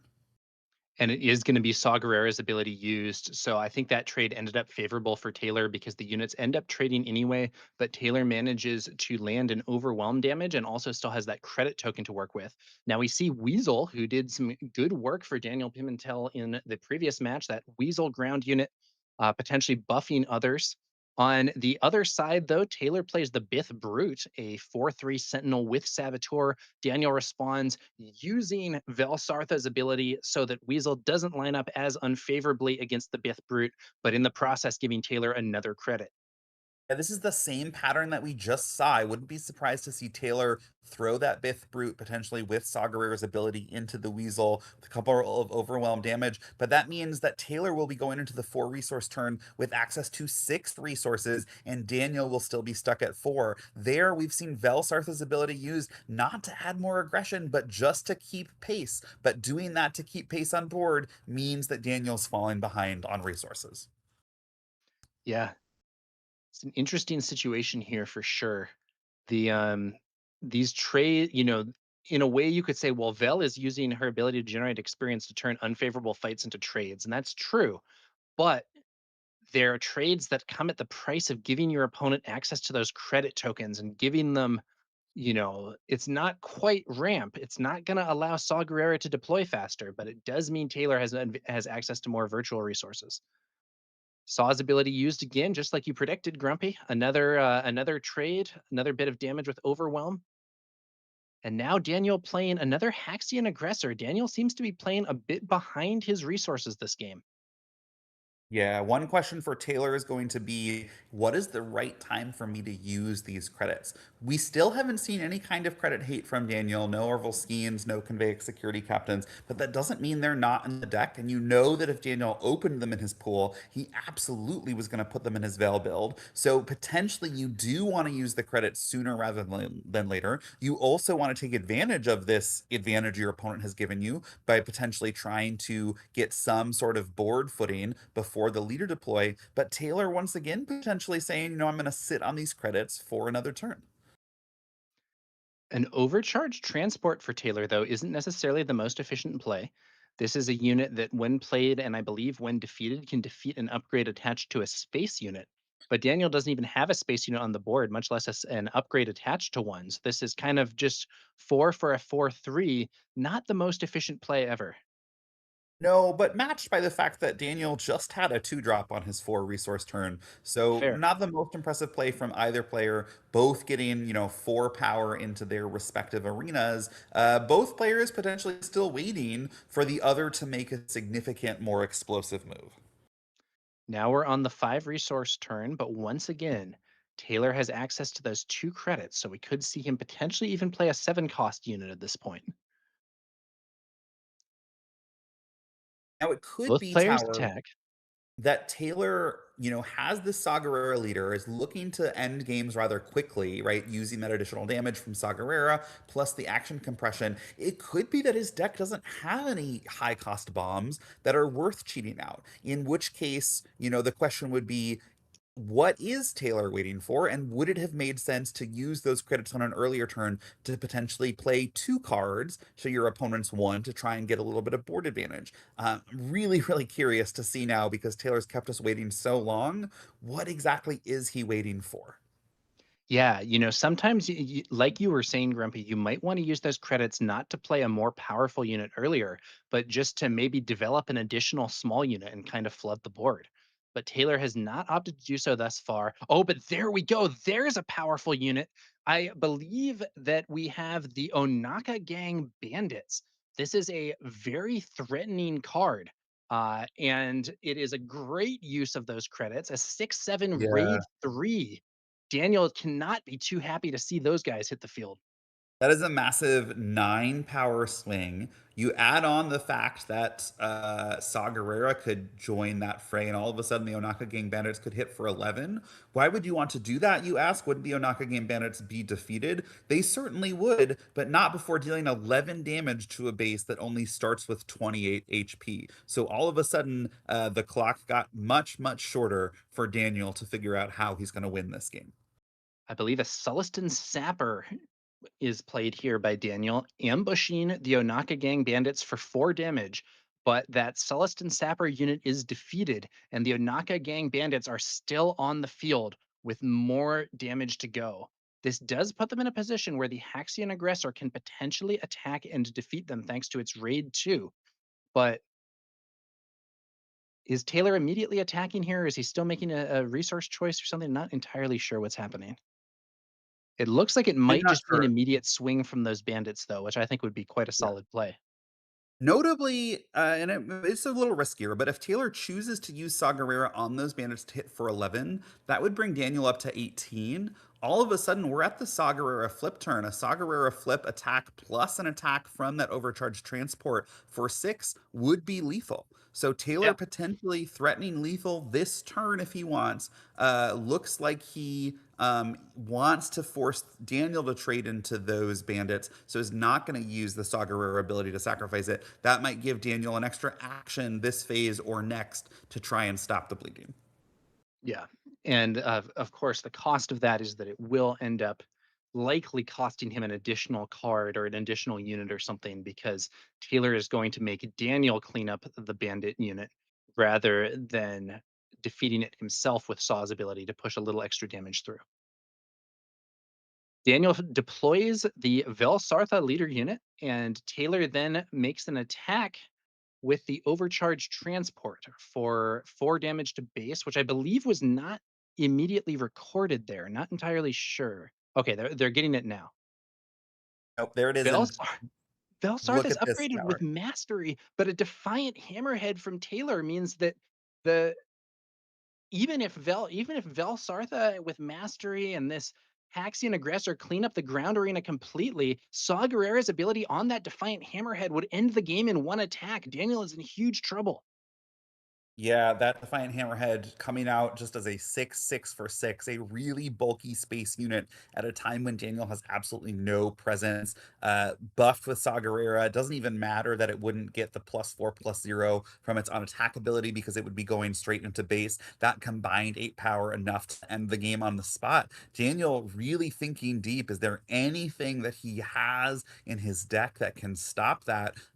If he doesn't have anything in his hand, he's going to be forced to claim immediately. That's going to lead to a Saw Gerrera flip. Things just really not looking good.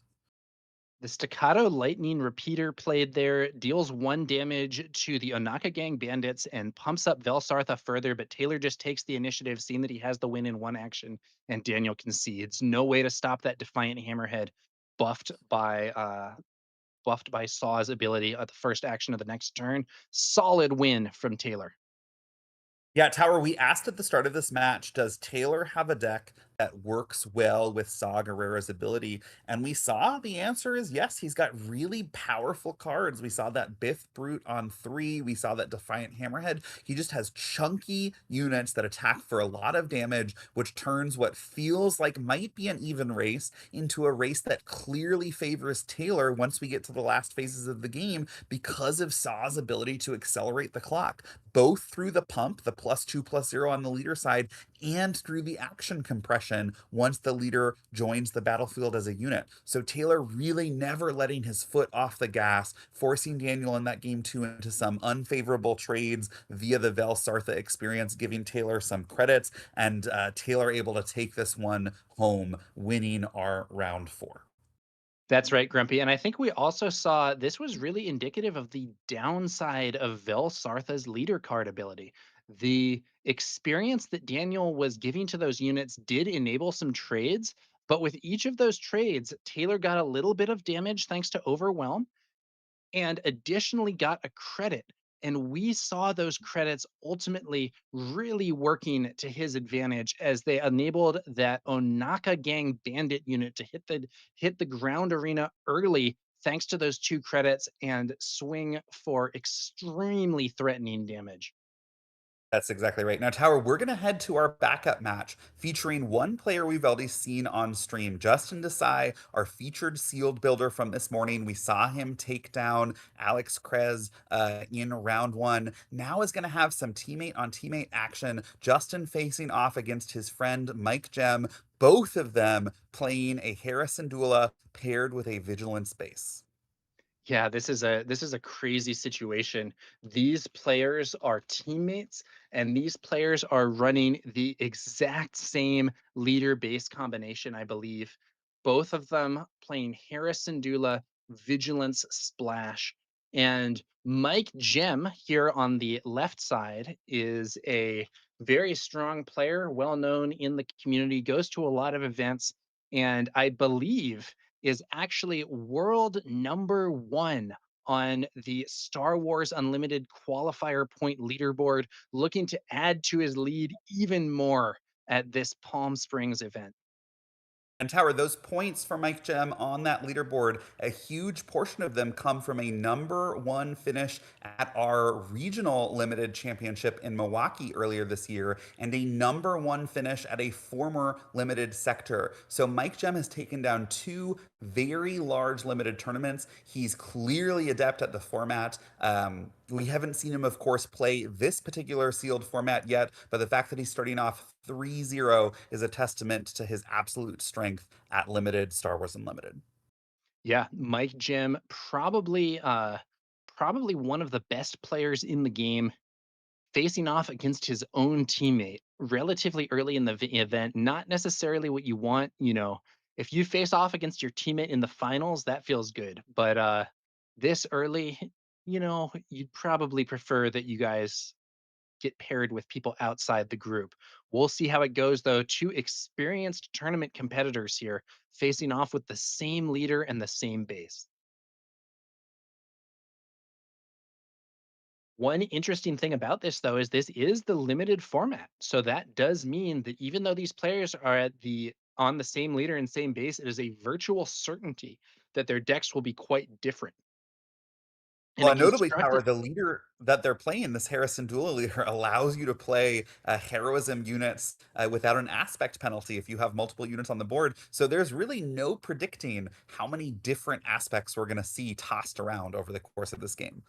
Yeah, it could be quite a wild circumstance. Now, it appears to me that this first turn is actually very good for Justin Desai because it looks like he plays the C3PO ground unit, and Mike Gem has missed his turn one play.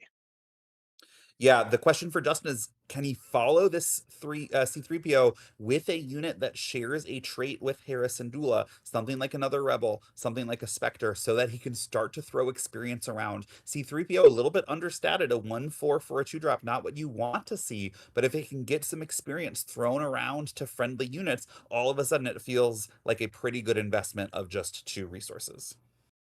That's right, Grumpy. And Hera has the Rebel trait, the Spectre trait, and she also actually has the Twi'lek trait, which does not come off too often, but there are a few Twi'lek units in this set that C3PO could also potentially buff with that ability.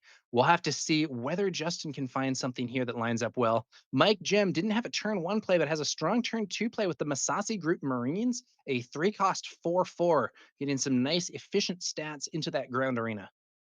Yeah, now it looks like Justin's choosing between 2 cards. He's got a Phantom for the Space Arena and a Liberated Wookiee for the Ground Arena. The Phantom's going to share that Spectre trait with Harrison Dula, which means the C3PO will be able to add an experience to it. It would make it a 3/3 after all is said and done. That's what he's going to go with. The Wookiee would have been a 2/4, which would have been an easy trade for Mike to take using that now 4/4 Masasi Group Marines. That's right, Grumpy. And indeed, we see C3PO attacking into the base there. So the C3PO unit only hitting for 1 damage. Maybe more importantly, that on attack ability giving +1/+1 to that Phantom space unit, now up to a 3/3. And if Mike doesn't have something in the space arena, that could really add up, especially if the C3PO ground unit gets to keep attacking. You know what I see in Grumpy's hand, in Mike's hand though, Grumpy? I see mastery. That mastery is going to absolutely make an impact when it comes down. That 3/3 upgrade, really powerful. My guess, Tower, is we're going to see that come out as soon as Harrison Dula gets deployed. That seems like a fair guess to me as well. Now, the Masasi Group Marines are going to attack and defeat that C3PO ground unit. Justin attacks with his Phantom Space unit for 3 damage to Mike's base, now 4 damage on. And Mike is then going to play the Chewbacca ground unit. This card is a 4/4, I believe, with Overwhelm. And it has a special ability where when its attack ends, if the defending unit was defeated, give an experience token to this unit and heal 3 damage from him. So this Chewbacca unit can be extremely annoying against a bunch of smaller units, attacking and defeating them, doing damage with Overwhelm, healing and getting buffed. Justin then plays the Hidden Hunters, a 4-cost 4/5, which lines up pretty well against the 4/4 units Mike currently has on the board. Yeah, thankfully for Justin, that Hidden Hunters has 5 health. That otherwise, that Chewbacca would have been able to potentially attack into a lower health unit, heal itself, and get an experience. I wonder, Tower, are we going to potentially see, though, that mastery played on that Chewbacca? Because then all of a sudden, that on attack ability starts to look very, very good on the Chewbacca. Oh, it's not mastery, but it's something maybe even better in this situation. It's a haymaker. So the Yeah. haymaker is going to buff one of these units with an experience, and then it will deal damage equal to its power to the hunters. Mike choosing to buff the Misasi Group Marines rather than Chewbacca here. I like that a lot. This is our leader deploy turn. Both Harrison Dula is going to come out as a 3/6. If Mike had put the experience on the Chewbacca, it would not necessarily be able to take out the Harrison Dula cleanly in one hit. And Justin's Harrison Dula would be threatening to take out those Masasi Group Marines and stay alive. By buffing these Masasi Group Marines, knowing that Justin has spent all of his, he's not spent his resources for this turn, but knowing that this Harrison Dula is going to be coming out, he saves the Masasi Group Marines from a Harrison Dula attack. That's right, Grumpy. Justin is going to make an attack to base with 3 damage from that Phantom Space unit. Mike goes ahead and uses those experienced Masasi Group Marines to attack into Justin's base for 5 damage. Justin is going to deploy his Harrison Dula leader unit, and Chewbacca will attack, dealing 4 damage to Hera and suffering 3 damage in return. We now see, I believe, the splash base is used here to play a copy of Val. When played, give a shield token to another friendly unit. So Justin's Val unit there shields Hera. Now, if Val is defeated, see, we'll give a shield token to an enemy unit. But that might not be what Justin's most worried about right now. Mike deploys his own Harrison Dula leader. Justin is going to get a liberated Wookiee unit onto the board, a 2-cost 2/4. Mike decides to attack with his copy of Harrison Dula into his opponent's Harrison Dula leader unit, defeating the shield that was added by Val. And now both Harrison Dula leader units at low HP, but Justin's is still ready. And Justin has the choice of what to do with this potential attack. Yeah, for those of you who are wondering why Mike would have attacked the Chewbacca into the Harrison Dula rather than either attacking base or flipping his own Harrison Dula in return, it's almost certainly respecting the possibility that Justin was going to play his own mastery onto his Harrison Dula. Had he done so, the Harrison Dula would have been a 6/9 and all of a sudden would have cleanly eaten any unit that attacked into it. By attacking Chewbacca into Harrison Dula before doing anything else, Mike made sure that he got 4 damage into that Harrison Dula. The Chewbacca survived, albeit with just 1 HP remaining, so that even if Justin followed up with a mastery of his own, it would be a weakened Harrison Dula, one with just 5 total HP remaining rather than 9 total HP, and much, much easier to deal with. Look at this, Grumpy. Justin Desai starting this next turn by playing the Ghost, and he has the aspects he needs. He controls a Vigilance unit, so he can give an experience and a shield token to each of up to 2 units. So once again, Justin Desai's Harrison Dula leader is protected by a shield and gets an experience, and Val gets a shield and experience as well, meaning that Mike will not be able to easily defeat that ground unit to get a shield onto his side of the board. Yeah, but this Canto Bight security is about to be a very impressive wall because none of Justin's ground units have more than 4 power, which means Mike is looking at getting potentially 2 credits, potentially taking out both of those shields, and then potentially opening up the door again for some trades on the ground. What we've seen here is both players really, really respecting that this limited matchup might come down to ground control in particular. So they've been largely ignoring bases, Justin even prematurely claiming rather than attacking with a Harrison Dula the previous turn to try and get an edge in this ground battle. And thus far, both of them have had pretty clean answers to what the other is doing. Now, the one caveat to this tower, as we're starting to see units attack back and forth, is that Justin is currently uncontested in the space arena, threatening a massive 7 power swing every turn across those 2 units. So if Mike spends too much time trying to clean up the ground arena, he's at risk of losing the game over time from these repeated attacks in space. That's right, Grumpy. And it's an interesting situation here for sure. We see the Masasi Group Marines attack and knock the shield off of Val. The Val ground unit then attacks to defeat the Canto Bight security unit. And when defeated, gives a shield to the Masasi Group Marines. Justin choosing to give a shield to the unit that was already exhausted here. Now, with those 2 attacks, Justin has also given Mike 2 credit tokens because every time that Canto Bight security unit is on defense, it creates a credit. Yeah, very much earned its keep there, paying back 2 of the 5 resources that Mike had chosen to spend. Mike now sitting with potential 3 resources to spend this turn, 1 from a resource, 2 from those credits. It'll be interesting to see, is he going to use them this turn to try and eke out a little bit more advantage, because he does still feel a little bit behind after all of this with those 2 units in the space arena, or is he going to try and hold off for some potentially absolute monster bomb on a future turn? It's going to be an attack with Mike Gem's Harrison Dula leader unit, attacking to once again attacking Justin Desai's Harrison Dula leader unit, defeating another shield token. But Hera is herself defeated in that action. Justin Desai then chooses to attack against Mike Gem's base with Hera. So that Harrison Dula leader unit inflicting 4 damage with the experience token and restore 1 kicking in to heal Justin's base. And now that copy of Mastery is Mm. finally played using those 2 credits and using the discount on a unique unit, that Chewbacca unit now benefiting from Mastery +3/+3. And this is huge because now that unit can attack and defeat the liberated Wookiee without being defeated, which means that that ability is going to kick in to heal Chewbacca and give him an additional experience. Really an absolute masterful turn by both players, right? Understanding the rhythm of the game, understanding the proper sequencing, when to attack, when to hold back. And I think neither player is necessarily too upset about how the dust has settled. It seems like Mike has finally clawed his way back to control of the ground arena. Just 1 damaged Terracindula leader facing off against a shielded Masasi group Marines and a buffed Chewbacca. But that being said, Justin's still uncontested with that 7 power in the space arena. So we're going to have to see, is Mike going to turn to the aggression? He's not going to have a chance because Justin's going to cleanly answer that. Sabine Wren hitting the field here for Justin Desai. When played, you may defeat a non-unique upgrade, and then this unit also has ambush. So I believe what we saw there was Sabine, when played, defeating Mastery and then attacking Yeah. and defeating that Chewbacca unit. Very strong answer here from Justin Desai. Really, really important swing, because otherwise that Chewbacca was threatening to potentially hit base for 8 with Justin already at 10.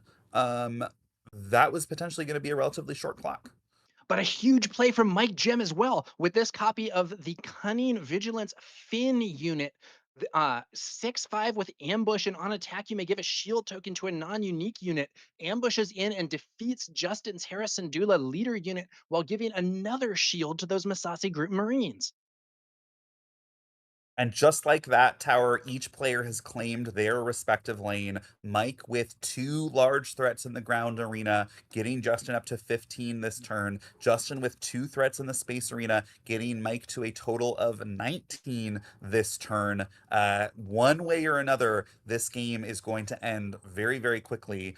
Justin now with lethal on board across his 3 units, that Defiant Scrapper joining the fray, so threatening a potential 10 damage across 3 attacks. Mike Gem just short of lethal. That Finn threatening to hit for 6, which would bring Justin to 21. The Masasi Group Marines potentially threatening to hit for 5, which would bring Justin to 26. That means both players looking at this board state know that it is on Mike to figure out what can he do to stop this aggression from Justin. Otherwise, Justin is going to end this game, this action phase.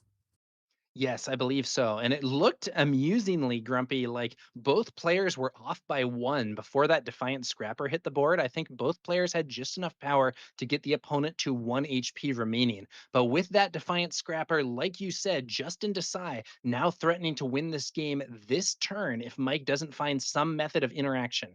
Now, it is also Now possible that here's Mike could have some kind of attack pump to get himself over the finish line first. Should be very interesting here. So here's some interesting math. It looks like Mike's going to actually start with this Finn. It's going to bring Justin to 21. So all of a sudden, Finn is threatening lethal on his own. The confidence with which Mike attacked with Finn has to leave Justin asking, what does Mike have? What could Mike have? Because if Justin, chooses to go all in, attacking with his Defiant Scrapper potentially into Mike's base, and Mike does have some kind of answer, all of a sudden Justin's in check in the first action next phase. So really, really delicate sequencing required here from both players. Justin's not going to blink. He's going to say, you haven't shown me anything that, Oh, wait a he minute. just I kidding. think He he's potentially blinking. has blinked. Looks like he wanted to attack with that scrapper into base, saying, you haven't shown me anything that's going to prevent me from killing you this turn. Until you do, the plan is to attack base. So once again, now it is in Mike's hands. Does he have something to stop these space threats? Oh, look at that. I believe that is a copy of Incapacitate. It doesn't remove one of these units, but the -2/-2 means that Justin Desai has one of his units debuffed. It's still lethal though, Tower. There's still It's 5 power on Justin's side of the board. there has to be another follow-up or that's not enough. What can Justin do here? I think if I'm Justin, I probably just keep doing the attacks, make him show me. If you didn't blink after the Fin attack, if you attacked the Defiant Scrapper into base, I don't know if there's a reason to blink now. Yeah, and there he goes. It's an attack with that Phantom Space Unit, another 3 damage to base. Mike Gem on only 2 HP remaining. One attack from that ghost would end the game because the Incapacitate is debuffing it, but not by enough. Does Mike Gem have another follow-up, or is Justin Desai about to win this game? It looks like he might be holding on to a Milodon Riders, which is an ambush unit, but unfortunately for the ground arena, I wonder if Mike Gem was supposed to have started this action phase ambushing the Defiant Scrapper with those Milodon Riders before attacking base with Finn. If Justin didn't have an answer to Finn, then Mike would have been able to put Justin in check and force Justin to claim, but it looks like Mike doesn't have it. He's going to throw the Masasi Group Marines into base, and he's one short. Justin's going to finish the game with that debuffed ghost. It's going to be game one to Justin Desai in this clash of the Titans between these two teammates. Incredibly close game that we just witnessed, Grumpy, between two experienced competitive players, two teammates, both running the same leader and the same base and really fighting it out. We saw some great plays on both sides. Ultimately, Justin Desai was able to win the game. Mike Gem was off by 1 point of damage. Yeah, really, really well played by both players. Really, really cool to see. We are going to have to cut there because we are quickly approaching the end of Swiss round 4. We can report to you that Justin went on to win the second game in this matchup, taking round 4 2-0 against his team. That's going to put Justin to an undefeated 4-0 after the first 4 rounds. Mike's going to fall to 3-1, but still very much live to make day 2 and still potentially very much live to make our top 8. Yeah, Justin Desai, our featured deck builder, didn't necessarily think that he was going to have the strongest deck in the room, thought that his deck was, decent but not amazing, but he's been putting up a pretty amazing result thus far. 4-0 is a great start to an event like this. All right. All I right. believe we are going to take a quick break here before moving on to our next round. We will be back soon. I'm TowerNumber9, joined here by Grumpy Elephant in McClunky Gaming's coverage of the Palm Springs Sector Qualifier for Star Wars Unlimited TCG, brought to you by Star City Games. Don't go away. We'll be back soon.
Welcome back to McClunky Gaming's coverage of the Sector Qualifier here in Palm Springs, California, brought to you by Star City Games. I'm TowerNumber9, joined here by Grumpy Elephant. We just had an exciting round, and we're poised to bring you more Star Wars Unlimited limited gameplay. Grumpy, how are you feeling?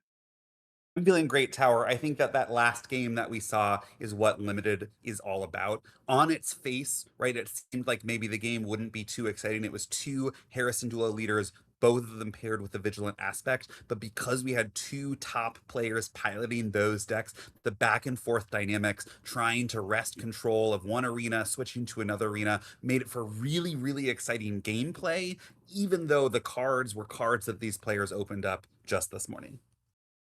Yeah, it was really cool. And one of the things that's so interesting is in this limited format, you might be playing the same leader and the same base as an opponent, but you're almost guaranteed to be playing a very different deck. Whereas in a constructed format, you sometimes do see two people on nearly the same deck or even the literal exact same cards facing off with each other. Whereas in limited, there's kind of some guaranteed variety just by the nature of the format. Yep, and variety and also unpredictability, right? There's really no way to guess what your opponent might be playing because you don't know what bombs they happen to open, you don't know what removal they happen to open. And similarly, right, when you sat down that morning, you didn't know what cards you were going to open. And so that's partly why I think Limited is so much fun and why players, right, tend to really enjoy it. It's a little bit of a breath of fresh air sometimes when Premier can end up being similar deck after similar deck. Yeah, absolutely, Grumpy. And I think the limited format is really interesting. And I think this one, the Lawless Time limited format, is maybe the best limited that we've seen in this game's history. I think that at the very least, the options are so much more open here thanks to those splash bases, and it can create some very interesting dynamics. By contrast, sometimes you might have a limited pool in another set with a lot of cards that just don't necessarily work very well with your leaders. um, Now, of course, you can play around that, and there's kind of an understanding that limited decks aren't necessarily going to be as strong as the ones that you would see in other formats. But I think that the splash bases really help turn some of those cards that might not necessarily be that efficient into much more viable options. I think that's exactly right. Well, last round Tower, we got to see in our feature match a Vel Sartha facing off against a Saw Gerrera. For our feature match this round, Swiss round 5, both players undefeated. It is going to be an Aura Singh facing off against a Boba Fett. So two new leaders for us compared to last round. It's going to be Mariana Aldeco piloting this Aura Singh Stygian Spire deck, facing off against Joey Lee, Boba Fett making his base in the Coaxium Mines. Yeah, let's see how this goes. That is going to be an Aura Singh aggression deck and a Boba Fett vigilance deck. But as we were just discussing, Grumpy, with these splash bases, we might be seeing some aspects beyond those that are just on the leaders and the bases here.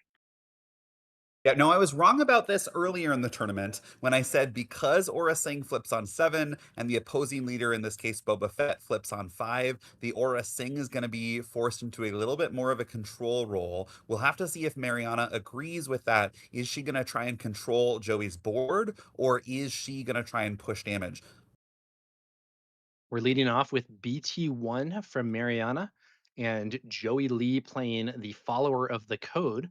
So BT1, a 2-cost 2/4 on attack, discards the top card of your deck. And if it is an aggression card, can deal 1 damage to a ground unit.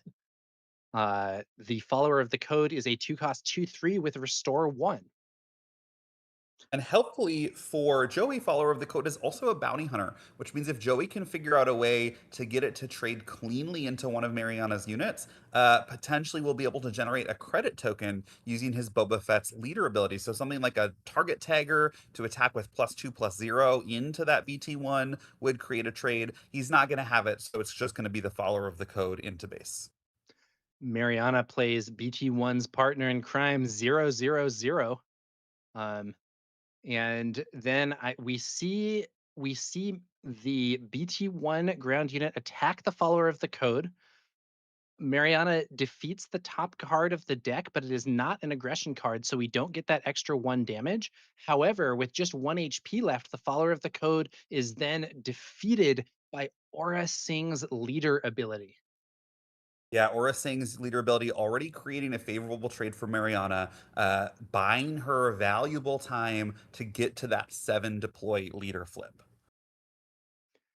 Yeah, now that Arvel Skeen was played here without the opportunity to actually defeat a credit token, but Joey could trade the Arvel Skeen ground unit there for the 000 ground unit and at least get some of the threat off the board. However, that BT1 would remain as the only unit on the field, and that's exactly what we're going to see. Yeah, he needed to do that there. If he'd sent it anywhere else and the BT1 had a chance to attack into the Arvel Skeen, even if the BT1 missed again, that Aura Singh unit would finish things off. So Joey choosing to take the clean trade there. Mariana playing multiple small units. We see Chio Fane played there as a ground unit, and then a Cavern Angels X-wing space unit entering the board as well. Joey Lee, on the other hand, just played, I believe, the Hidden Hunters, a 4-cost 4/5 with Hidden. Yeah, And those go ahead. those are the stats you like to see in limited. 4/5 for 4, absolutely respectable. This Nightwind Assailants 5/5 Sentinel for 5. That is what Joey wants to see. He's putting out solid stats on curve, hoping that eventually he's going to be able to start chipping damage through to Mariana's base. Mariana attacks the base in the space arena with that Cavern Angels X-wing. Joey is then going to deploy Boba Fett, and take a look at this. This is something that you do not often see these days. Governor Shuttle, each player has to choose and defeat a unit. Mariana gets to choose the Cavern Angels X-Wing, which when defeated deals 2 damage to Joey's base. Joey has to choose the much more valuable Hidden Hunters. Very interesting. At this point, After all this dust has settled, Tower, it looks like it's going to be pretty much an empty board. Just that Boba Fett leader deployed for Joey Lee, threatening to attack for 4 damage a turn. That's not nothing. Mariana ending with the only non-leader unit, that Governor Shuttle sticking around as a 2/4 in the space arena. But if you are trying to approach this matchup from a control perspective, from the idea that you're trying to stall damage to make it to your Aura Sing leader flip, this is about as good as you could hope for from Mariana. Just 6 damage on base after the first 4 full turns, and already similar amount of damage onto your opponent's base. yeah. Amusingly, I think that Mariana's BT1 missed its on attack ability 3 for 3 times, but it did not matter because Aura Singh's leader ability was available to to defeat the Nightwind assailants when they had just 1 HP left from those 2 power units attacking. Now, moving to this next turn, Joey Lee is going to attack base with Boba Fett, and Mariana is going to attack base with the Governor Shuttle. Now Mariana plays a droid laser turret, putting up some defenses in that ground arena. And on Joey's side of the board, we are going to see the I believe it's the Cad Bane unit here with shielded and overwhelm. Definitely a bit of a threat, but isn't going to stick on the board. As moving into the next turn, the Blade Wing bounces Cad right back to hand. Yeah, that's exactly what Mariana needed. She needed Joey to invest all of his eggs into one big basket, that big basket coming in the form of a Cad Bane, and then able to start the 7 resource turn, simply returning it to hand. And now Joey's in a tough position. His Boba Fett leader cannot get through this shielded sentinel. If he chooses to redeploy that Cad Bane, well, now the droid laser turret can just throw 2 damage into it, and then the Aura Sing flip is live, and she'll finish off the Cad. Actually, she won't, because the Cad Bane has a shield. So the shielded Cad Bane is able to re-come down. It will survive the turn. Aura Sing will not be able to defeat it, which means the question is, are we going to see an Aura Sing flip turn at all? Yeah, it's possible that Mariana will choose not to deploy Aura Sing, and that's exactly what happens, waiting to find an opportunity to defeat a unit with 5 or less remaining HP when Aura Sing deploys. I think that's exactly the right move. Aura Sing stats, just a 3/7 for 5. Really nothing to write home about. You really want to make sure you capitalize on that flip ability to make up for the fact that you had to wait until the 7 resource turn to even let your leader join the fray. And there's a Lost and Forgotten answering that Cad Bane ground unit once again. First, that Cad Bane ground unit was bounced back to hand by the Blade Wing space unit. Now, Lost and Forgotten defeating that Cad Bane unit and healing 3 damage from Mariana's base.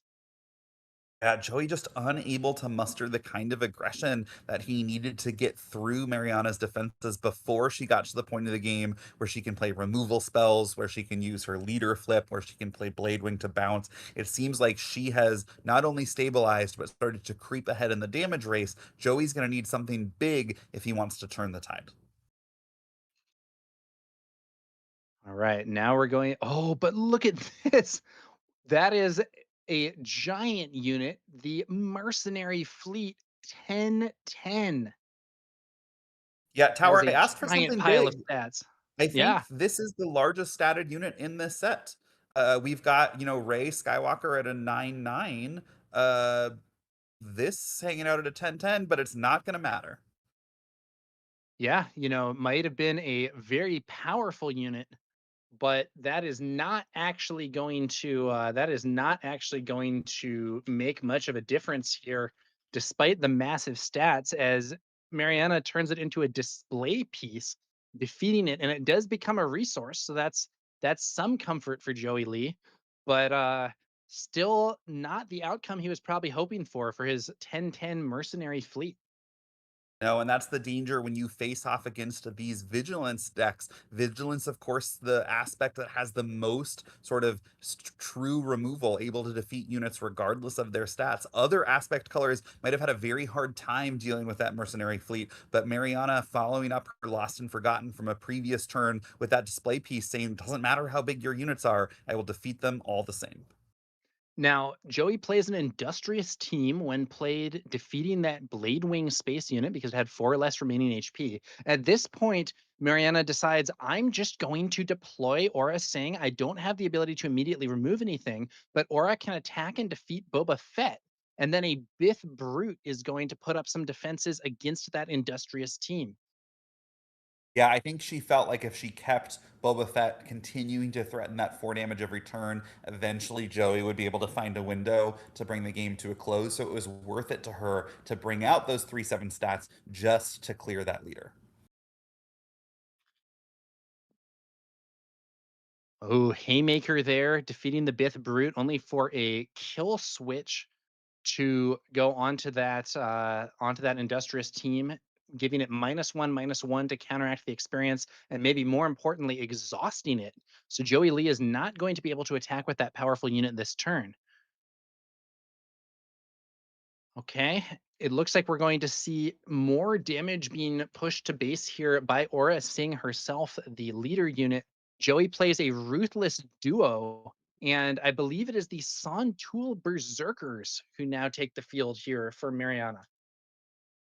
Imagine if you're Joey in this matchup, it feels like you just cannot get a foot in this game. Every time he has tried to play something powerful, Mariana has answered it. The first Cad Bane bounced to hand, the second Cad Bane killed by Lost and Forgotten, the mercenary fleet killed by Display Piece. He's finally gotten this industrious team to stick, buffed up by a Haymaker. It was exhausted by a kill switch. So finally, after 4 or 5 action phases, Joey's going to have the opportunity to add a sizable amount of damage onto Mariana's base, but by that time, he's already up to 18 himself. Yeah, lost and forgotten. Joey playing some vigilance removal of his own defeats the berserkers and heals the base for 3. And look at this. We're there's so much removal. This almost doesn't look like the limited format. The Onaka No. Gang bandits taking the field for Mariana, but another lost and forgotten from Joey. However, the fact that we've reached 12 resources, I believe that was 2 Lost and Forgottens in one action phase, coming not from the Aura Singh player, but from the Boba Fett player. This has been an absolute wild game, and I have to wonder, are these players going to run out of cards in their deck soon? Yeah, so in the man, this is really crazy. As we go on further into the Swiss rounds of this sealed format, you start to see some of the stronger decks rising to the top. And these decks both seem to have very ample removal options, despite this being a format with weak removal. Oh, but look at this. Joey Lee attempts to play Nothing Left to Fear to defeat Aura Singh, but it's not legal. Aura Singh is not a valid target because Nothing Left to Fear says non-leader unit. So instead, taking that back and playing the Kessel Hulk to put a big obstacle in space. Yeah, just haymaker after haymaker. And now Mariana has to know not only is she dealing with a powerful Kessel Hulk, she's facing off against a buffed Industrious team in the ground arena. Granted, it's been debuffed by that kill switch, but there's also now a powerful removal hanging out in Joey's hand. So anything that she might play is subject to getting removed very quickly. Flash the vents with Aura Singh attacking with +2 power and overwhelm, manages to push more damage to base. We're at 22 damage on Joey's base. But after completing this attack, if that unit damaged a base, defeat that unit. So Aura Singh is now off the field, and it looks like Mariana might be running out of gas here. Does she have some way to get through? I thought maybe she was hoping to have some sort of shielded 5 power unit to threaten lethal, but even she had that, she knows that Joey has the Nothing Left to Fear, so she knows that the next unit she plays would get defeated. She has run out of gas, as you suggested, Tower. It's going to be a scoop from her. What a crazy game that was, Grumpy. I I have almost never seen that number of bombs followed by efficient removal cards in a limited format. That was a crazy Yeah. situation. Also, huge props to Joey. It seemed like Mariana did an incredible job of keeping that board cleanly controlled through the early phases of the game. We got to the 7 resource turn with very little damage on Mariana's base, which suggested because Aura Singh had that powerful defeat a unit ability on flip, she might be able to run away with the game. But Joey was just able to present threat after threat in a way that never allowed her to take advantage of the win flipped defeat a unit ability. And that meant she had to flip Aura Singh just as a 3/7 unit. I believe it was on the 8 resource turn, or it might have even been on the 9 resource turn. So that delay by Joey, the ability to just turn off Aura Singh's most powerful element, meant that he was able to finally squeak through a win, not after playing no less than I think 3 or 4 removal spells of his own. Yeah, Joey kept his cool. He had some very strong removal options, had more of an end game than you might expect, and was able to make that happen, play around Aura Singh's ability, get the advantage in that late game, and ultimately get the win. Really, really well done. And despite all of that, despite that, taking upwards of 12 rounds, these players still look like they have plenty of time to finish their best of 3 in the time allotted. Yeah, that was an exciting match. It was an intense match, and it was also a relatively quick match despite going to quite late turns. These players were playing quickly and efficiently. Now we're going to see what's going to happen in game 2. Can Mariana get the win and take this match to a third game, or will Joey be able to cement his victory in game 1 into a match win and go 5-0 into our next round of Swiss? And with just 8 rounds today, Tower, I believe records of 6-2 or better qualify for our draft tomorrow for day 2. So starting 5-0 gives you a really, really excellent shot of making it to day 2, and also gives you one of the best shots in the room at ultimately making it to our top 8. Yeah, and so for those who may not be familiar with the event format, so this is going to be it is sealed for the first portion that we're streaming today.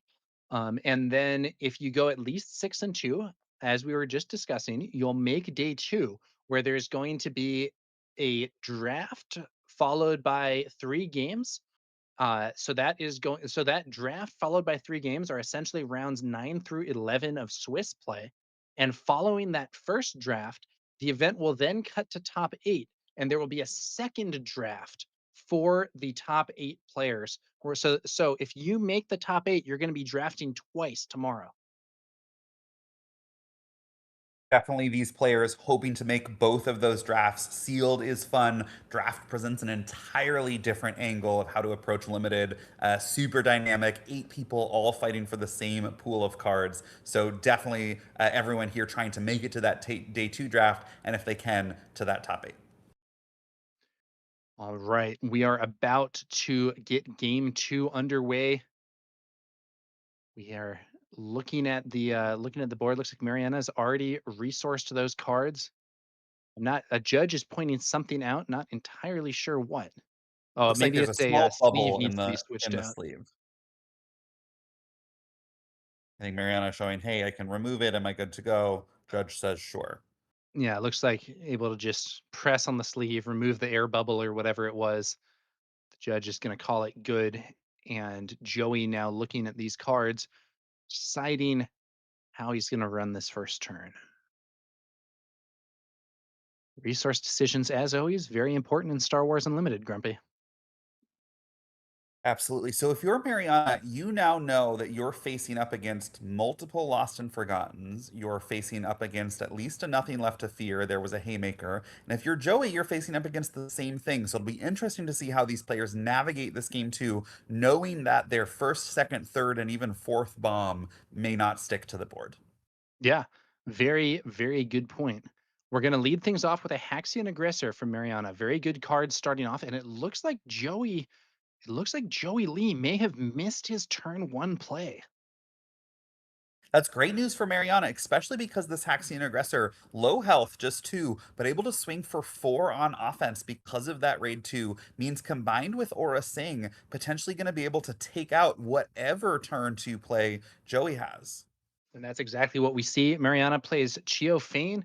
Joey Lee played, I believe, the Callous Bounty Hunter, only for that Haxian Aggressor unit to attack and defeat the Callous Bounty Hunter unit using that raid 2. So going into our 4 resource turn, Mariana, once again, the only player with a card on the board, this time Chio Fane instead of that Haxian Aggressor that we saw earlier.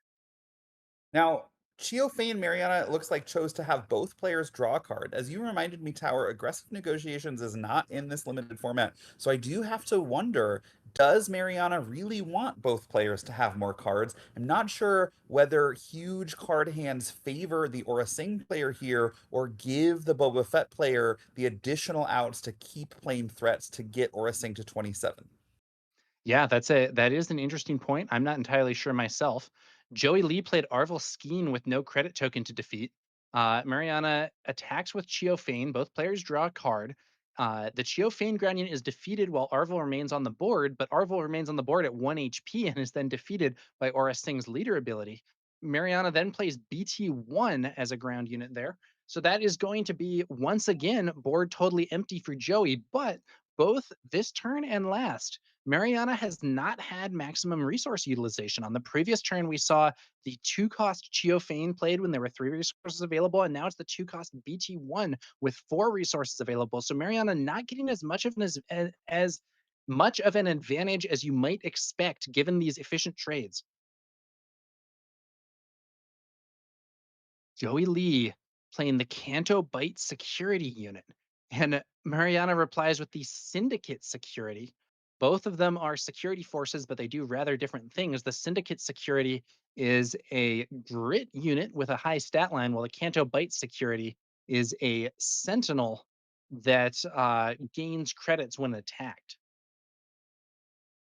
So, Tower, even though we arrived to the Boba flip turn and then had the first damage on a base, Boba Fett swinging for four into Mariana's base, it's not necessarily the end of the world for Mariana that she underplayed those earlier turns. She is, if things go as planned, just going to get to that Aura Singh flip turn and then potentially defeat one of Joey's units for free, regain some board control, and even things out. So ultimately, even though Mariana was underplaying, even though Joey Lee missed his first turn completely, it seems like we've been in a familiar pattern. This is roughly what happened in game one, a relatively slow start. And normally we would say that favors the Aura Singh player, but we saw Joey Lee pull it out game one nonetheless. So I would be hard pressed to say who's really favored on this board state, given the decks that we've already seen. Yeah, I agree with that, Grumpy. And we're going to see the Syndicate security attack into the Canto Bite security, giving Joey Lee a credit. Both units are damaged, but that buffs the Syndicate security. The Canto Bite security unit then attacks the base, but left on only 1 HP. They are in range of Aura Singh's ability, and Mariana uses Aura Singh's leader ability to remove the Canto Bite security. The San Tool Berserkers are going to hit the field for Mariana. Boba Fett attacks to the base. There's 11 damage on Mariana's base, 0 on Joey Lee's. Joey also has some credits. And okay, the Nightwind Assailants, I believe, on the field here, but that unit lines up very well into Aura Singh's deployment. and Mariana just takes initiative. Yeah. Just like that, right? I said I wasn't sure who was in the lead. It seems like Mariana maybe has found a foothold. The fact that the Syndicate security is buffed with its grit, the fact that the Sound Tool Berserkers cannot be killed by Boba Fett because they have 5 health and Boba Fett can only attack for 4, because of the fact that Aura Singh was able to cleanly remove those Night Wind Assailants on her flip, all of a sudden this went from it's hard to tell who's pretty far ahead to Mariana has a clear lead in this game. Yeah, I think that Joey Lee opting to go for the base with the Canto Bite security was a more aggressive move, but it was also one that meant that that security unit could be removed by Aura Singh's ability. I think that if maybe we could have seen instead a trade situation with that unit attacking into the syndicate security. And yes, it would be defeated, but since it was going to be defeated anyway, I think I would rather have that grit unit off the board. Especially because that great unit is now crashing into Joey's base for 7. The Sontul Berserkers are threatening to crash in for 8. That's 15. The Aura Sing threatening to crash in for 3. That's 18. The BT1 for 2. That's 20. And all of a sudden, both the Sontul Berserkers and the Syndicate Security are threatening lethal first action next turn. Oh, but take a look at this. I believe it is a guild ambush team, played by Joey Leith. So that guild ambush team unit 5-4 ambush, and the berserkers are an 8-5. So the guild ambush team actually trades evenly, and the guild ambush team is also a bounty hunter for Boba Fett's ability. So Boba is building up some credits, clearing some stuff out, but that syndicate security still a major threat. BT1 attacks against Joey Lee and misses the. I'm not actually sure that we've seen BT1 hit a single on attack ability all tournament. No, and I'm not too surprised by that because all of these decks are playing so many different off aspect cards. Who knows how many aggression cards Mariana has in her deck? She's certainly not going to put more just to hit BT1. So this is unlike Premier when you include BT1 in decks that you know are mostly aggression. In particular, let's say Boba Lake Country. Here, I think it's just a nice bonus, but otherwise it's a 2/4 for 2, which is just fine. Now, Mariana plays the Onaka Gang Bandits, and Joey Lee looks like he's in a spot of trouble here. The Boba Fett leader unit on the ground does offer, some power, but that Onaka Gang Bandit unit is threatening 9 damage in one attack. I believe we are actually looking at lethal here on Mariana's side of the board if Joey Lee doesn't find some answers. Yeah, and crucially, that Onaka Game Bandit's coming in at 7 health. The Sontul Berserker is threatening 8 power with just 5 health, meant that the Guild Ambush team made quick work of them. It's going to be much harder for Joey Lee, absent something like one of his Lost and Forgotten removal spells, to actually take care of these Onaka Game Bandits. Yeah, so Joey Lee chooses to attack with the Boba Fett leader unit, trading with the Syndicate security card. Mariana then attacks with that Onaka Gang Bandits ground unit for that mighty 9 damage. And all of a sudden, with only 8 HP left on base, Joey Lee needs to remove those Onaka Gang Bandits, put something in their way, or he loses at the start of the next turn. What Yeah, can just he some find? absolute haymakers here. We know he has some options. He plays Cad Bane. That's not an immediate answer. Mariana might be able to just claim and win. Yeah, Joey does have those 3 credits. And so he still has access to a total of 5 resources. I think Mariana has seen enough removal that potentially she wants to It get looked in some extra damage. it looked like it was going to be an attack from Aura Singh, but Mariana took it back, I believe. Not entirely sure. Oh yeah, look at this. 2 resources and 2 of those credits spent for a haymaker. And that should give an experience Oh, to Cad, which I think, yeah. yeah, there we go. That is going to That's defeat the Onaka devastating. Gang Bandits. So Mariana spent none of her resources that turn, choosing to claim in the hopes that Joey could not answer those Onaka Gang Bandits because he could with the Cad Bane, followed up by the Haymaker. All of a sudden, Mariana looked to be a little bit on the back foot, but this Blade Wing is going to return that Cad Bane right back to hand. And so, once again, Joey's going to find himself on the back foot. Really, some incredible back and forth here. They're trading punches with some powerful plays here. Both of these players having much more removed removal than you would normally expect in a limited event. Joey Lee on the back foot once more, 8 HP left on that base, having to deal with multiple small units, which can't usually be answered that efficiently by removal. It's going to be a kill switch here from Joey Lee. Using that credit, it's going to be -1, and exhaust on the Aura Singh leader unit. Mariana attacks with BT1, 2 more damage onto Joey Lee's base. Only 7 HP remains. Only 6 HP Oh, yeah, to you're be right. 6 precise, HP. Yeah, actually, yeah, because it was 27 HP. 27. But Mariana threatening 7 power unless Joey does something. There's a Kessel Hulk. That is a big obstacle in the space arena that's going to prevent the Blade Wing from getting in, maybe. Mariana is going to play a Bith Brute. Joey takes the initiative. He needs to find an answer to this ground arena because even with the Blade Wing stopped by that Kessel Hulk, there is lethal damage just on the ground. Once again, Tower, I'm struck by how long this game has gone. Aura Singh's flip came and went. Boba Fett was deployed and is defeated. We've seen a Cad Bane, a Kessel Hulk, a Blade Wing, bomb after bomb. I think now on 9 resources, and both players still going.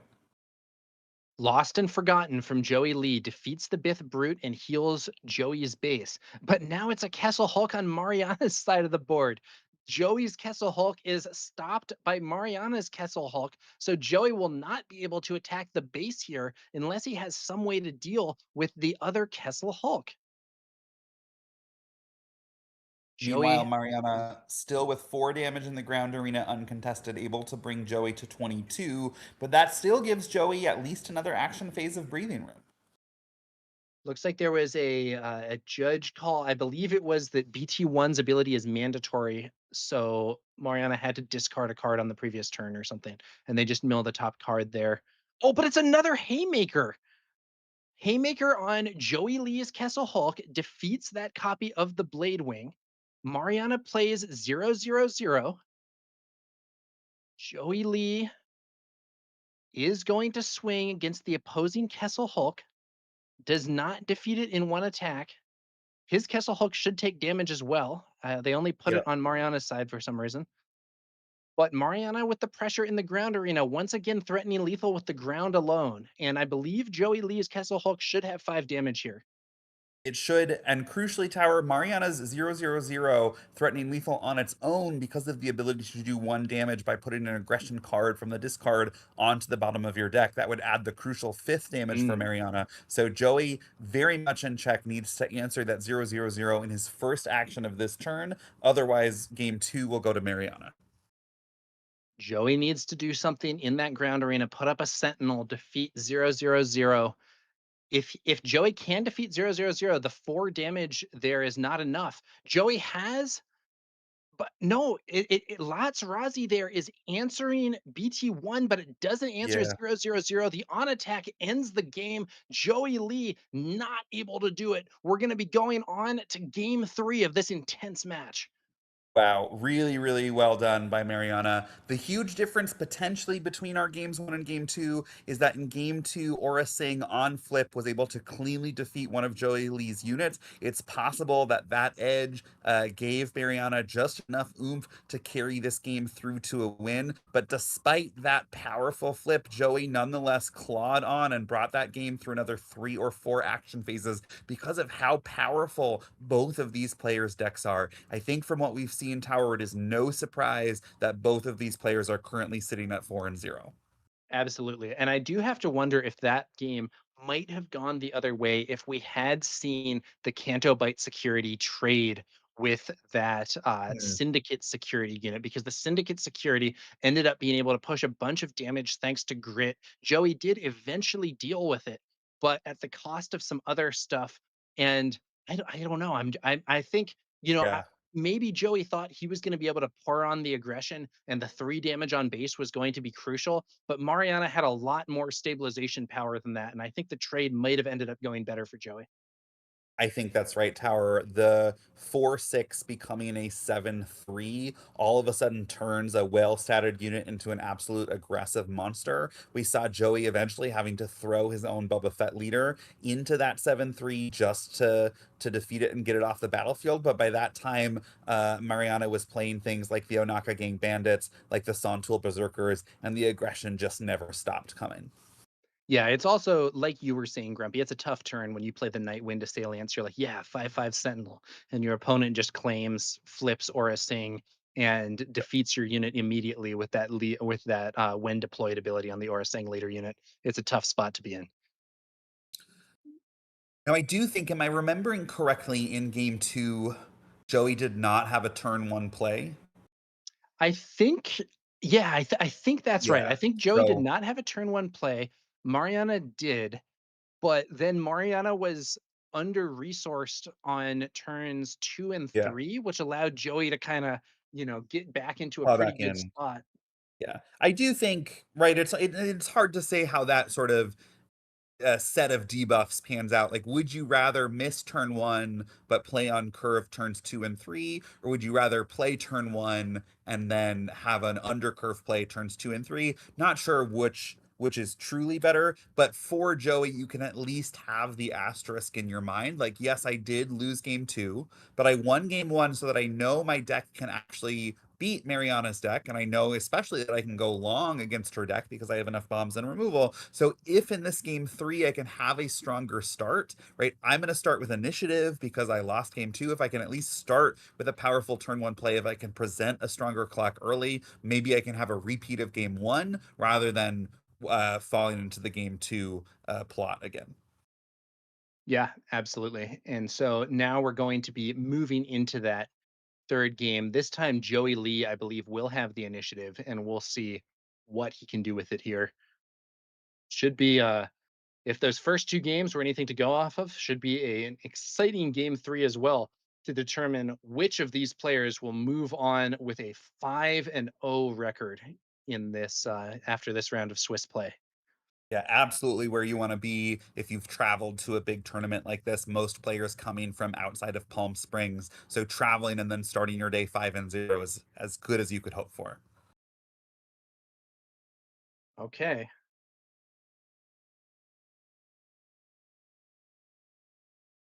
Joey Lee.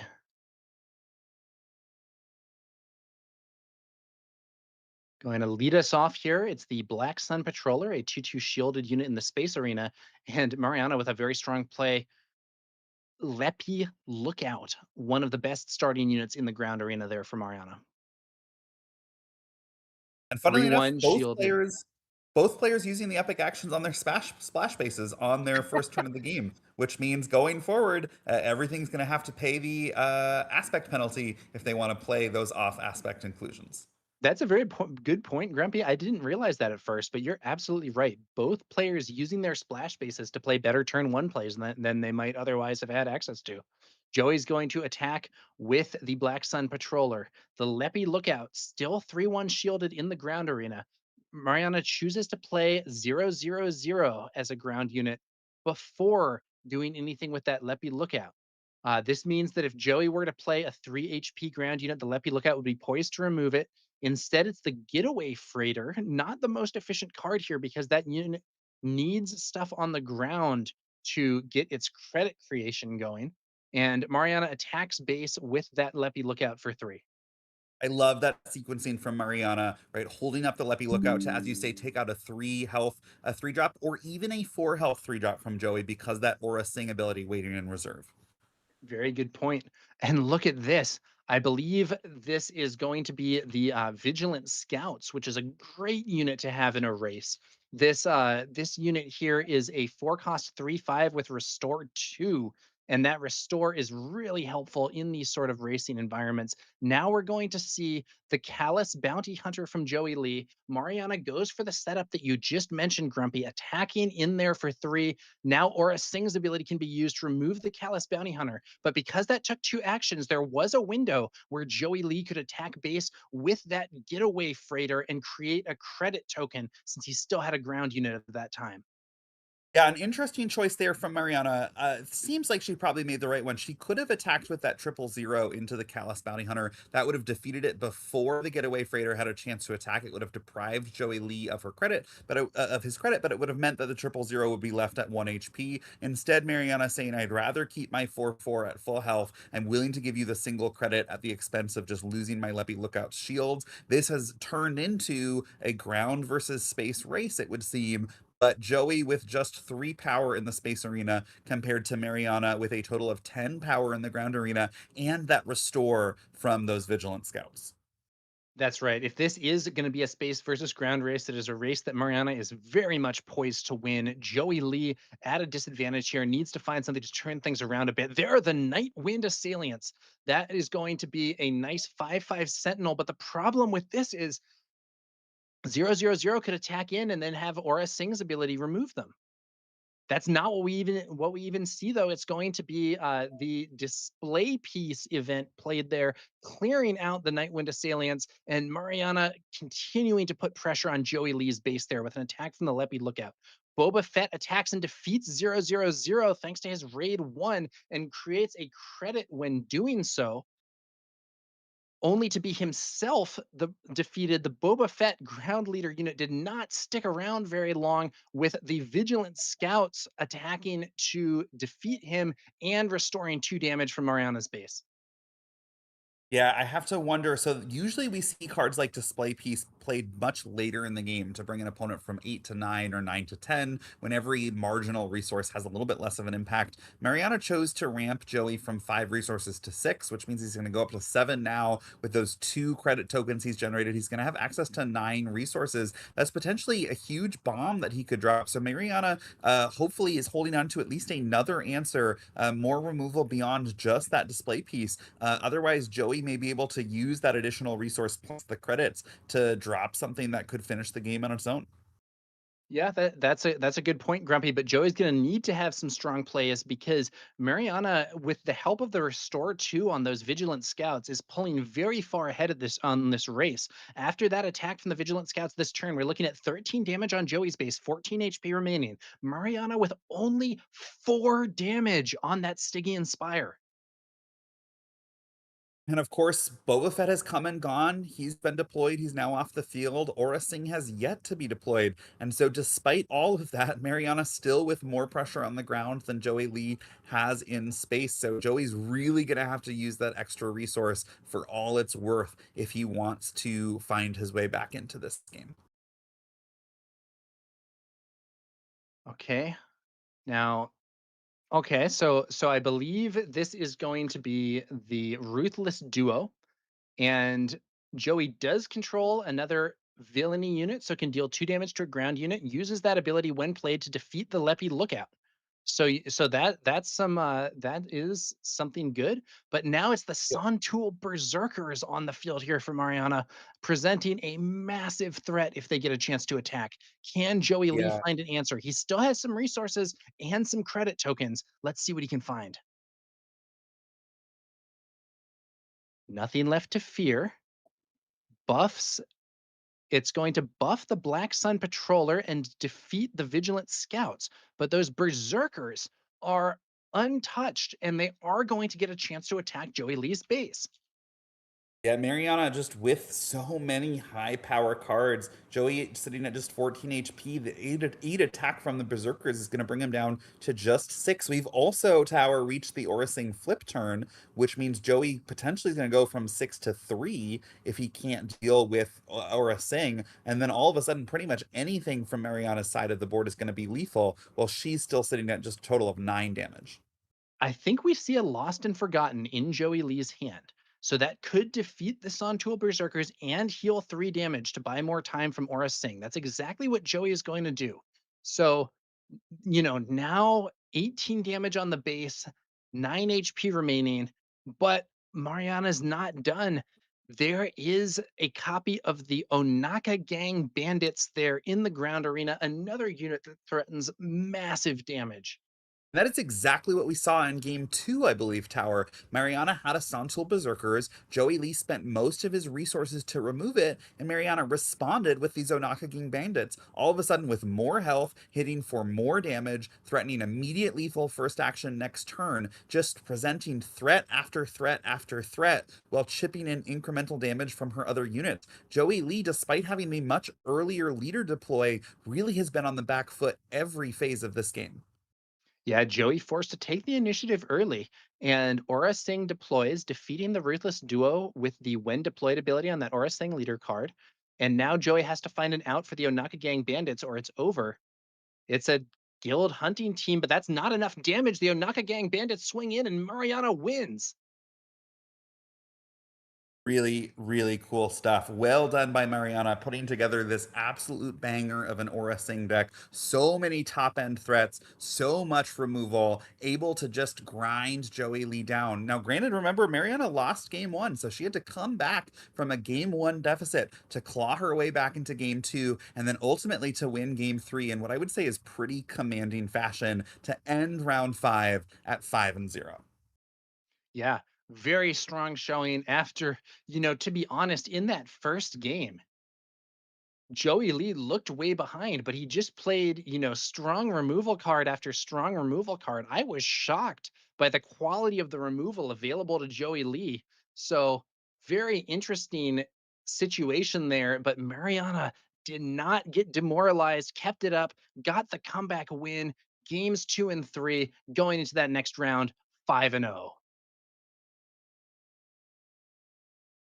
Really exciting Star Wars Unlimited, and we don't have a lot of time left in this round.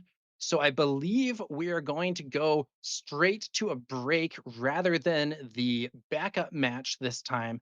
So stay tuned. We'll be back soon with the sixth round of Swiss play here in Palm Springs. This is McClunky Gaming's coverage of the Palm Springs Sector Qualifier, brought to you by Star City Games. I'm TowerNumber9, joined here by Grumpy Elephant, and we will be back soon.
Welcome back to our coverage of the Sector Qualifier here in Palm Springs, California. I'm Grumpy Elephant with McClunky Gaming, joined by Tower Number 9. We're going to bring you coverage of round 6 of 8. That's right, we've got 8 sealed rounds today, followed by 3 rounds of draft tomorrow and 3 rounds of our top 8. But 3 more rounds today before we find out who makes it to the day 2 draft. Tower, how are you doing?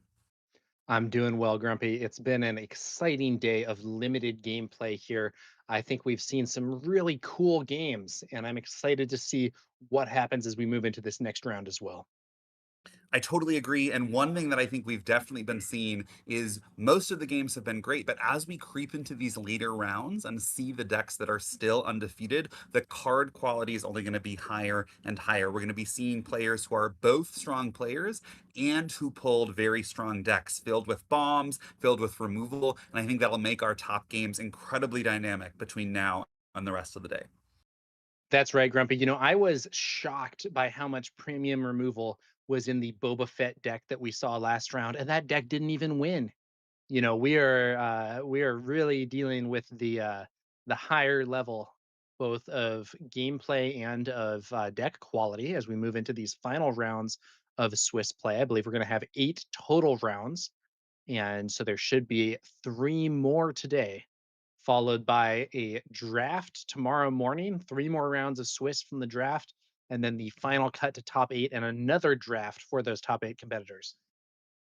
That's exactly right. And speaking of top players, Tower, after 6 rounds of Swiss, or after 5 rounds of Swiss, we are down to 7 undefeated players, staying at 5-0. Those undefeated players include Justin Desai, our featured sealed builder from today, piloting his Hera Vigilance deck up to 5-0. Mariana, who we saw pilot her Aura Sing deck just last round on stream, entering round 6 at 5-0. And Taylor Baumeister, who we saw win on stream earlier today, also maintaining that undefeated record at 5-0. After this round, that number is likely to drop to 3, possibly 4. So each of these players who can make it to 6-0 lock in their spot for the day 2 draft and enter day 2, hopefully with the best possible shot of making that top 8. Yeah, it should be interesting to see what happens here as we're moving on to these next rounds. I think that the meta can also change as you move from sealed to draft. Sometimes, cards that rely on certain trait synergies might be hard to put together with a sealed pool, but easier in a draft where you're kind of honing your pool towards that trait in particular.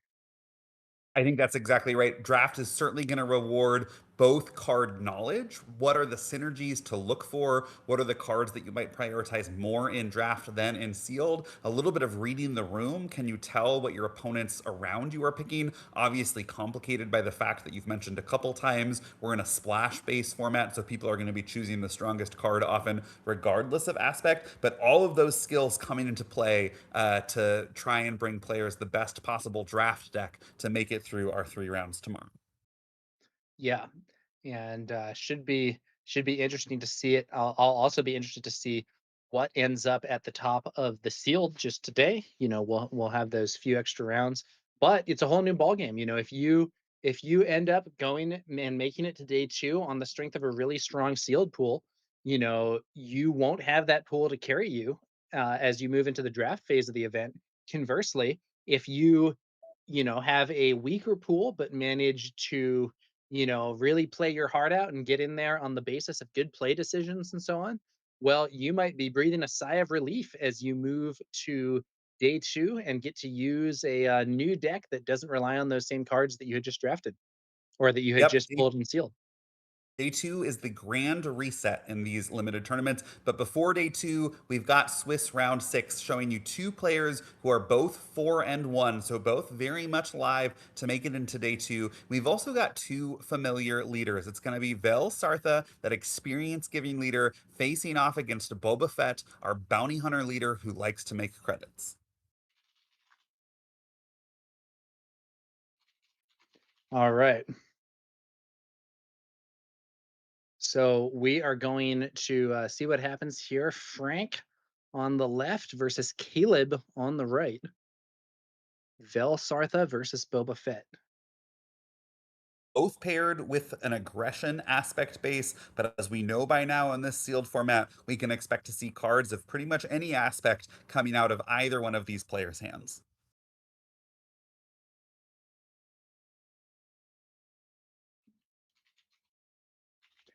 All right.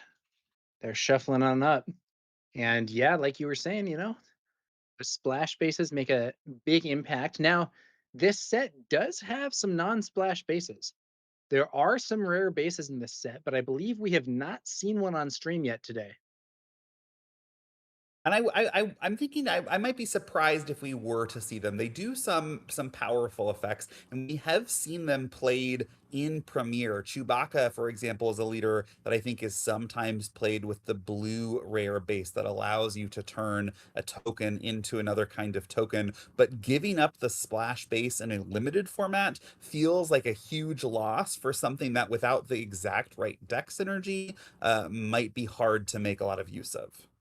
Yeah, I'm a huge fan of Chewbacca Alliance Outpost in Premiere, probably one of my favorite decks.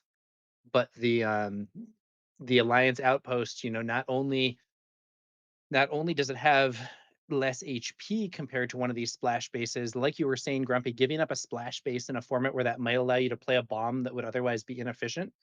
Uh, Tough decision to make.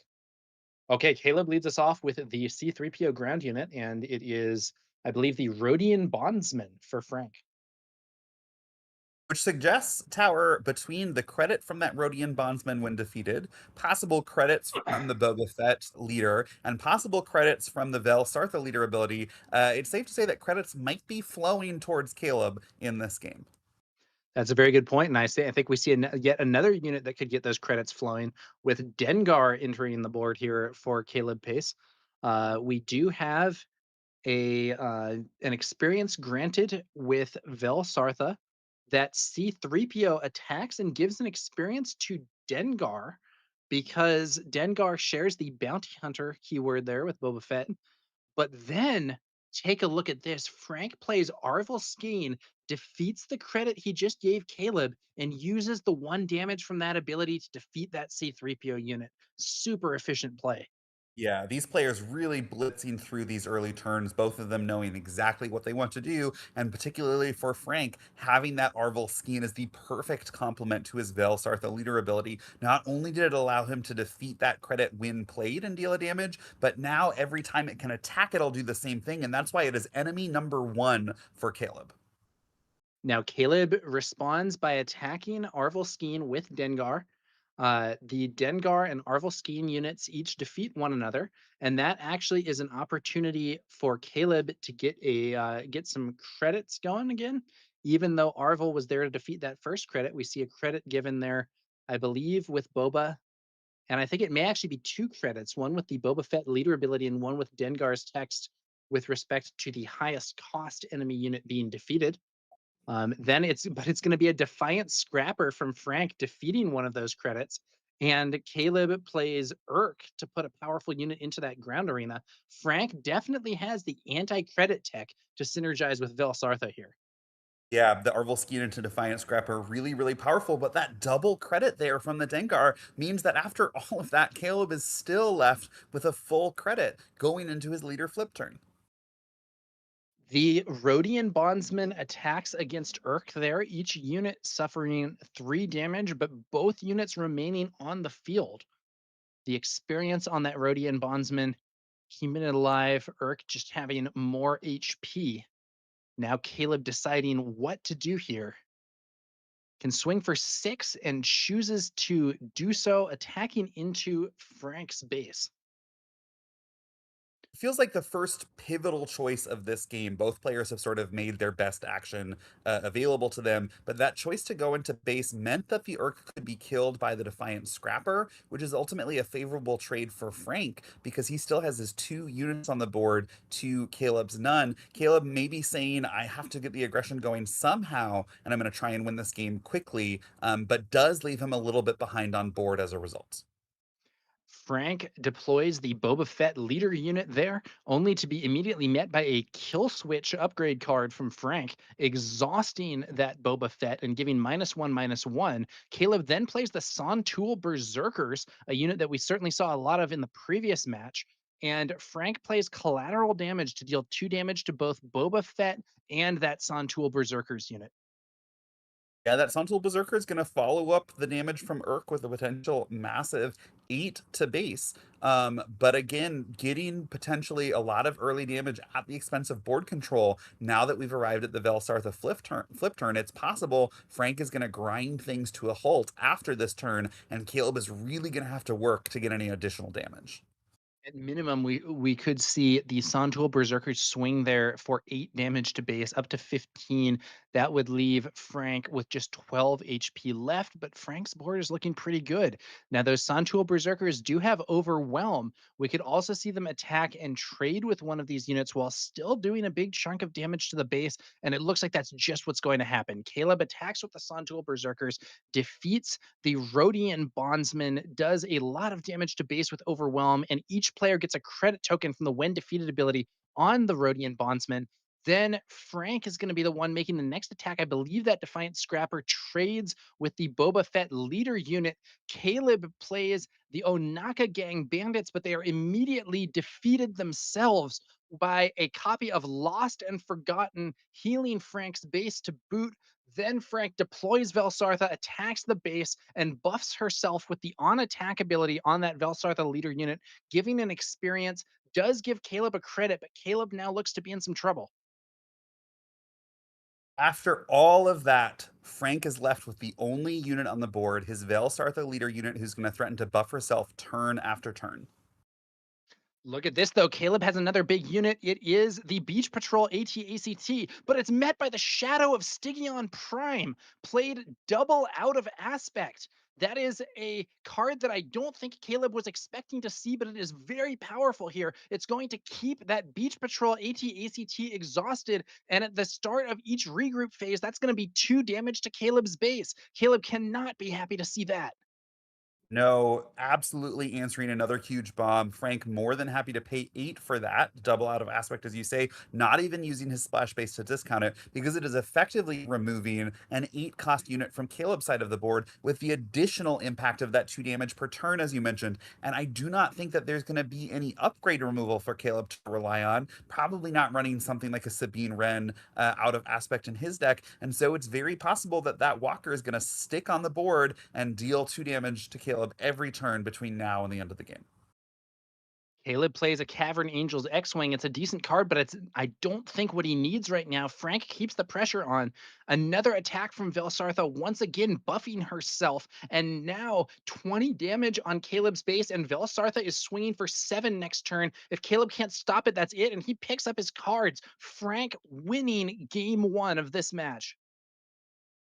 Yeah, we're seeing almost a similar dynamic to what we saw with our Boba Fett against the Aura Singh last round. I would expect Boba Fett to really come out of the gates blazing, a 5 cost leader deploy that can start hitting for 4. But this Vel deck and that Aura deck have really ground things to a halt early on. They've found trades, they've stopped too much damage from getting in, so that by the time we get to the later leader deploys, they're ultimately able to take over the game. Here we saw a Vel Sartha deploy to an otherwise empty board with both players having spent all of their resources. And just like that, the game was over when she attacked for 5, when she attacked for 6, when she attacked for 7. And Caleb could do nothing to stop her from attacking for 8 the following turn. So Caleb needs to do one of 2 things going into game 2. He needs to dial up the aggression to a massive degree to prevent Vel from getting so many uncontested attacks off, or he needs to switch gears and take on a more controlling route, figuring out how to stop Vel's early favorable trades, figuring out how to stop Vel on deploy, and potentially try and go a longer game. I don't know what cards are in Caleb's deck, but based on what he's built, hopefully he's going to lean into one direction or the other. That double out of aspect shadow of Stygion Prime was so hype. Not necessarily something that you would do in Constructed, but playing it there and keeping that Beach Patrol AT-ACT exhausted was just, it was so good. it was really the perfect answer to what felt like could be Caleb's ticket back into the game. All right, let's move into game two. Can Caleb Pace take this win and bring us to a third game in this match, or will Frank be able to secure the win and go 5-1 into our next round of Swiss play? Let's see what happens. One thing I'll also add, that first game was played at a blisteringly fast speed. Frank was not hesitating much with his decisions. No. No, a full game down and barely 10 minutes into our clock has expired. There is no risk that these two players are going to go to time. And it's not as if that was the shortest game in the world in terms of turns either. I mean, we got up to like large endgame units being played, but they were just playing very quickly. Okay, Storm Raider on the field for Caleb. We see the Canyon front runner there for Frank, and Caleb is going to take the initiative. The Canyon front runner definitely at a bit of a disadvantage in this scenario. A card that works much better when you're the one with initiative. Caleb takes the trade there. Storm Raider attacks and defeats the Canyon Frontrunner. Both of those units cleared. Bith Brute from Frank, Callus Bounty Hunter from Caleb. Yeah, if these initiative roles were reversed, that Canyon Frontrunner would have been an excellent opener. But as it is, as you say, they trade. Are we going to see these turn two plays trade as well? They certainly could. The Bith Brute into the Callus Bounty Hunter. If the Bith Brute goes base, the Callus Bounty Hunter could go into the Bith Brute. Or does Frank want to use Velsarth's ability? He does not. He's happy with the trades. He wants the trade there. I think maybe worried about the Saboteur on the Callus Bounty Hunter. Those two units, I'm sorry, it was Caleb who took the trade with the Callus Bounty Hunter attacking into the Bith Brute. We're then going to see the Shifty Suspects and the Swoop Bike Marauder from Frank, but the Swoop Bike Marauder being buffed by Velsarth's ability does give Caleb a credit, but brings that unit up to 5/5, which means that it is well positioned against the 4/5 Shifty Suspects. Let's see if Caleb can find an answer.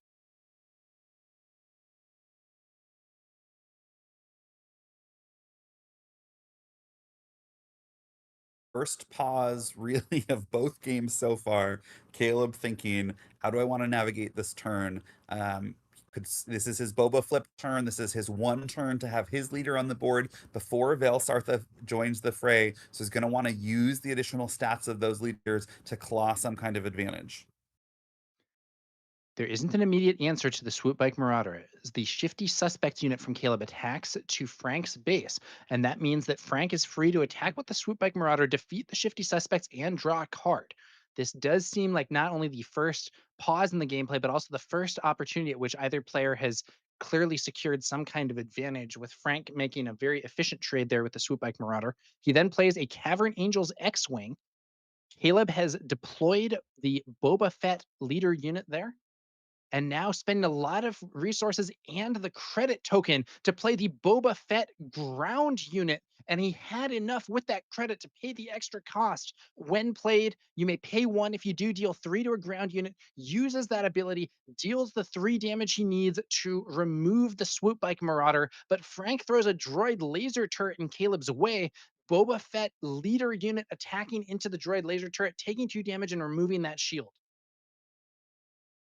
All of that said, Tower, this game is looking a little bit better for Caleb than game one. Part of it is that Frank has spent some of his resources to develop into the space arena, leaving the ground arena largely to Caleb. Part of it is that Caleb was able to find slightly better trades earlier this game, and that Boba Fett coming in off aspect to finish out those swoop bite marauders also gives him a little bit of an edge. So Vel Sartha a little bit less scary now that Caleb also has some board presence to combat her. So in this turn, we see Caleb attack and defeat the droid laser turret with the Boba Fett leader unit. Frank's Velsartha leader unit deployed this turn and attacked and defeated the Boba Fett ground unit. Um, and then I believe, what are we seeing here? I think we have seen Velsartha leader unit herself defeated here. I believe it is the Dogged Pursuers, again with the bonus cost paid to do the damage there. And Incapacitate hits the Boba Fett leader unit and clears that one off the board. And then we do see a Defiant Scrapper to defeat one of Caleb's credits. And just like that, both leaders defeated.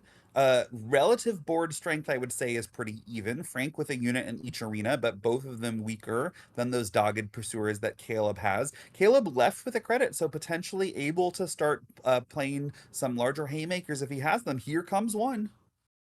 Yeah, absolutely. We see that credit used to play a Beach Patrol AT-ACT early. The Cavern Angel's X-Wing continues to attack Caleb's base, doing 2 damage there. Caleb opting not to trade or not to defeat the opposing units, going for the base instead with those dogged pursuers. And look at this! Frank buffs his Defiant Scrapper, gives Caleb a credit, then plays Terriman Barcona, allowing him to defeat that credit to give experience to 2 of his units, buffing the Defiant Scrapper again and Terriman himself, and then the Defiant Scrapper can actually defeat the Dogged Pursuers and remain on the board. Frank's credit removal is so efficient here. Yeah, we've seen an Arvel Skeen. We've seen a Defiant Scrapper. We're now seeing the Terraman Barcona. It's exactly what you want in a Veld deck, particularly in a Veld sealed deck where you can splash that Terraman Barcona and play it on 5 if you need, using the base's epic action. That being said, last game we saw Frank answer 2 big threats from Caleb, first with Lost and Forgotten, and then with that Shadow of Stygian Pyre. But it looks like Frank is going to be able to ready this Beach Patrol ACT-AT and potentially swing base for 8. That's potentially going to be enough pressure for Caleb to close this game and force Frank on the back foot, unless he's drawn into some kind of clean answer. Yeah, and it's worth noting also that this Beach Patrol AT-ACT does have Overwhelm, but Frank doesn't do it. He goes to base, and there's another copy of that Shadow of Stygian Prime that we saw in the last game. Comes out double out of aspect. That costs 8, but it's locking down that Beach Patrol unit, and Caleb has to find an answer somehow to this board, which is now very much in Frank's favor.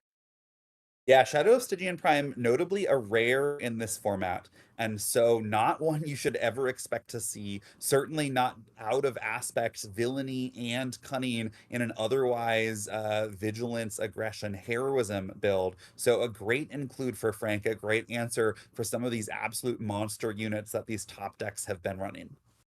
Yeah, you have to assume that he only has 1 copy of that Shadow of Stygian Prime, but it is brutal here to see it locking down that Beach Patrol AT-ACT for the second time. Now we see a droid laser turret arrive, putting an obstacle in Terriman Barcona's way. The Terriman Barcona ground unit attacks and defeats the shield token on the droid laser turret, but the turret is still there. That droid laser turret's a very solid card.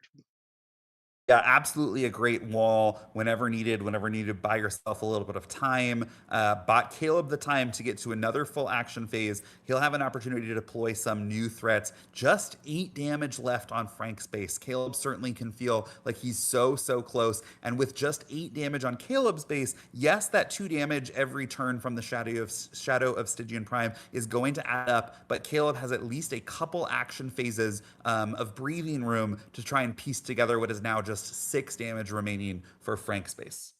The droid laser turret is going to attack Frank's base for 2 damage. Frank responds with an attack from the Cavern Angel's X-Wing for 2 damage to Caleb's base. And now I believe the Sontool Berserkers take the field once more. But look at this, a staccato lightning repeater that allows to do 1 damage on each of Caleb's units, and that 1 damage is enough to defeat the droid laser turret. Terriman Barcona now open to attack elsewhere.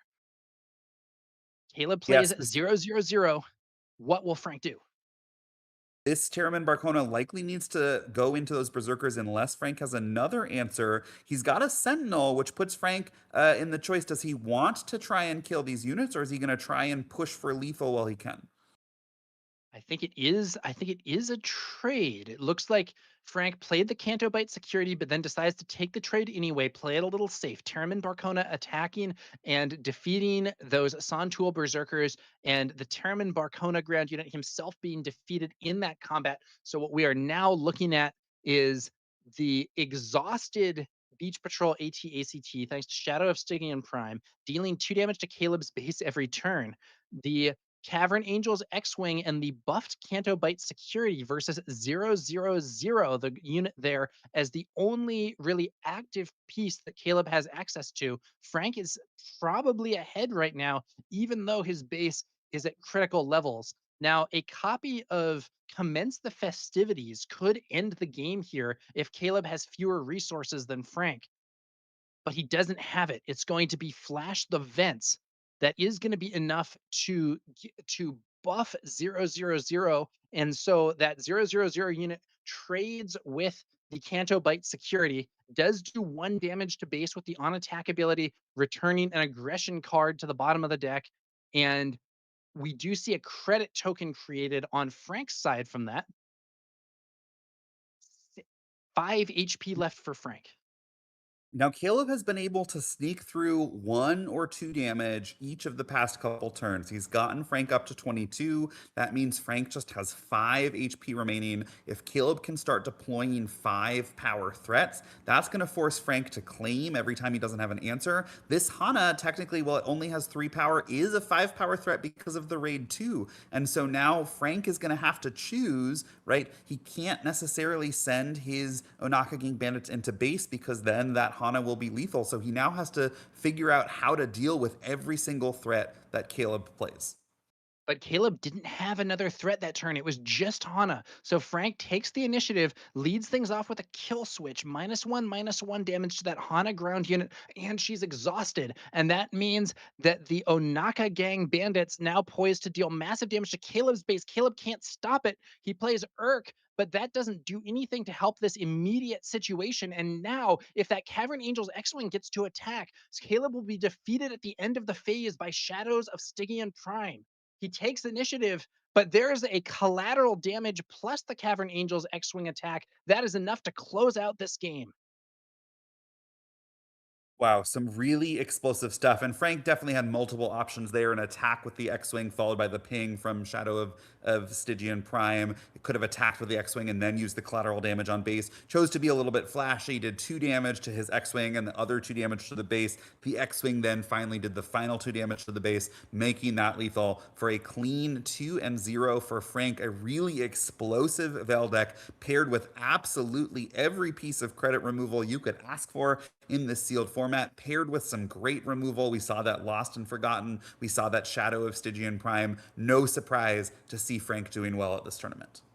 Really strong performance here from Frank, able to mitigate Vel's downside by destroying the credits that he was creating. Had some really interesting plays as well with some very threatening units on the ground. And of course, that Shadow of Stygian Prime, double out of aspect, but still an amazing play in both games 1 and 2. Even though Frank spent 8 resources for that, it still locked down that Beach Patrol AT-ACT and did ongoing damage to Caleb. And without the upgrade removal that would ordinarily counter that card, Caleb was left in a very tough spot.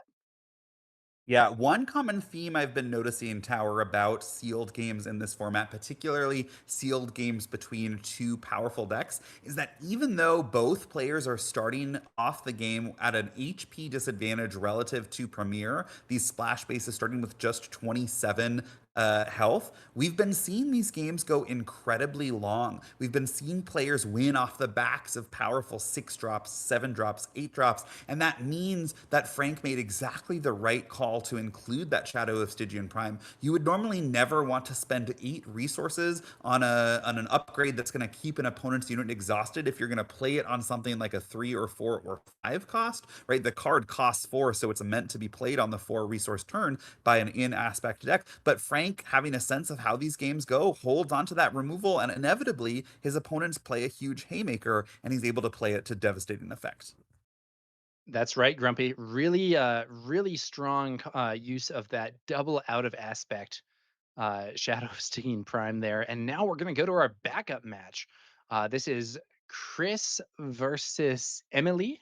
And we are going to see Chris with Chewbacca running the Daimyo's Palace. That's going to be a Vigilant Splash base. And on the other side of the board, it is Aura Singh with the Partisan Hideout, a Cunning Splash base.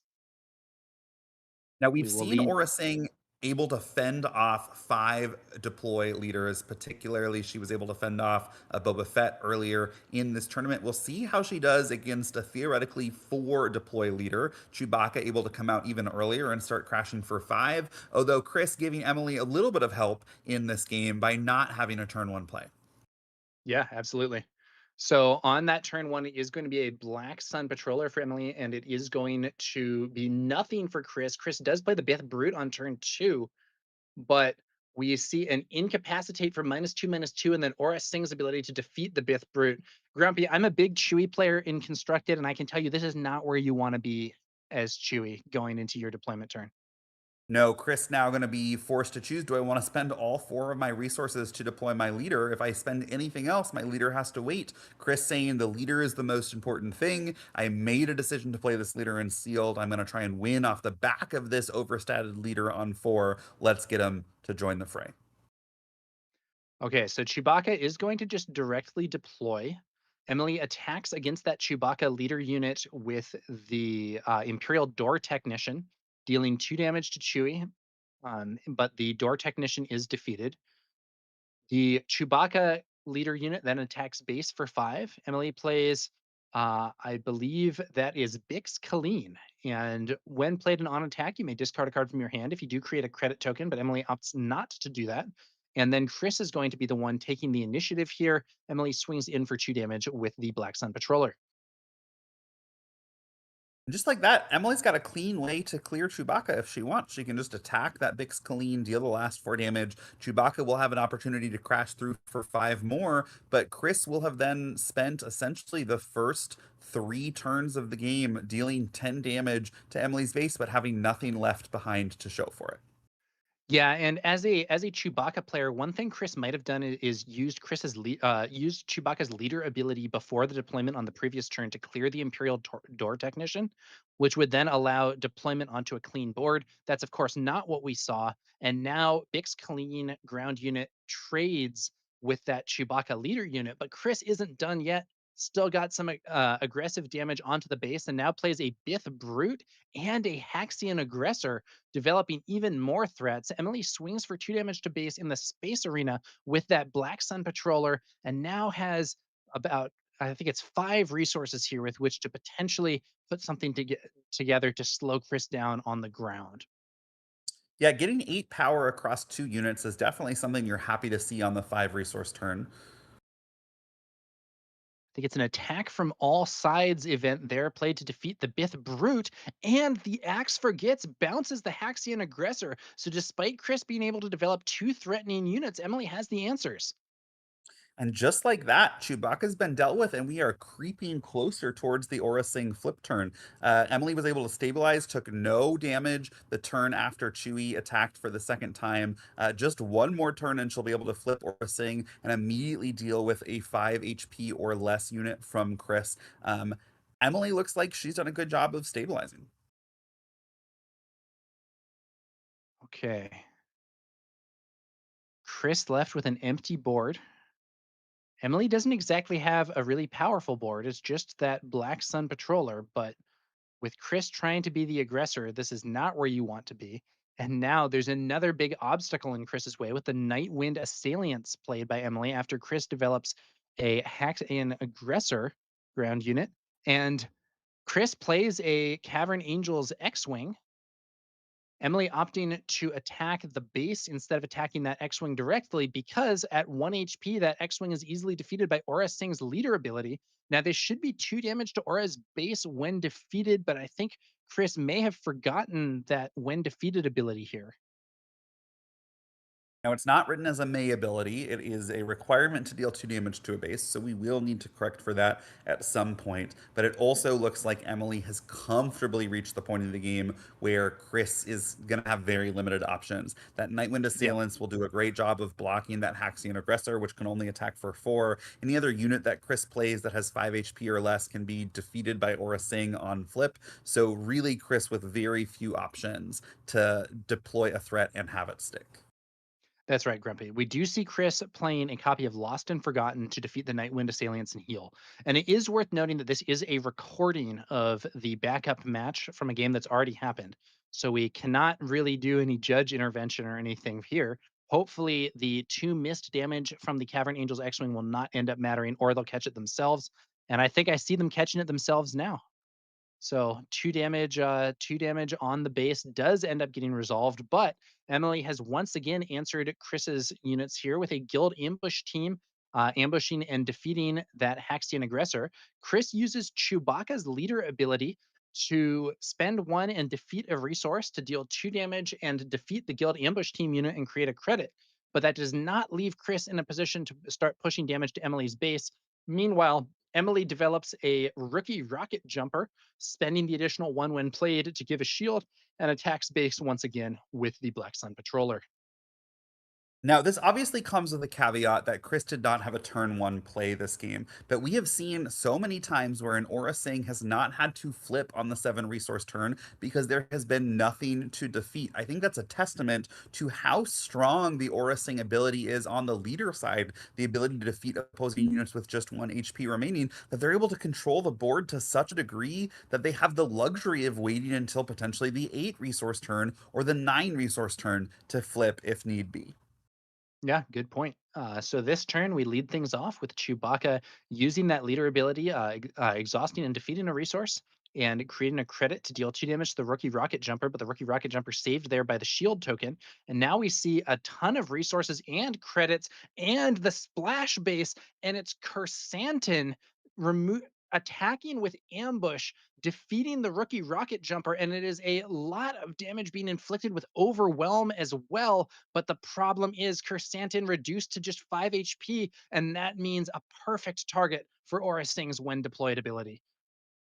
And then a Yeah. copy of Mastery on that Aura Sing leader unit from Emily. Aura Sing now swinging for 6 damage. Chris in a really difficult position here. Yeah, so satisfying to deal that 6 overwhelm damage from Casantin, but then so juicy for Emily to be able to deploy her Aura Sing and finish that massive Wookiee off. The mastery there, just the icing on the cake, not threatening lethal immediately this action phase, but pretty much putting the nail in Chris's coffin because she'll be able to get him to 25 after the attack from her 2 units. It's a difficult spot here for Chris. I'm not sure what he could have to enable a comeback at this point.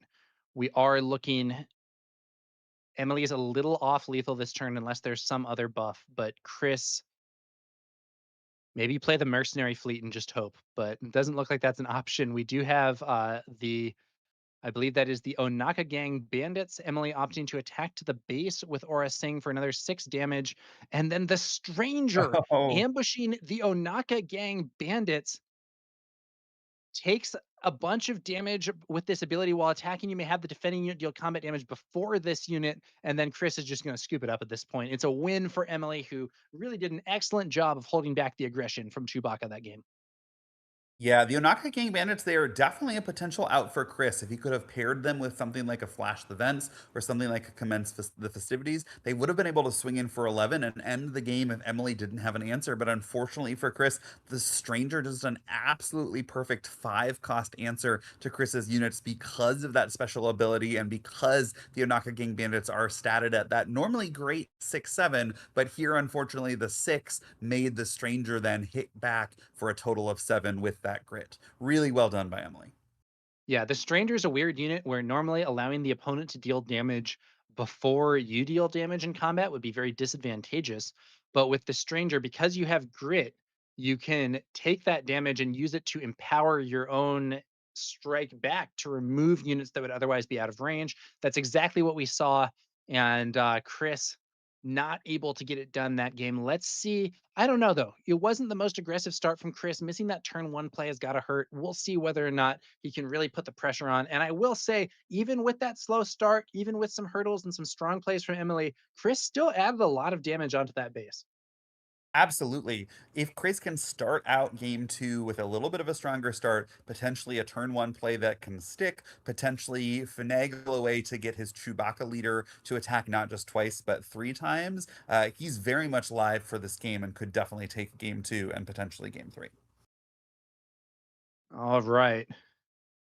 Let's see what we got here. We're gonna have the players, offering the decks for the cut. Here we go, game two. Who will prevail? Chris versus Emily. Chris needs to win this one to take us to a third game in this backup match. If Emily can win this one, she will have a 5-1 record going into this next round. Both players trying to get to that crucial 6-2 to make it day two. Even a loss here does not knock them out, but it will require them to win out the rest of today if they want to join us for the day two draft tomorrow. All right. Chris with the initiative. Can he find a turn one play this time? I certainly hope so. I do somewhat think that if you did not have a turn one play, you would mulligan. In the past, we have seen some decks with different mulligan strategies. So one example would be Spark of Rebellion Boba Fett, when paired with Cunning, would sometimes mulligan for ramp rather than mulliganing for a turn one play. With the idea being, if I can resupply into Flip Boba into Overwhelming Barrage, I don't really care if I miss my turn one play.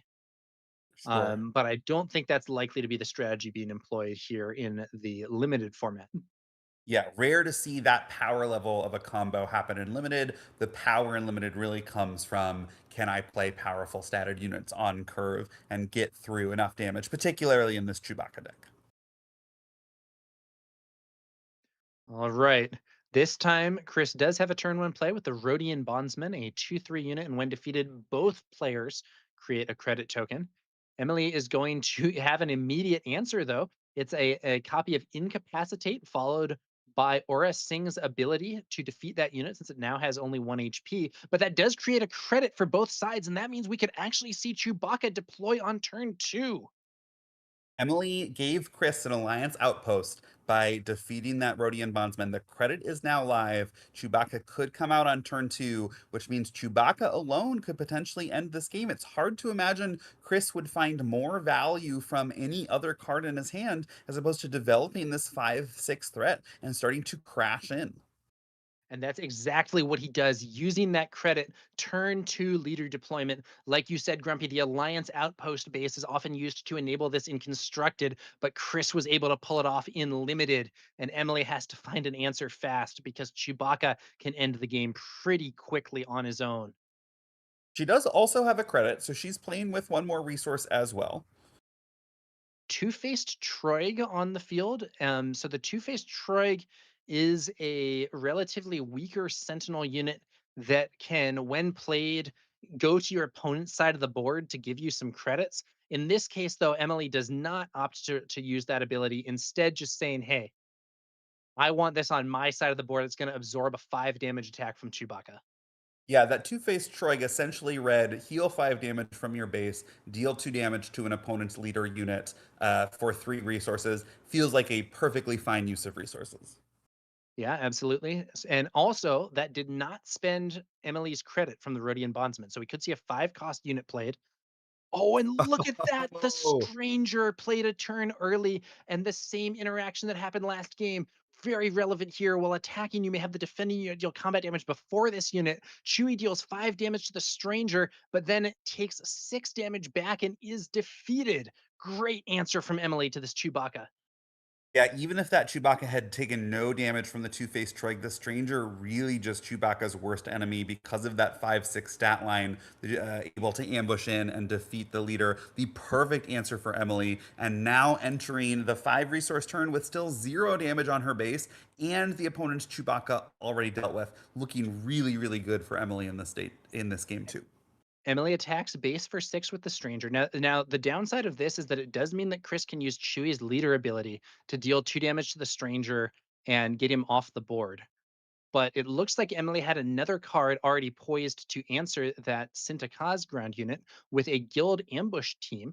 So now, yes, Chris can use Chewie's ability to defeat the stranger, and indeed does, but there's another powerful unit on the field in the form of that guild ambush team, and Chewie's ability can, of course, only be used once per turn. We see Chris Yeah. instead play an overcharged transport, which is a decent unit, but doesn't have any space unit upgrades to defeat. Overall, Emily's still quite ahead. Chewie, of course, will also be able to kill the guild ambush team this action phase at the expense of another resource. But what you like to see with Chewie is defeating those resources to keep board advantage, to keep pushing damage. Here, it feels like Chris is being forced to defeat resources just to come from behind and defeat Emily's threats, and that is not going to be a winning strategy when Emily's already at only at 7 damage on her base. That being said, that clean answer to Chewbacca means that Chris may be so far behind already that it'll be difficult for him to get back in. And look at this. Emily attacks with the guild ambush team. Chris attacks with the overcharged transport. Emily plays a shield drive outfitter, spends the additional resource to shield the guild ambush team, and now it cannot be defeated by Chewie's ability. But Chris plays a copy of Airy, a space unit that on attack can deal damage to an enemy ground unit and 2 damage to a base. That might be an option to get rid of that shield.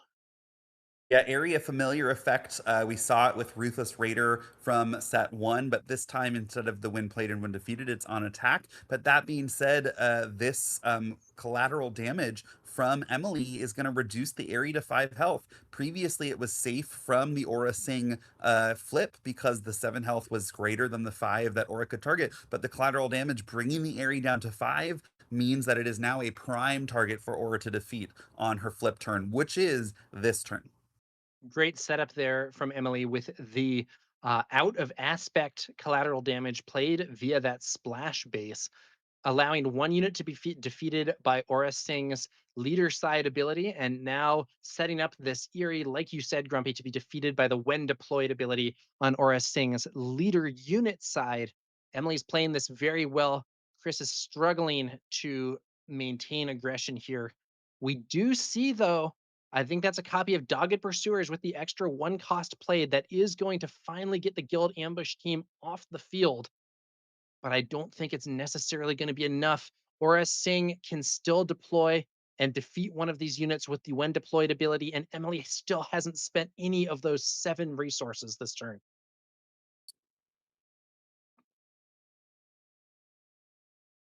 Aura Singh deploys, defeats Eerie, lost and forgotten, clears the Dogged Pursuers while also healing the base for 3.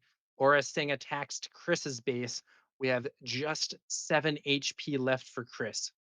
Nothing on the board. It's a very difficult looking position. Yeah, looking very bleak. Emily combining powerful removal with powerful ambush effects to get her to this Aura Sing flip to then defeat another unit.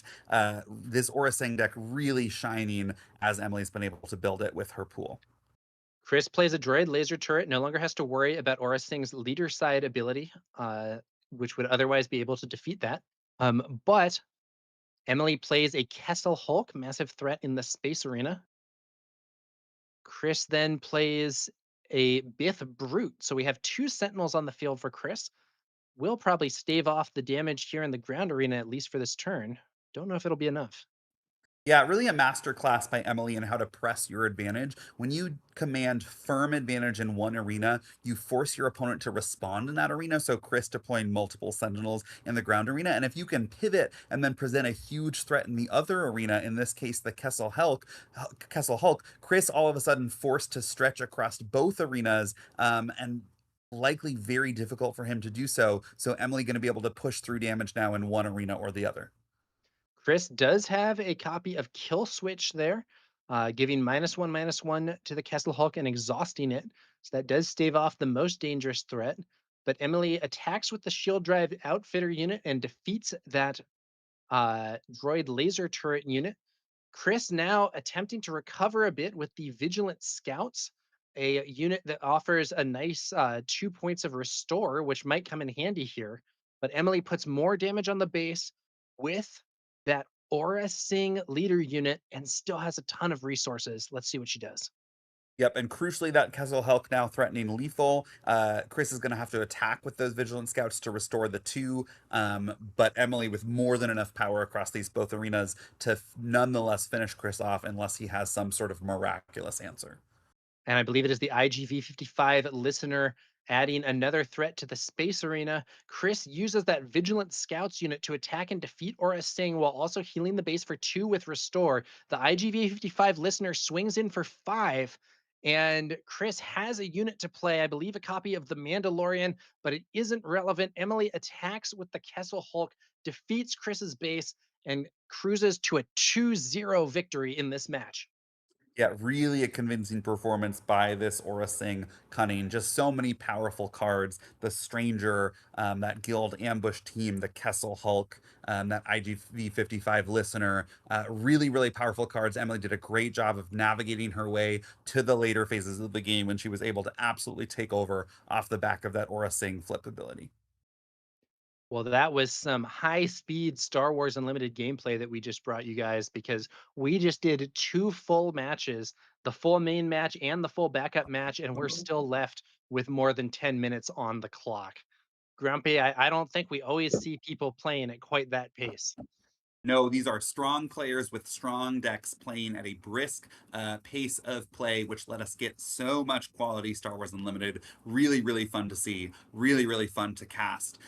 With that, that'll be it for me for a moment. I'm going to be stepping away for this next round where you'll be joined again by Josh of Next Gen Gaming. I'll be back to close out today with round 8, and then all 3 of us, myself, Tower, and Josh, will be back tomorrow to bring you even more incredible coverage.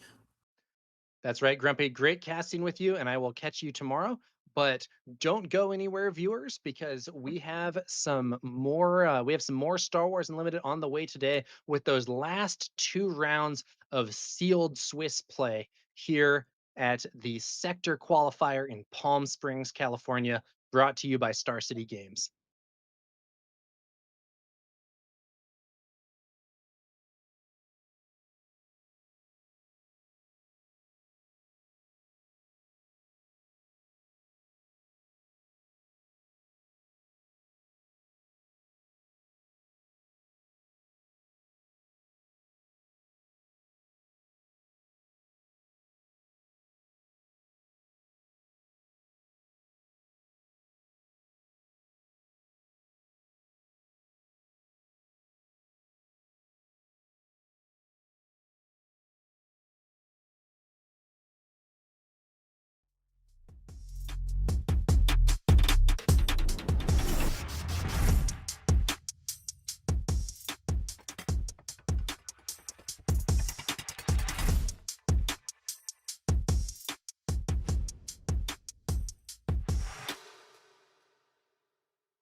Welcome back to McClunky Gaming's coverage of the Sector Qualifier here in Palm Springs, California. We're playing limited today. This is the sealed portion of the event. I'm TowerNumber9, joined here by Josh Snyder from Next Gen Gaming SC. Josh, how are you doing?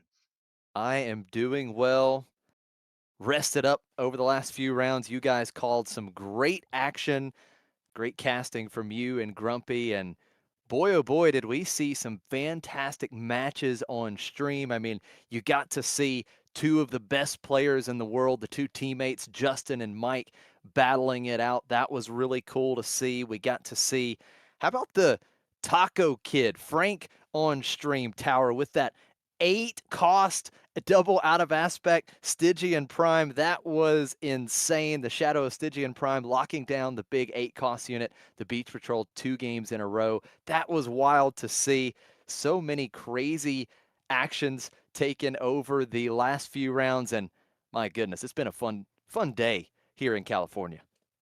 Yeah, that was a really exciting situation, and I do think, as we were discussing earlier, Josh, the splash bases and so on can allow you to make some more out of aspect plays than you might normally, but sometimes you just got to play that 4 cost card for 8, and that can get results. Sometimes it's the card you need. Yeah, you're absolutely right. I mean, of course, the splash base could have reduced it by 2, but Frank says, hey, I don't need that. We can just pay the full 8. And you know good and well his opponent was not expecting that. And that's part of the beauty of this format, this wild, limited format in a lawless time with the multi-aspect cards, the splash bases. Look, I might be a little bit biased, but I truly believe this is the best limited format we've had so far. It's the most fun that I've had in limited. I've played a lot of this format over the last couple weeks, and it's just a true joy to participate in, and it's also so much fun to watch. Yeah, it's been a ton of fun covering these rounds. I was playing a fair amount of limited myself in the lead up to this to get more familiarity with the format, and it's a really good format. I had a blast playing some. I was playing some Hera actually just earlier this week at locals for a draft, and ultimately went very well there. And it's been really cool to see the all the different options that you have in this set, all the different things. When you're sitting there and someone passes you a pack and a bunch of those cards that aren't even in your aspects are very live options, it's a cool experience for sure.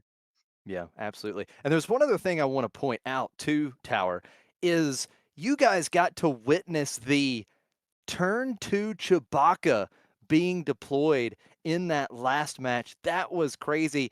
Now, I don't know if that happened at any point in the premier sector qualifier in Atlanta, but that has to be the first time we've seen a leader be deployed on turn 2 in a major limited event. That was so cool, but a complete kerfuffle, Tower, because it didn't matter. And Chewbacca still could not take the victory, but it was really cool to witness nevertheless. As we get to the feature area, we've got a couple undefeated juggernauts here. Abraham Samudio and Amando Santos is back at the feature table with that completely disgusting client aggression deck that we saw earlier. And this time he will be facing off against Velsartha Cunning. Yeah. I've seen Chewbacca deploy on turn 2 a lot in constructed. I've been playing the Chewbacca Alliance Outpost deck that's kind of built to do that. That's the first time I ever saw it in limited in that earlier game. So lots of crazy stuff going on. And Amondo's client deck was itself pulling off some pretty nasty plays earlier. We'll see whether or not he can get a big win again. And just as I was saying that, I think I saw a copy of Mastery as he was shuffling, a very powerful card to have. Yes, it absolutely is. And I believe earlier when Amando was at the feature table on stream, he smacked down that mastery onto the client, getting that 7/7 shielded leader unit, which is so tough for opponents to deal with. Now, there are plenty of saboteur units in the format, but a lot of the saboteur units are a good bit smaller than 7/7. So it's still, even with the saboteur, could be quite tough to get through. Looking forward to this one. Velsartha, of course, the leader that most players have ruled the best leader in the format, the experience token leader of the format that can give out those free experience tokens, but giving a credit token to your opponent. And Client, while not as powerful, not as big when Client deploys over Vel, but that shielded is so important. And there's also a lot of tempo built into Client with that action ability and the on attack ability on the unit side. Yeah. You know, Vel Sartha has some really cool plays, but kind of as we saw earlier on in this event, giving your opponent that credit can really set you up for disaster sometimes too. So Vel is not as reliably strong as some of the other experience-based or combat math-based leaders that we've seen in the past, but still offers some really strong moves in the right circumstance, just with a little more uncertainty. Now here, the feature match of round 7. Just 8 rounds of Swiss today. These players need to be X and 2 or better to make it into day 2. Both of these players have locked a spot in day 2, but they need to get as many wins as possible to position themselves tomorrow to make the top cut. Armando Santos with the initiative.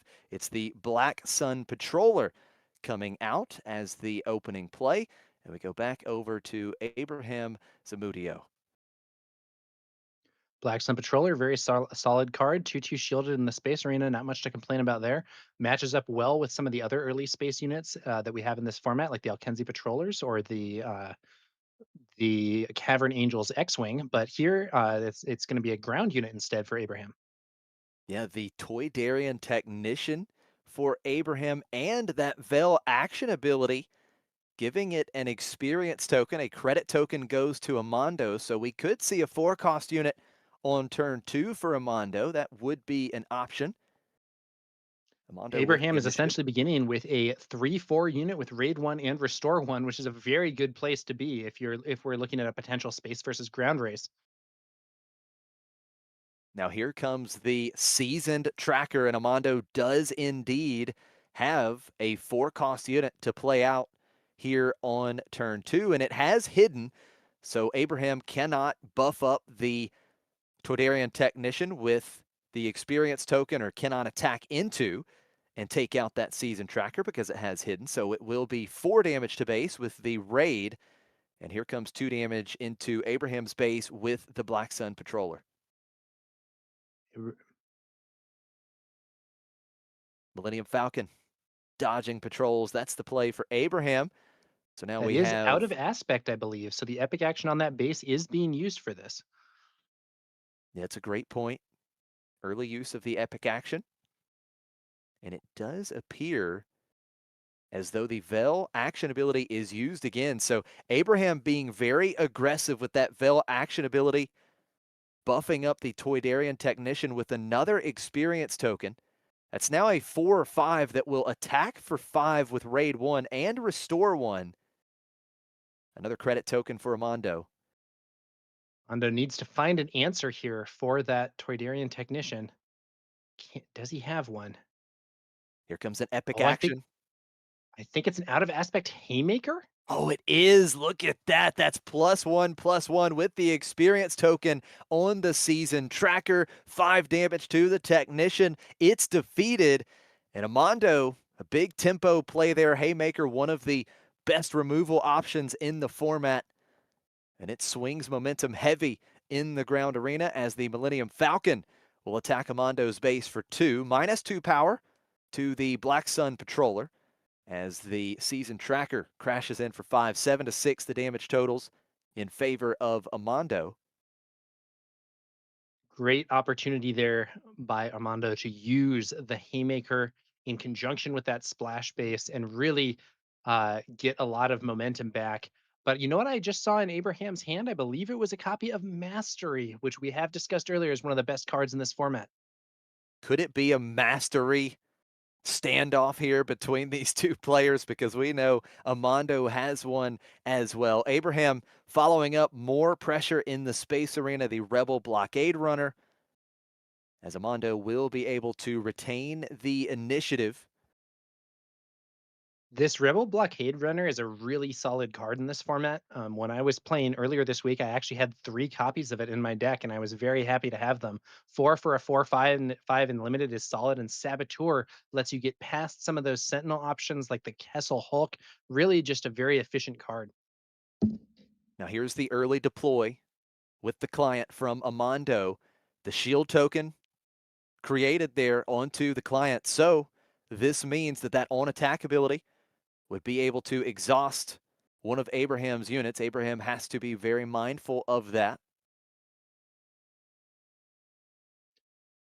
The client with his shield does also represent just a nice chunk of stats and will be even more threatening if Amando can get a copy of Mastery on there.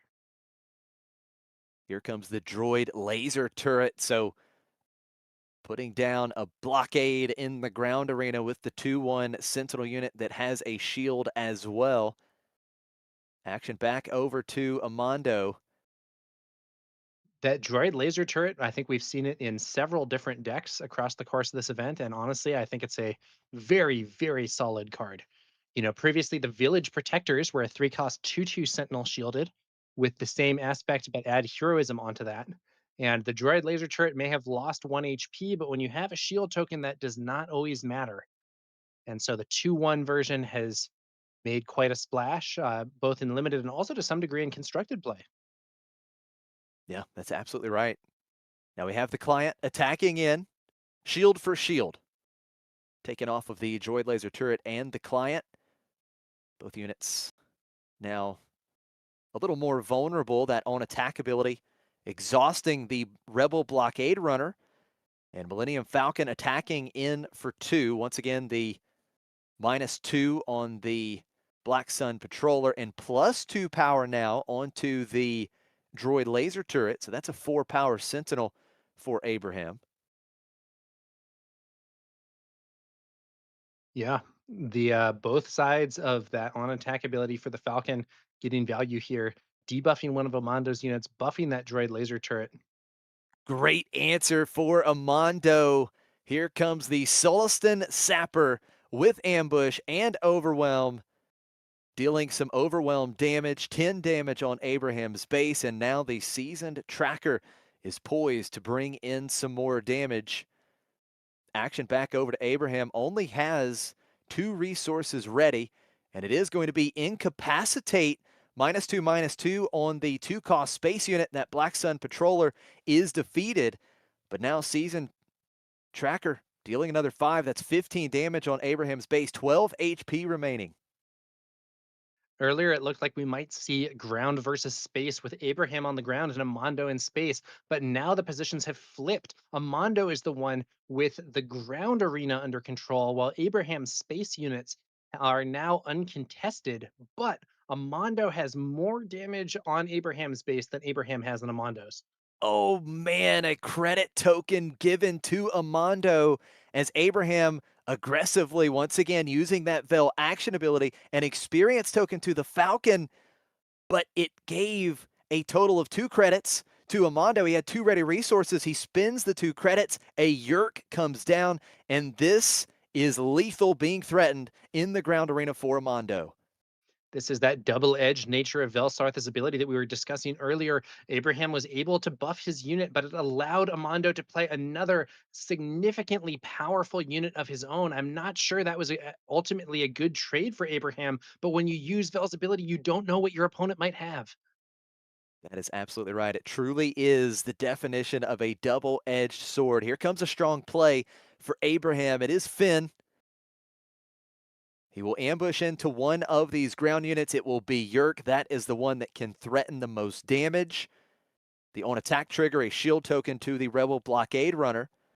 And the Finn unit just taking 2 damage back. But now Amando with a green light in the ground arena. Season Tracker dealing another 5. It's 20 damage on Abraham's base. Client is threatening 4. Does Amando potentially have that mastery in hand?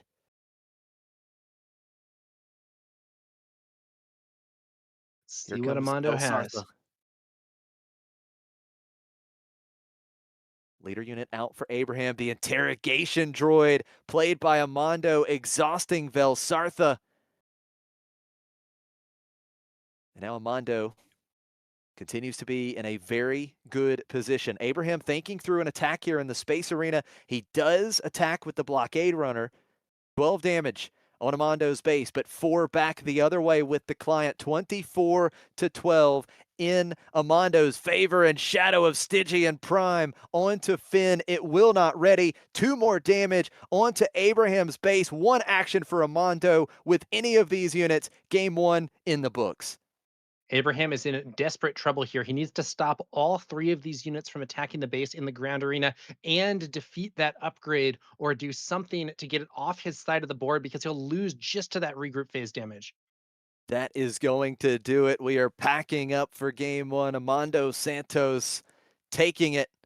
What an opening game for Armando.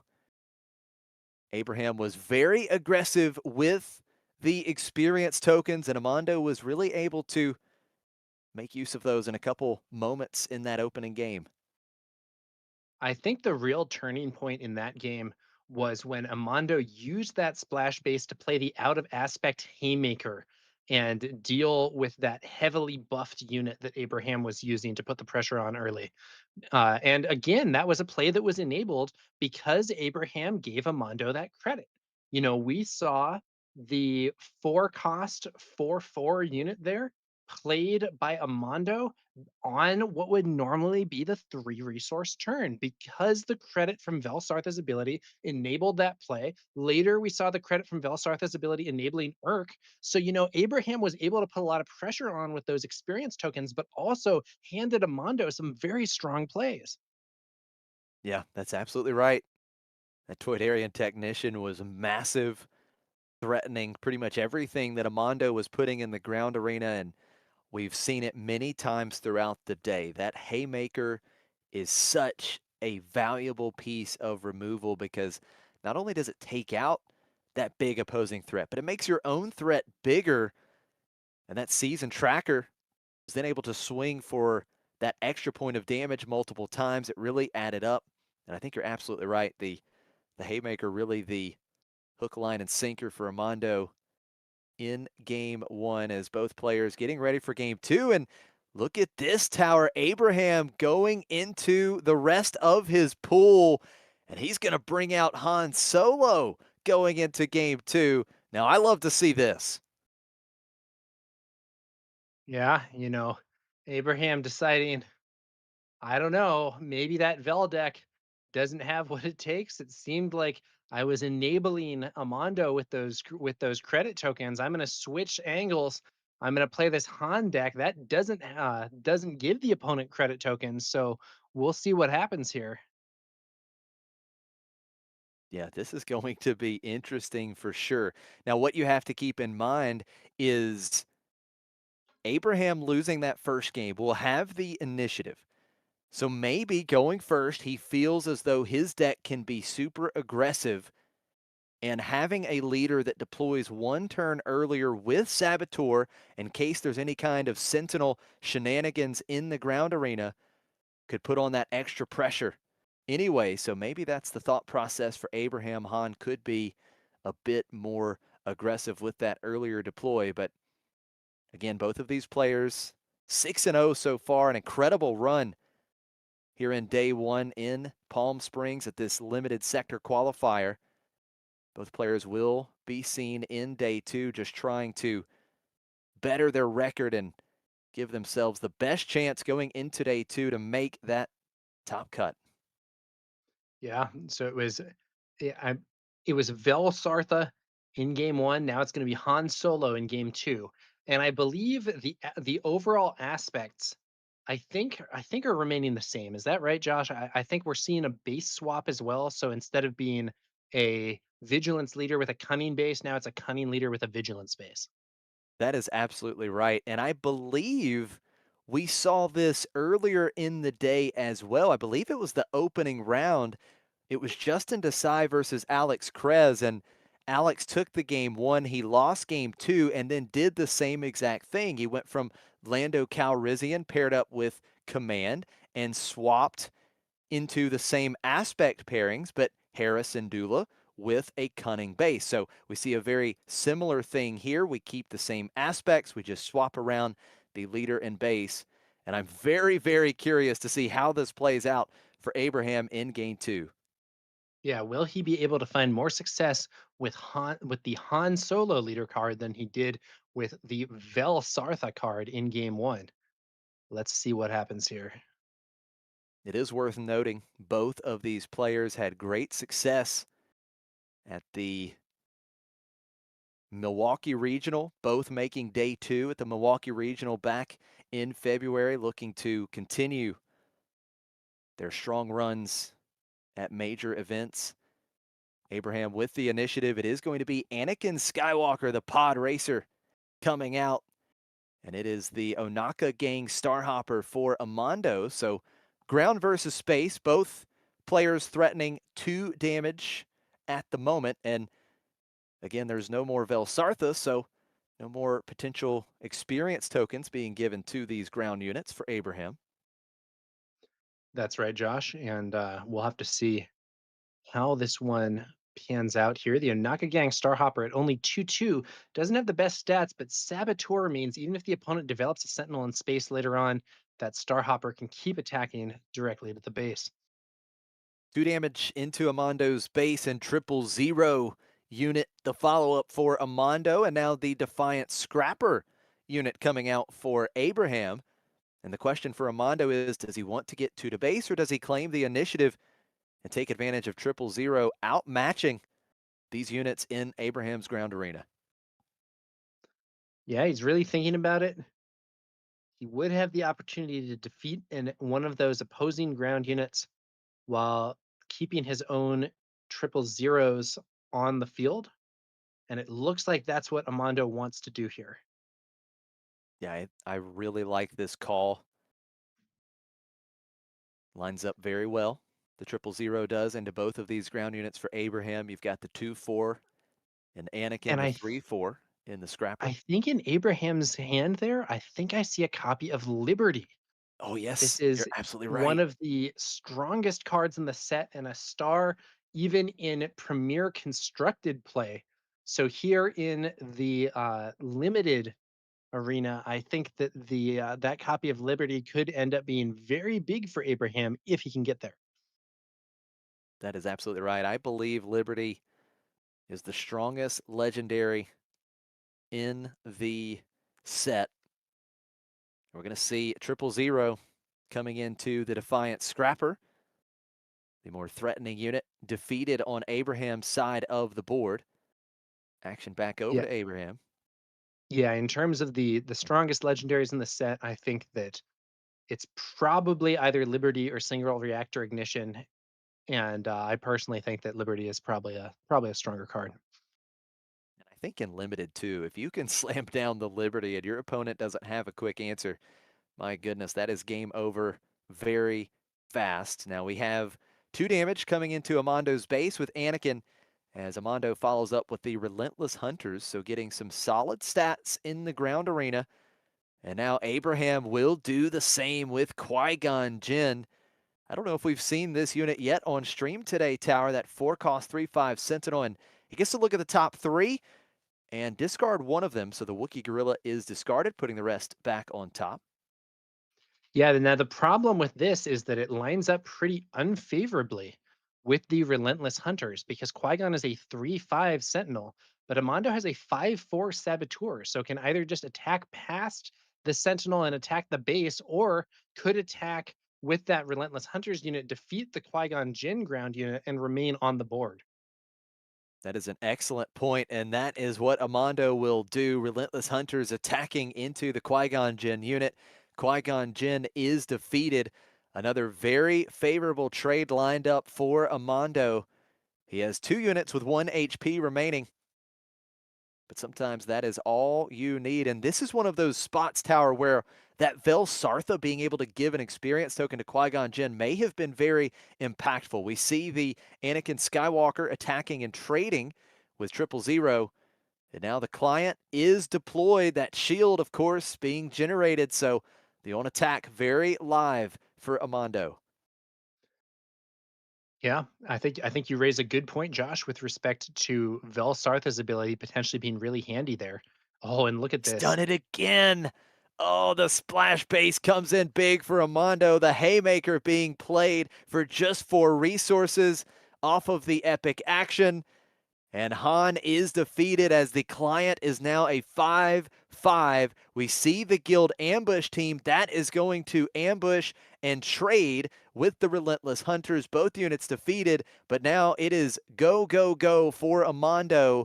And he is going to attack for a total of 7 with the client and the Onaka Gang Starhopper. 7-4 in favor of Amando. And once again, he is now in complete control. Another very strong use of that splashed out of aspect copy of Haymaker. Really got the job done once again. And as you say, Josh, Amando now looks to be in a pretty commanding position. Let's see what Abraham can do to come back. We know there's that copy of Liberty waiting in hand. Will he be able to get there? Will he be able to stave off Amando's push? Let's see what happens. If there's any unit that can do it, that would certainly be one. Abraham starting with the initiative, playing the stalwart fleet trooper, does get a sentinel in the ground arena. And now a sentinel for Amando as well. The Night Wind Assailants coming out, outclassing Abraham's sentinel unit. Now the Wookiee Gorilla being played for Abraham, and the damage will start to come in. 2 from the Onaka Gang Starhopper, and then the client will take out the sentinel, just losing the shield token. Normally, this would put the client in range of an attack from that Wookiee gorilla, which would be able to defeat that client leader unit. But with the experience still on there from the Haymaker that was played earlier, the client would be able to survive an attack from that Wookiee gorilla and keep on fighting. So, tough spot here for Abraham. Let's see what he can do. First action for Abraham, going to play Finn, ambushing and trading with the Night Wind Assailants. A shield token given to the Wookiee Gorilla. But as you mentioned, the Wookiee Gorilla just not quite strong enough to take out the buffed up client leader unit. Mondo has the action to take, and the more I think about it, Tower, I wonder if Han was brought in. That 4-5 with Saboteur works very nicely into the 4-4 shielded that the client generally has. As Amando plays the Axe Forgets, bouncing the Wookiee Gorilla. Now no units in play, and Abraham is just going to claim there is the mastery. 8-8 is the client, and a total of 10 damage coming through. 19-4, lethal on the board for Amando. Abraham must stop the client on the first action or put a sentinel in his path or something, or one more attack from this heavily buffed leader unit will end the game. Can he do it? We know, I think we know there is that copy of Liberty. Well, that is So, enough. That could exhaust the client, right?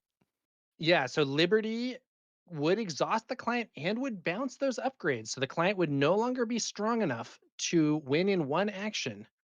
There it is. Draw the fire away from the ground arena. Liberty will exhaust the client. The experience token will end up defeated. It cannot go back to your hand. The mastery bounced back to Amando's hand. And look at this, another Shadow of Stygian Prime. That card has been fantastic today. That's going to keep Liberty exhausted. And that Onaka Gang Starhopper with Saboteur, it absolutely matters. Getting around the Sentinel up to 21, make it 23 with the Shadow of Stygian Prime trigger. And now a 4 power unit in space as well. One action once again in the ground arena for Amando. Closes it up. Let's see what Abraham has in store. And Abraham is now on a really tight clock because even if he can stop all damage that would potentially reach his base, he would be left on just 2 HP by Shadow of Stygian Prime, at which point he would have 1 turn left to either get rid of that shadow or win the game outright. And I don't know if he can find something that's going to allow that. He has lost and forgotten in hand. He could defeat the Saboteur space unit that can get through Liberty and heal 3 back to 20, but he takes 4 with the client, 2 from Shadow of Stygian Prime, so it may just prolong the game 1 more turn, unless Amando had some kind of buff to still close it out. Let's see what we've got. It's going to be Zeb Aurelios. Zeb coming out. That is going to be played off of the epic action on the splash base. 5 damage to the client with a cunning unit in play for Abraham, but 2 damage to base with the Starhopper. He's got to heal. -2 with incapacitate, but I don't think he has a way to heal. The No, shadow it's would gonna close be it out. over. The Shadow of Stygian Prime will do the last 2 damage that Amando needs to win this game. Even if Amando can't find any damage elsewhere, Abraham needs to answer that upgrade or heal, and I don't think he can do it. Don't think so as well. Just 2 more ready resources. IG-88 coming down, another big threat for Amando in the ground arena. It's heal or game over, and that is going to do it. What a match for Amando, that client aggression deck. My goodness, he has got so many good aggressive plays. The Shadow of Stygian Prime has been an MVP on stream today, and Amando advances on to 7-0. Abraham down to 6-1. Very convincing win there by Amando Santos with the client coupled with the contested caverns for aggression there. We saw some really strong plays. We saw that mastery on the client. We saw the Shadow of Stygian Prime being huge. But you know what? One of the strongest plays that Amando had in both games of that match was the out of aspect haymaker played via that splash base. In both games, it was crucial.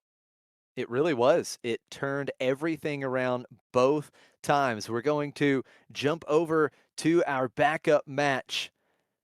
And we've got Velsartha versus Velsartha. It's a mirror match, Vel Cunning versus Vel Cunning. We are late in this one. It's 20-16 in favor of Parker Mossman on the right. It's Kyle Craig on the left. We've got the Mylodon Rider coming out to answer one of these ground threats. And the action on Parker, putting Kyle's base up to 22 damage. Another 1 damage from the Bunta Eve flag bearer. And now just 4 HP remaining. Parker has game in the ground arena. And it looks like we scoop it up at that point. And Kyle took game 1. So it looks like here in the backup match, we're going to have a game 3. That's right, Josh. Looks like we are now 1-1 in this Velsartha Canto Bite mirror. But as we saw earlier in the Harrison Dula mirror between Mike Gem and his teammate, our featured drafter, Justin, you know, even if you're running the same leader and you're running the same base, the decks themselves are going to be very different in this limited format. They absolutely will. We saw some pretty big bombs there on the board. We saw Kersantin for Parker, that Mylodon Rider, one of the great common ambush units that Cunning has. It's one of the big draws into Cunning in this format. You have a 5 and 6 cost, 5 power ambush unit at the common rarity slot, and that is huge. You also have things like the Canyon Frontrunner, which is arguably the best turn 1 play with the initiative. Just so many good plays in Cunning with the bounce. We've seen the bounce be very effective today as well. And a lot of players choosing to go Cunning here in Palm Springs. Yeah. Cunning has some really strong options in this set for limited. I think I wouldn't say, oh, you have to play it, but I think it is very solid. You have some, the bounce stuff that you were mentioning. I think the ambush cards are really good. That Mylodon Rider has been getting some good results. We've seen quite a few of those guild ambush teams. Ambush, very powerful keyword, especially so in limited. And there's some other cool stuff that Cunning has as well. I personally really like those Rebel Blockade Runners, the 4-cost 4/5 Saboteur space unit. Those are, I think, very solid and definitely not an aspect that I would be too unhappy with if it ended up being how I was setting things up. And of course, in this format, you might be playing Vigilance Cunning, but you can very much include cards from other aspects too, either playing them with that splash base or just paying the extra cost. Yeah, that's a great point. Lots of fun the Cunning brings, and these splash bases just add so much flavor to this format. as we get ready for game number 3. And it's worth noting both of these players sitting at 5-1. A win locks themselves in to day 2. A loss here means all the pressure is on in the final round of Swiss. So you want to win here, take the pressure off, and at least know you will be competing in day 2. Of course, you want to get that win because you still want to make the top cut and have the best record possible, but a little bit of pressure does come off with a win here. All right. Let's see what happens here. Parker Mossman versus Kyle Craig. We're about to be moving in to that third and final game of this second to last round. Mirror Who match will showdown. prevail? Kyle will start with the initiative. Taking a look at this hand, we see the Centicaz there and the Anakin's Podracer, 2 great units on the initiative. That Anakin's Podracer is fantastic. Can be an absolute blowout play at times. Centicaz pairs so well with Velsartha, getting the experience token, automatically becoming a Sentinel unit. Some very strong plays for Kyle. He'll start things out here in game 3 with the Alliance X-Wing. And Parker is going to the ground arena with the Weequay Pirate. Yeah, relatively basic units on both sides of the board, but you know, that's often what you get in these limited formats. And neither of these units is something I would be too unhappy to play. Both of them relatively efficient turn one units, just a 2-cost 2/3. Not necessarily the hypest stat line ever, but far from bad. And here it is. That's the Anakin's Podracer. It's so wizard with ambush, the first unit to attack this phase. And that means that damage is dealt before the defending unit, taking out the pirate, and no play for Parker Mossman here on the second turn. 2 damage to base with the Alliance X-Wing, and major tempo early in game 3 for Kyle Craig. Talked about kind of enabling some strong ambush plays, and this Anakin's Podracer was definitely one. That Anakin's Podracer unit swinging on in with ambush, getting the advantage with that ability, doesn't take any damage back, and then to make matters worse for Parker, not having a turn 2 play, he has got to be frustrated a bit with that one. We'll see what he can do to make a comeback, though. Definitely not over just yet. We'll see what Parker has to try and reel this game back in on the 4 resource turn. If nothing else, Josh, I see a droid laser turret in hand that could definitely impede Anakin's Podracer there on the ground. Parker Mossman going to go up into the skies instead. That card you've talked about, you like a lot, the Rebel Blockade Runner, a 4/5 in the space arena. So just getting out of the way of that Anakin's Podracer, because with no units having attacked, Anakin, that Podracer could have attacked once again and taken no damage back as the first Velsartha action ability of game 3 is used. The Alliance X-Wing gets +1/+1 and a credit token for Parker Mossman. Even with that experience, though, Josh, the Alliance X-Wing is now at 3 power, 4 HP, does not line up well into the 4/5 Rebel Blockade Runner.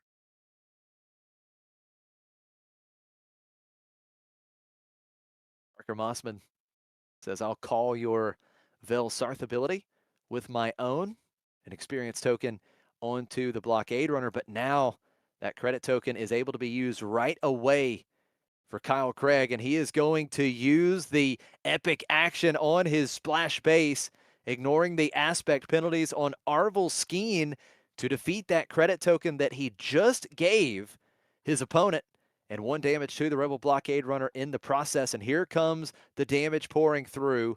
8 damage on Parker Mossman's base. We've talked about it before, Josh, but one thing that goes really well with Velsartha is these anti-credit cards like Arvel Skeen or the Defiant Scrapper that we saw earlier. Velsartha gives your opponent credits, which can enable them to do some pretty strong plays. But One thing that's extra strong is if you give the opponent that credit and then take it away with a card ability. Parker Mossman with the initiative, quite behind in the race. There's 7 damage in the ground arena for Kyle. I have to believe Parker has to make an immediate trade, or not a trade here, actually just attack into the Alliance X-Wing. The Rebel Blockade Runner will survive thanks to the experience token. As Kyle Craig going to continue to pour on the damage, the Anakin's Pod Racer gets in for 311 damage on Parker Mossman's base, and still possibly more damage to come. Parker has the advantage in that space arena, but now needs to try and stabilize things on the ground, and the damage is adding up on his base. He makes an out of aspect play.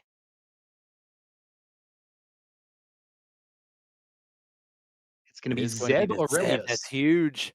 Zeb Aurelios coming down, defeating the Arvel Skeen with that when played ability, but a circuit challenger in response to ambush and defeat Zeb Aurelios and remain in play.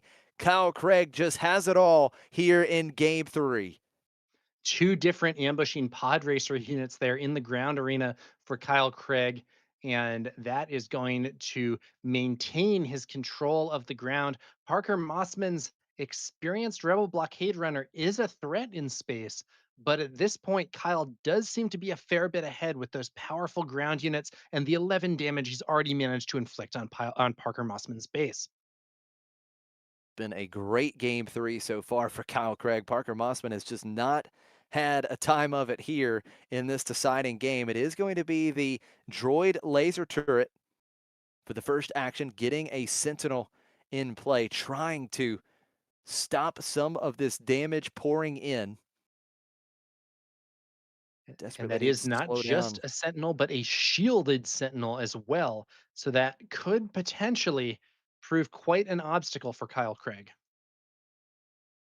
It certainly could. It could represent 2 actions, 2 attacks being stopped by that droid laser turret. Parker Mossman going to play a 3-cost unit as well. So Centicaz played on Kyle Craig's side, and Parker Mossman bringing out the Champions KT9 Pod Racer to get another credit token. But with the action back on Kyle, he has Vel ready to potentially deploy. Still has 3 ready resources as well.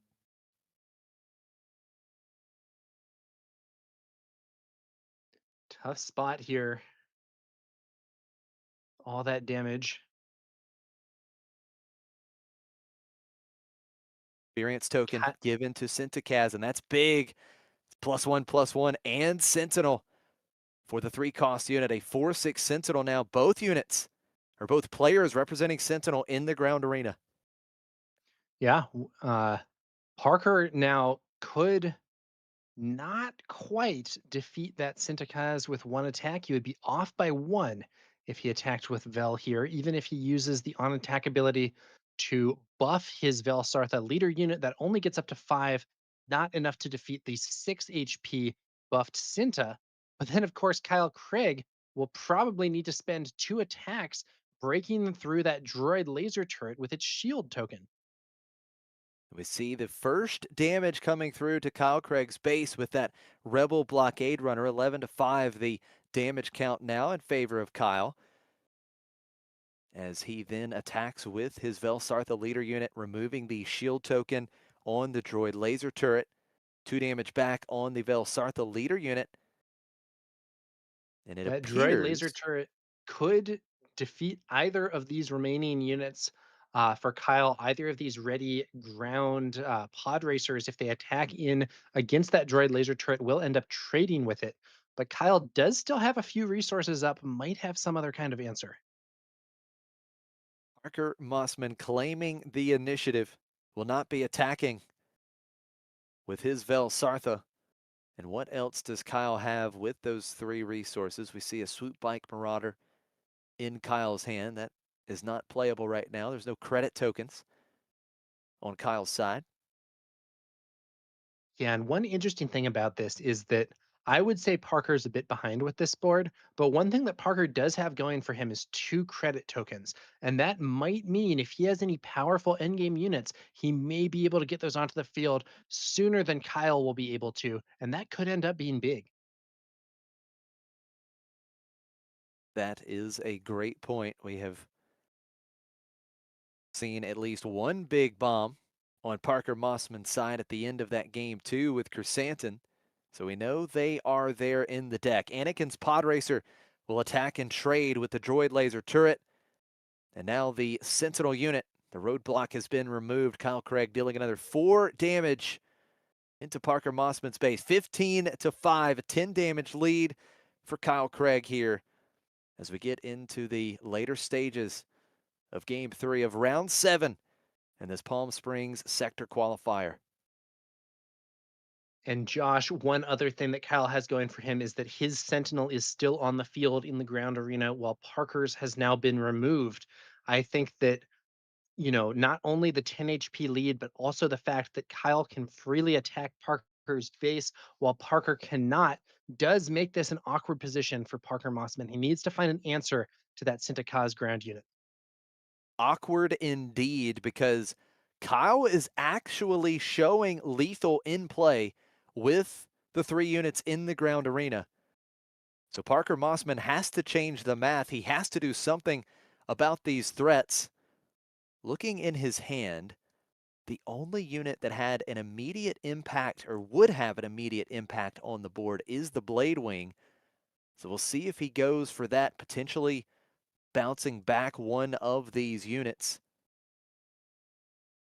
He has to do something, and he has to do it quick. His base is wide open. Here's some Digging kind in. of big play coming. What will it be? And it is going to be the Blade Wing that will return Sintakaz back to Kyle Craig's hand. No more Sentinel in play. Kyle would have to take 2 actions to make Sintakaz a Sentinel again, play Sintakaz, and then give Sintakaz an experience token with that on attack trigger from Vel. We see the kill switch attached to Parker Mossman's Velsarth, the leader. It is exhausted, -1, and the KT-9 Pod Racer will trade with the Circuit Challenger. But here comes the big swing. Velsartha buffing up herself with an experience token. 5 damage. It's 20 damage on Parker Mossman's base. 7 HP remaining. Looks like Parker has something to do with the credit that he just got. With using that credit, the credit he already had in his last resource, Parker is going to play a 3 resource card here. Let's see if it's something that can stabilize him. Another one of those droid laser turrets would be great. Maybe there's Fortunately, not another a resource Sentinel. available. It's actually a 4 resource play, Bix Colleen. Bix comes down a 4-5. Unfortunately, no Sentinel in the way here. Let's see if Kyle continues to develop further. He will. The shielded hauler coming out. 4-5 shielded unit in the space arena. And I believe Parker Mossman will have to immediately make the trade. And that is going to be the call. The Rebel Blockade Runner has Saboteur, so it gets through the shield token on the hauler and had the experience token, 5 total power. So we go into the next turn. Kyle Craig has the initiative and no Sentinels in the way in the ground arena of that Velsarth, the leader unit that is currently 5 power, could go up to 6. And honestly, at this point, Parker Mossman has a significantly stronger board than Kyle Craig. The problem being that he also is getting very close to the danger zone here in terms of base HP. First action for Kyle Craig, attacking Parker Mossman's base. An extra experience token on the Velsartha, attacking for a total of 6 damage. 1 HP remaining for Parker. He has the Tough ways to spot. answer the leader unit. But if Kyle plays more threats, that is where the problem can really start to come in. Yeah, Parker in trouble here for sure, but he's not out of it yet. Can he make a powerful comeback to win this match? here in Palm Springs. Let's see what he can do. A spot, a guaranteed spot in day 2 on the line for both of these players right now. Bix Colleen going to attack into Kyle's leader unit. 6 total damage on. 3 HP will be remaining because of those experience tokens. That does mean that one attack from Parker Mossman's own Velsartha leader unit could defeat this Velsartha leader unit of Kyle's. Here comes a big play. Terriman Barcona out of aspect, defeating Parker's credit token, an experience token to Terriman and Velsartha. Vel gets even bigger, and that's now 2 threats that Parker Mossman has to answer. And he doesn't have it in hand. He claims the initiative. Oh Will very no. likely need a sentinel. Very tough spot now for Parker Mossman. You would hope that you would be able to. No, he cannot do it. Doesn't have it. What a game. Kyle Craig taking it 2-1 here in round 7. And Kyle Craig, we will see you tomorrow in day 2. Parker Mossman has one more shot in the final round of Swiss. That was a tough one there. It really looked to me, Josh, like it wasn't necessarily over. We might have seen a scenario where both that Termin Barcona and the severely damaged Velsartha leader units end up being defeated, and we're left with a clear board.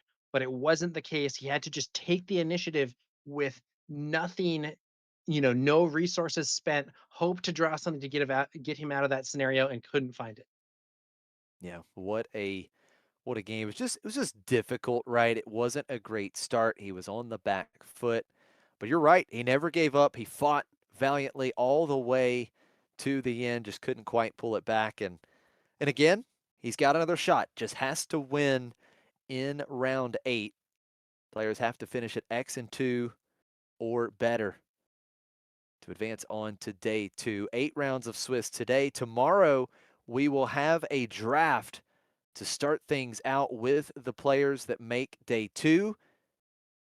There will be 3 more rounds of Swiss following that draft, and then the top 8 players will advance on and compete for the Sector Qualifier Championship here in Palm Springs. That's going to do it for our coverage of round 7. We've got one more round of Swiss. What a day it's been so far, Tower.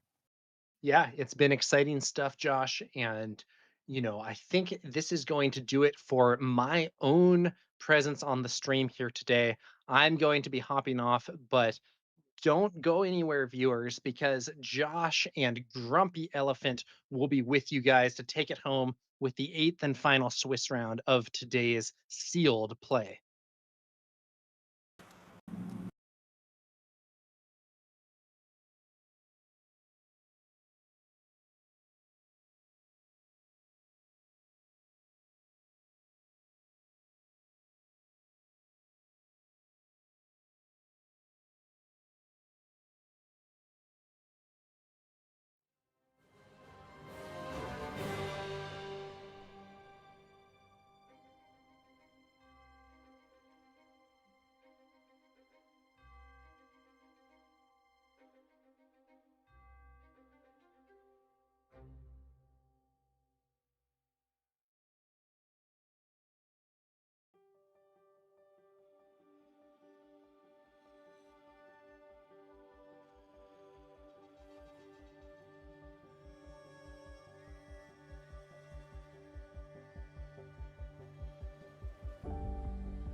We are back live from Palm Springs, California for the Sector Qualifier, and we are getting ready for one last round of Swiss for players to try and advance on to day 2 to keep their hopes alive at making a top cut. I'm Josh Snyder, joined once again by Grumpy Elephant.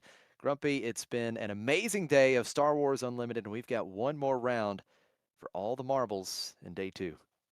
That's exactly right, Josh. 7 really exciting rounds so far. And after all of that, we are left with just 2 undefeated players out of this field of more than 200. You've seen them both on stream. It's Amando and it's Mariana. Both of them 7-0 going into this last round. Because they haven't played each other, they're going to be paired up for this round 8, which means at the end of 8 rounds of Swiss, there can be a single 8-0 undefeated contestant for this sector qualifier starting tomorrow's draft with a perfect undefeated record. Absolutely. Both of those sealed pools were quite good. Those decks were pure fire for both of those players. We saw Mariana earlier in the day, and you'll have to remind me, Grumpy, what leader she was on if you remember. But I know that Amando is running that really good client aggression deck, and I believe it was villainy aggression as well for Mariana. Just can't remember the leader, but it's two very good aggressive decks with lots of power cards. I want to say an Aura Sing. Seen some really Okay. really powerful Aura Sing decks running around, both paired with cunning and paired with aggression. So I don't exactly remember what her deck was, but I wouldn't be surprised if it was one of the Aura Sings that we saw, because there were some Aura Sings with some absolutely powerful removal packages and some really really powerful bomb sets. And we are getting confirmation it was Ara Singh. So Ara Singh and the client, the two last leaders, undefeated. Now, around 30% of the field was Velsartha, but Velsartha not on top here at the end of the day. So very interesting to see. We talked a lot about Ara Singh earlier, definitely one of the top 3 leaders in the format. And the client certainly has been making a splash today each time we've seen the client on stream. Just a lot of versatility, good tempo with that ability to exhaust opposing units. And then, of course, just coming out with the shield token has proven to be very, very effective, as it looks like we're paired up. Players are moving. We're going to have some action very soon. And I'm sure, Josh, that even though a Vel is not one of our 2 undefeated players, there's likely to be a large number of Vels floating around near the top of the standing. We've seen on stream a few different times how powerful she can be, pairing that experience with, especially for those lucky players, that credit hate, right? If you can pair her with those Arvel Skeens, those Terramin Barconas, she can do some really absolutely destructive stuff. But we also saw on stream that she's not undefeatable. We've seen players take advantage of those credit tokens to get out bombs early, to control the board, to force her into unfavorable trades. And so, not surprising that she, while perhaps putting up a strong performance today, isn't necessarily as dominant as some previous sealed leaders that we've seen in the past. That is absolutely right. You can't hold down the Aldani Insurgent too long. Vel will certainly continue to make a splash in this tournament, and it will be interesting to see the leader breakdown going into day 2 as we get ready to bring you our feature match of round 8. It's been such a good day here at the sector qualifier in Palm Springs, California. These players trying to make day 2, looking to advance on, secure as many points as possible on the leaderboard. You need 100 points on the leaderboard to lock a spot in the main event of the Galactic Championship, which is now less than 3 months away. Hard to believe. That is going to be a thrilling event, and players trying to get those points for the leaderboard. And speaking of the leaderboard, Grumpy, we actually have the #1 player in the world coming into this weekend. Mike Jim, aka Bobby Sapphire, was on top, and unfortunately, X in 3 now, so will not advance on to day 2, will not secure any more points here in California. Yeah, tough break for Mike there, but it just goes to show, right? There's absolutely a lot of skill involved in Limited, the ability to build a deck, the ability to navigate matchups, but there's also obviously a fair amount of luck. Did you open the right leaders? Did you open the right cards? And even if you have a strong deck, there's the luck that follows you from round to round. Did you draw a turn one play? Did you draw removal for your opponent's bombs? And so Limited, perhaps more so than even Premier, has some variance baked into its very structure. So it's no surprise to see top players, even when we see them play incredibly well on stream, fall just short of these day two thresholds. Absolutely. Tough field out there today. You love the variety that we've been seeing throughout the day. And I believe going into the feature match area, we're going to have some great matches here that will very likely be win and in. So lots of pressure will be on these players trying to advance on to day two. And also, we had Justin Desai, the featured builder at the beginning of the day during the sealed construction part of the tournament. And he is 5-2 going into the final round. So we'll definitely be keeping notes on Justin and see if he can advance on, get that win here in the final round, and participate in day two. What today has stood out to you the most, Grumpy? Has there been a specific leader or maybe a specific card that really has stood out to you that you weren't expecting to do quite as well as it has? Yeah, I'll give you one of each, Josh. That's a great question. For leader, I came into this day saying that Aura Singh was going to be one of the top leaders, but I feel like she has just consistently overperformed. We've seen her win games without ever having to flip. We've seen her control boards so well against lower deploy leaders. Boba Fett's coming out on 5, right? Aura Singh has entered the 7 resource turn not behind on board at all. And so her ability to just identify and take advantage of favorable trades using that leader side defeat a unit has meant that she really, in this limited format, which is very often sort of a unit slog, both sides playing units that crash into each other, really, really powerful. And then in terms of cards, it has to be the Shadow of Stygian Prime. That removal, even out of aspect, keeping bombs exhausted, dealing damage over time. It's not necessarily a rare that I expected to be front and center, but every time we saw it played, it felt like it was played to devastating effect. Yeah, that card has been phenomenal. It's been the MVP of most of the games we've seen it played in. Frank Ott, the Taco Kid, able to pay 8 for it. It was a double out of aspect card, and it still helped carry to victory. That card has been fantastic. We are just about ready to go with the feature table. We're going to have Saul Guerrera Vigilance versus Emphas Nest Cunning. We've got Lucas on the right versus Medee on the left. This should be exciting. Two leaders we've seen before today, not necessarily against each other, both of them offering slightly different flavors of aggression. Enfys Nest with those powerful stats coming out on 5, and if Lucas has any kind of on attack ability at that point, Enfys will be able to duplicate it for free. So really looking to turn that 5 resource turn into a powerful swing. Saw Gerrera coming out just slightly later on that 6 resource turn, but combining his leader side ability +2/+0 and overwhelm, having to defeat your own unit, with the action compression of the unit side, attacking with 2 units in 1 action and giving one of them a buff, looking to end the game in an explosive manner on the 6 resource turn. So Lucas potentially with a slightly faster clock that he's operating with, but Medi potentially able to end the game out of nowhere. Yeah, that's absolutely right. Saul Guerrera can be quite explosive, give you that great option to trade up into units. Units that cost less can get that additional +2 power, trade up effectively. And we'll see how that plays out here in this match. Lucas with the initiative. We'll start with the Artful Pickpocket. And for Medee, it's going to be the Haxian Aggressor, that 2/2 with Raid 2, as Lucas will retain the initiative.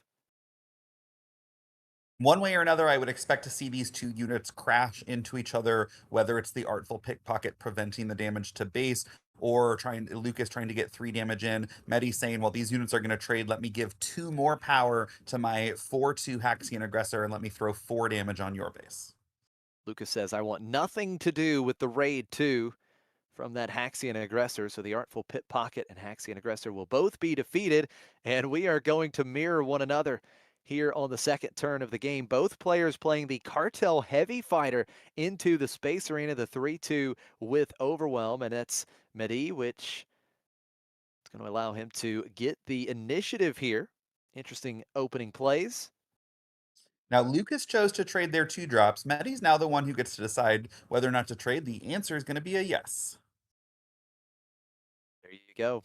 Trading with the Saw, getting +2 power and Overwhelm on Mehdi's Cartel Heavy Fighter. So 3 Overwhelm damage goes through in the trade.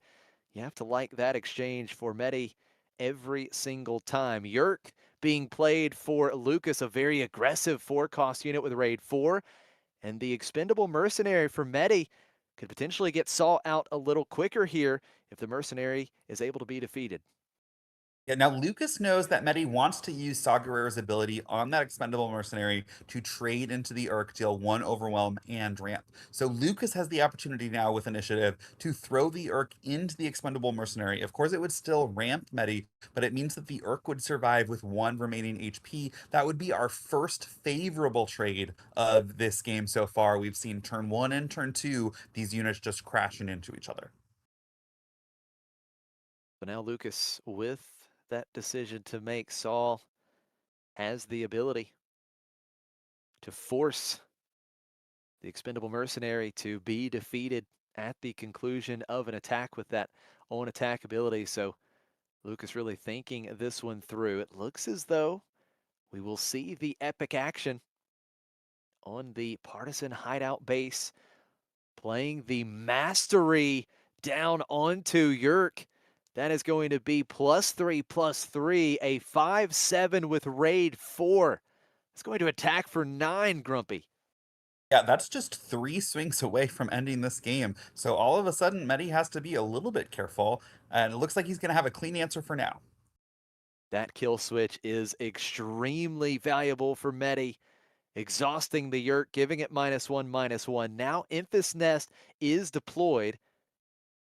We'll see how Mehdi responds here. Again, that Expendable Mercenary can end up a resource and bring Saul out this turn as well. If Mehdi chooses to do so, has 3 ready resources to work with. Yeah, the Yerk, of course, now with a total of 6 remaining HP, just out of range of an attack by Saw Gerrera's boosted Expendable Mercenary, but we see there's a Lats Razi in Mehdi's hand. So that's either 2 or 3 damage potentially available to finish off a unit. Could be that Enfys Nest leader, could be that Yerk, depending on which unit Mehdi thinks is the larger threat going forward. One thing you love to see, both of these players smiling so much. They're just having a great time, and you love to see it. The good friendly banter here. We are going to see the Latsrazi coming down. A shield token onto Latsrazi unit, and 2 damage to Yerk. And now Lucas is going to put the salvaged blaster onto Infest Nest, buffing Infest up by +2 power. So that's a 5 power leader unit. And now that action ability for Saul is used. The Expendable Mercenary will attack with +2 power. And I do believe that is enough to initiate the trade. Both units defeated, and the Expendable Mercenary becoming a resource for Mehdi. Yeah, now Lucas could have saved the Yerk in the short term by taking out that Expendable Mercenary with his Enfys Nest, but that would have just ramped Mehdi into Saw Gerrera, and because the Yerk already had 2 damage, it only had 4 HP remaining, so the Saw would have been able to figure it out. This way, Lucas keeps his Enfys Nest without damage. She's buffed by that Salvage Blaster, so he's at least threatening 5 damage a turn. Although we've already reached both leader flip turns, Mehdi has navigated himself to be a full resource ahead, to be 3 damage ahead on base, and has 1 more unit on the board. So after all of the dust has settled from those first few turns, it seems like Mehdi has left with a slight edge. Now Lucas has the initiative here, being slightly outpaced in the ground arena. And it is going to be the dogged pursuers will pay the 1 extra resource, it appears, to deal 2 damage to Latsrazi. That's going to take away the shield token. And now let's see what Medi does. Saul at the ready, 3 cards in hand for Medi. I believe he's holding on to a couple very powerful 6-cost units, the Finn and the Defiant Hammerhead. Looks like Saul is going to be the first action for Medi here. And just using that action compression for the base with Saul. And then Latz-Razi will attack as well with an additional 2 power. So that's 8 damage to Lucas's base in one action, 16 damage on. And a big advantage here for Medi in the damage race as we see Infus Nest swing in for 5. 16 to 10, the damage totals in favor of Medi. And now one of the big 6-cost units, the Defiant Hammerhead, that's threatening 6 damage in one action. And this actually represents lethal in one action for Medi with that Saul. If he attacks for 4 and then immediately uses that ability and attacks with Hammerhead, that could be game over.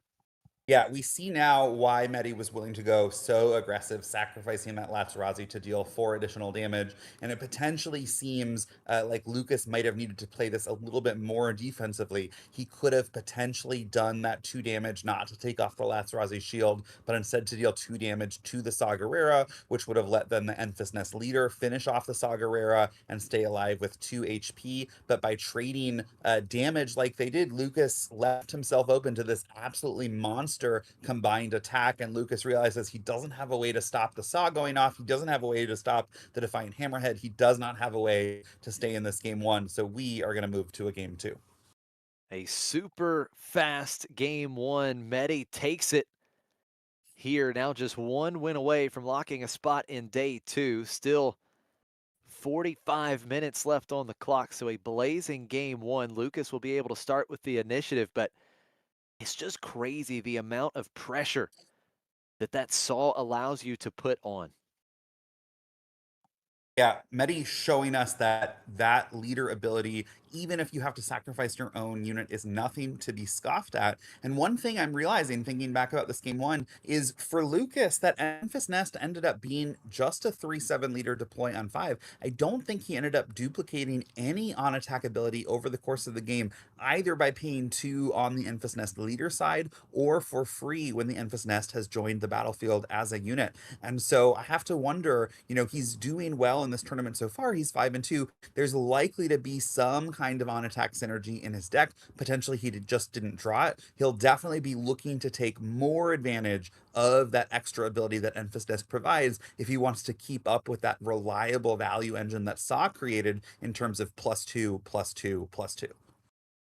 Definitely a big difference. Lucas not able to get any value out of Enfys Nest there, and Medi had tons of value from Saul in that opening game.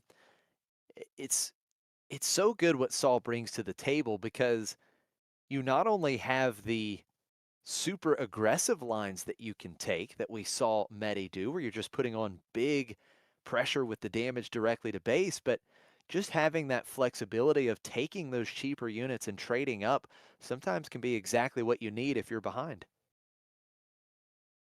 That's exactly right. That ramp also crucial for Medi, allowing the Sagarera to deploy on the same turn as Lucas. He'll definitely be looking to find that expendable mercenary again. That let him keep pace with the Enfys Nest 5 deploy leader, and so the game actually ended shortly after that.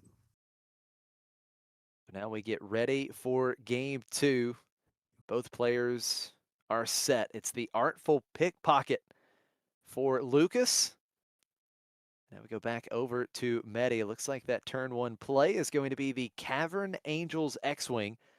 So it's ground versus space early, as Lucas claims the initiative.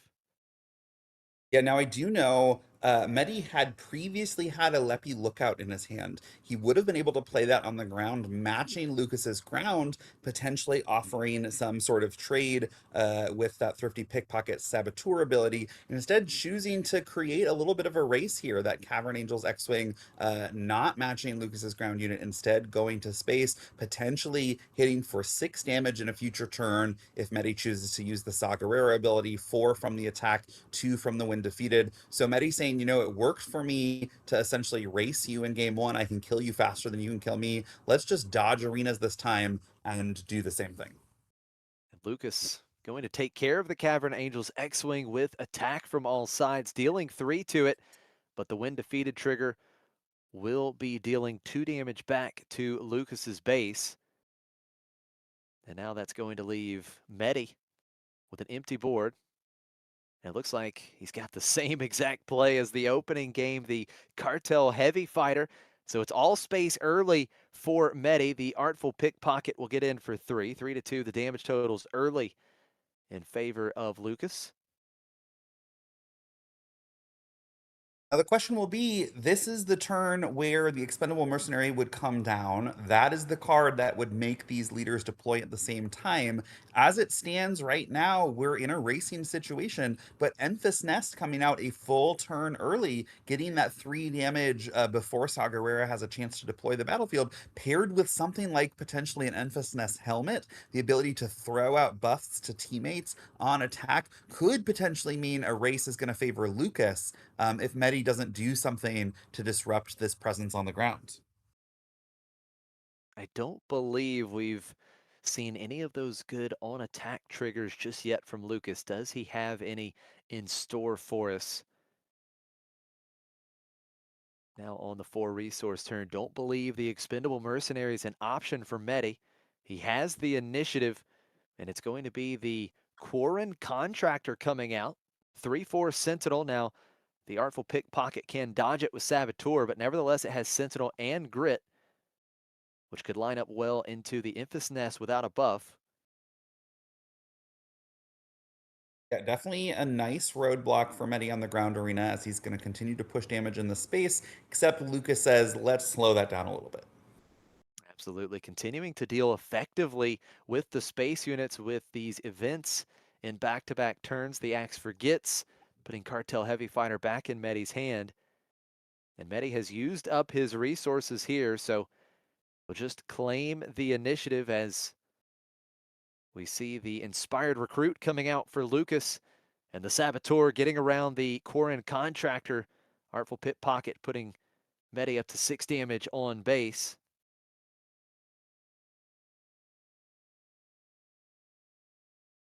Now we've reached the crucial turn for Lucas. He's going to have this one action phase window where Enfys Nest will join the board before Saw Gerrera comes out. He's a little bit ahead in the damage race, but this Quarren Contractor is going to be a really, really frustrating wall to get through, because if he attacks into it with, for example, his Inspired Recruit, it's going to jump up to 6 power and deal an absolute wallop back to Enfys Nest if she tries to finish it off. And so Lucas going to need something to change the math to make sure that this Quarren Contractor doesn't just wreck his plans for future action phases. Medi will open things up with the initiative, and going to start with a great removal event, the Haymaker, buffing up the Quarren Contractor to a total of 4 power, and 4 power will be dealt, or 4 damage will be dealt to that Artful Pickpocket. Now the Saboteur unit is gone. Lucas going to use that epic action and follow that up with a Millennium Falcon. So now Lucas going up into the space arena for the first time in this game, as Quarren Contractor will attack for 4. Just like that, we are all even at 6 damage apiece on each base. The Enfys Leader unit is deployed. And it looks like Yeah, Medi now just claimed the interesting. initiative. I understand why Medi pushes the damage to base. Oh, look at this. We're going to see an Enfys Nest helmet onto the Enfys Nest. Or is that a salvaged blaster? I believe that was definitely the Enfys Nest helmet. Yep, you're absolutely right. So now we finally have the on attack trigger that can be very relevant. The problem is that Quarren Contractor has 5 HP, and Lucas would still need to attack into it with both of these units. So Enfys Nest is going to attack in, 3 damage to the Contractor, and it will be a massive amount of power boost to the Inspired Recruit. We'll get a total of plus 6 power and run right over the Quarren Contractor. Both units defeated. But as we go into the Saul Guerrero flip turn. Medi quite behind now on the board. Yeah, and if Lucas can get an attack off with this Enfys Nest, he'll be able to give +3/+0 twice to that Millennium Falcon in the Space Arena, which is then going to add 6 more damage and crash in for 8. One choice that Medi made that I'm not certain of is he attacked base with that Corrin Contractor when it was a 4/5. Had he attacked into that Inspired Recruit, he could have taken advantage of the Grit and made it a 7-power unit, which would have essentially stopped the Enfys Nest in her tracks. Instead, Lucas was able to take a relatively unsatisfying trade having to use both units, but it left the Enfys Nest alive, which leaves Medi, I think, a little bit farther behind than he would have been otherwise. Nonetheless, this kill switch to start the turn is going to exhaust the Enfys Nest and prevent Lucas from giving that +6/+0 boost over to the Millennium Falcon. Medi wants to dodge that on attack ability as best as he can. Lucas has quite the threats in hand, holding Yerk and Mastery as well. So some very large threats for Lucas. It's going to be Mastery onto the Millennium Falcon. So the Millennium Falcon will get +3/+3. It's a 5-power threat in the Space Arena. Saul Guerrero Leader is deployed for Medi. And at this point, just one ready resource still for Lucas. Will have the opportunity to deal 5 with the Falcon. That is the line, and it is 11 damage onto Medi's base. We'll see Enfys Nest get some additional power here for the turn. And that's not nothing, because there might be an incentive for Medi to throw the Sagarera into the Enfys Nest Leader to turn off the helmet for next action phase. But now this double boost from the Falcon, giving the Enfys Nest +4/+0, is going to leave her with a total of 6 power. 3 from base, 4 from the boost, -1 from the kill switch. That 6, well, it won't defeat Sagarera, will do a heck of a lot back and would leave Sagarera with just 1 health remaining. Now Medi, some decisions to make. It is going to be crashing leader into leader, just like you talked about. And Saul able to take out the Enfys Nest, 5 damage back.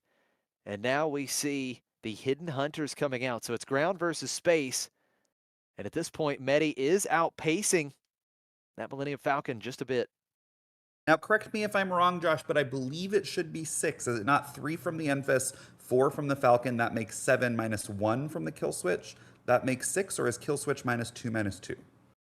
No, I think you were absolutely right. The kill switch is -1/-1. So the only thing that I could think of there is maybe he did not re-trigger the on attack ability with Enfys, but even in that case, I believe it would only be Then it would have been 4. 4. Right, exactly. So So 5 is yeah, certainly the 5's not wrong right either number. way. Whether it's 4 That's or right. 6, we're not sure. Yep, good point indeed. So should just be 1 HP remaining on Saul Guerrero. We'll see if that comes into play here shortly.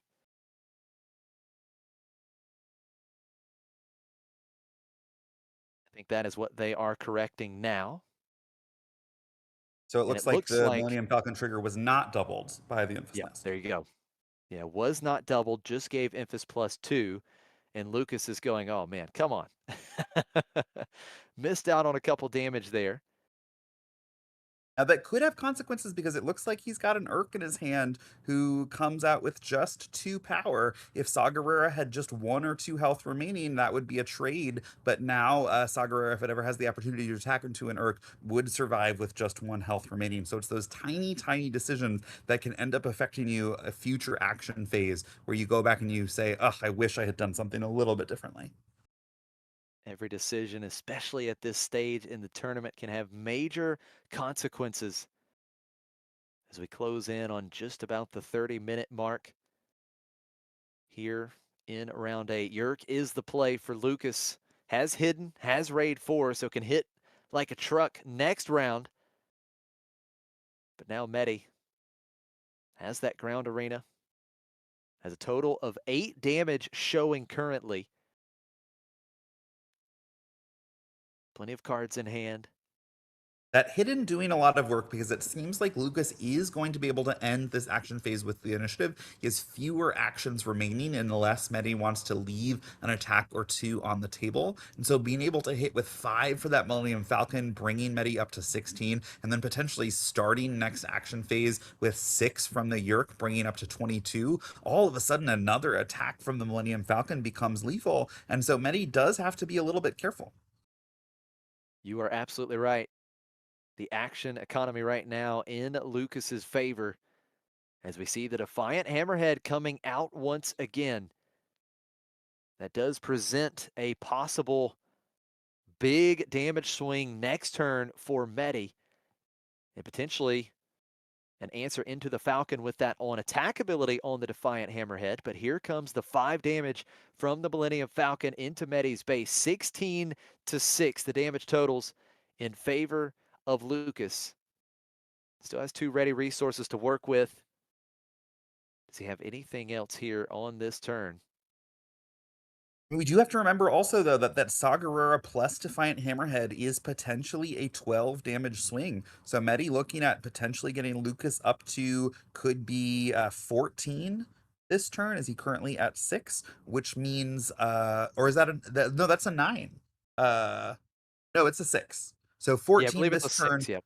12 would be just short of lethal. And because of that, it looks like Medi's choosing to claim, trying to stop some of the bleeding rather than push damage of his own. Yeah, choosing not to go the aggressive route. We see another 2-cost unit for Lucas after Medi claimed the initiative. The Weequay Pirate coming out. Medi with the initiative could absolutely stop the bleeding here if he wants to do so. Saul Guerrero will attack first. 4 damage to Lucas's base. And now the Defiant Hammerhead is going to attack in, getting the extra power boost. And that will be enough to take out the Millennium Falcon. And with the overwhelm that's given from the Saul Guerrera here, it is going to be some extra damage to base. Yeah, that was a 12 power hit from that Defiant Hammerhead for Overwhelm, despite the fact that the Millennium Falcon was already working with an 8 total health pool. Great use of the on-attack ability with the Defiant Hammerhead paired up with that ability from Saul Guerrera. Now Lucas has Yerk ready to go. 6 power being shown. And right now, Lucas just doing the math. He could put Medi up to 22. But he has to make sure that Medi can't just win the game right away next turn. Yeah, Medi currently threatening an attack for 10 if he sacrifices his Hidden Hunters to the Sagarera ability. So Lucas with a little bit of room to play, and now this Yerk threatening lethal first action next phase. So it forces Medi again into a little bit of a control role. We could take out the Yerk with those Hidden Hunters. There could be some sort of removal spell from hand. But either way, if he takes out those the Yerk with his next action, that Weequay Pirate is going to hit in for another 2, bringing him down just a sliver of health remaining. Very tight margins in this game. The Hidden Hunter is going to take out the Weequay Pirate. Medi does not want any more damage on his base during this phase, but it looks like we've got Haymaker coming down. An experience token on Yerk brings it up to 3 power. That's just enough to take out Saul Guerrera. So in the end, the extra damage that could have been dealt to Saul, it does not come back to hurt Lucas. The Haymaker cleans it up anyways. And now Medi still has to find an answer for Yerk. All right, here it is. Epic action on the splash base. He's got Finn. Finn will ambush and defeat Yerk. Remain in play with 2 HP remaining. A massive play for Medi. The board wiped on Lucas's side. And this is huge. With 2 Yeah, attacks, with that Saw ability, it could be game for Medi. there's now exactly lethal on board when he deploys this shield drive outfitter. We've got the 6 from Finn, we've got the 4 from the Hidden Hunters, we've got the 1 from the shield drive outfitter. That's enough to get to exactly 25. The Sagarera boost is going to get it to 27, which means Lucas needs something from his hand. He needs something fast to stop one of these 3 units from connecting this action phase. Such a close game 2. And you're absolutely right. It's 3 actions, not 2 actions. That's my mistake. So Medi would need multiple actions here, and Lucas has Liberty, exhausting Finn. That's going to take care Oof. of that shield token. A massive play. And now the damage race completely changes. Liberty is lethal on Lucas's side. You could see the reaction on Medi's face. He now needs an answer for that space unit. Yeah, that is one of the answers that Lucas was looking to get. Medi forced to claim here because if Lucas can ready that Liberty and crash into base, it's going to be game over. But we do see an answer in Medi's hand. There's a kill switch, which is likely going to be able to exhaust that Liberty and then put Lucas once again in the position where he needs to answer one of Medi's threats. So much at stake for both of these players. A win here for Medi locks him in to day 2. Lucas desperately trying to force a game 3 and keep his tournament hopes alive. Medi with the initiative. We're ready to go. That kill switch in hand that you called, Grumpy. It comes out right away. Liberty unit is exhausted. And now let's do the math once again. That is once again lethal for Medi. What does Lucas have this time around? He's He's got. got the dogged pursuers. Oh. That's massive. The 1 extra resource, 2 damage to Finn. Finn defeated. Wow, what a back and forth game 2. And now, crucially, both the Dog Pursuers and the Liberty are threatening lethal across both arenas. So Medi's going to need to either answer the Dog Pursuers this turn, in which case Lucas can claim and swing with Liberty, or throw a Sentinel in the space arena and then clear the Dog Pursuers on the ground. It's really tough position. Looked like Medi had absolutely clawed from behind, but then that Liberty out of nowhere just created the perfect answer for Lucas. It doesn't appear that Medi has a way to stop both of these units. There's the fist bump. We're going to have a game 3, the highest possible stakes here in California, as both of these players desperately trying to make an appearance in day 2. Really good stuff. Really neat decks from both players, both with some really powerful cards. I think game 1 we were wondering what exactly is in Lucas's deck that's really helping this Enfys Nest shine so much during this tournament. What brought him to 5-2? And then we saw the Mastery, we saw the Liberty, we saw the Enfys Nest helmet, we saw just the Dogged Pursuer, sort of card after card come down to offer value. The Yerk offering pressure. Seemed like game 2 was potentially an entirely different deck for Lucas. His deck choosing to cooperate in a way that game 1 it sort of left him behind. It really did leave him behind in game 1, and now going into game 3, everything shifts again because now Medi will start with the initiative, and we've seen both of these players be able to put out board states to be very aggressive and close things out quickly. So we'll see how much the initiative plays a role here in this final game. What a show we are witnessing. Taking a look at the opening hands. Looks like both players did find some opening plays. Liberty in that hand for Lucas. It's one thing, it's tough though, Grumpy. When you see that Liberty early on, it's tough to keep the big plays throughout the entire game without having to resource it at some point. So Yeah. I don't know that I love seeing this in my opening hand. No, and there he goes. He puts it down. It becomes a resource, which means, unless he opened 2 of them, and that seems unlikely, Lucas knows he's going to have to win this game without the help of probably the best bomb in his entire deck. Yeah, that is rough for sure. If he opened 2 Liberties, just give this man a spot in day 2. Wow, that would be something, wouldn't it? But he's Medi, struggling a little bit to figure out what his second resource should be, but there we have it. We are going to be off for this final game 3 of day 1. it's a very different start for Medi. Here in game 3, the Alkinzi Patroller coming down, that 2-1 Sentinel in the space arena for Lucas. It's the Weequay Pirate once again. 2 power being presented by both players in opposite arenas. Yeah, one thing I've noticed about Medi's deck, he has a lot more space than we've seen usually. Usually in this sealed format, we've seen a lot of ground battles, everyone deploying to the ground, sort of slogging through the ground. And I think Medi's strategy for this tournament that's clearly worked well for him is combining these space units with Saw Gerrera's boost to just chip through damage and make something a pure race. He says, because my leader gives me a pump spell built in for 0 resources, I can pretty much win any race that I need to. Lazarazi, a strong opening play for Medi, getting an experience token, 3 damage being dealt to Weequay Pirate. The Pirate was defeated, and then Lucas plays the Soliston Sapper to ambush in and defeat Lazarazi. 2 overwhelm damage is dealt to Medi's base, and then the Alkinzi Patroller gets in for 2. So 2 damage on each base. It's Lucas that holds the initiative here, but right now does not have any units in play. We'll see how we start here on this 4 resource turn. We know how important that expendable mercenary could be. And it's just going to be Axe Forgets for Lucas, bouncing back the Alkinzi Patroller. Now the Vigilant Scouts coming down that 3-5 with Sentinel. And for Lucas, it is just going to be the Cloud Rider Veteran. Now that is an on-attack trigger there, Grumpy, that can be paired with Infus, but the Restore 2 for Medi on the Vigilant Scouts seems pretty enticing.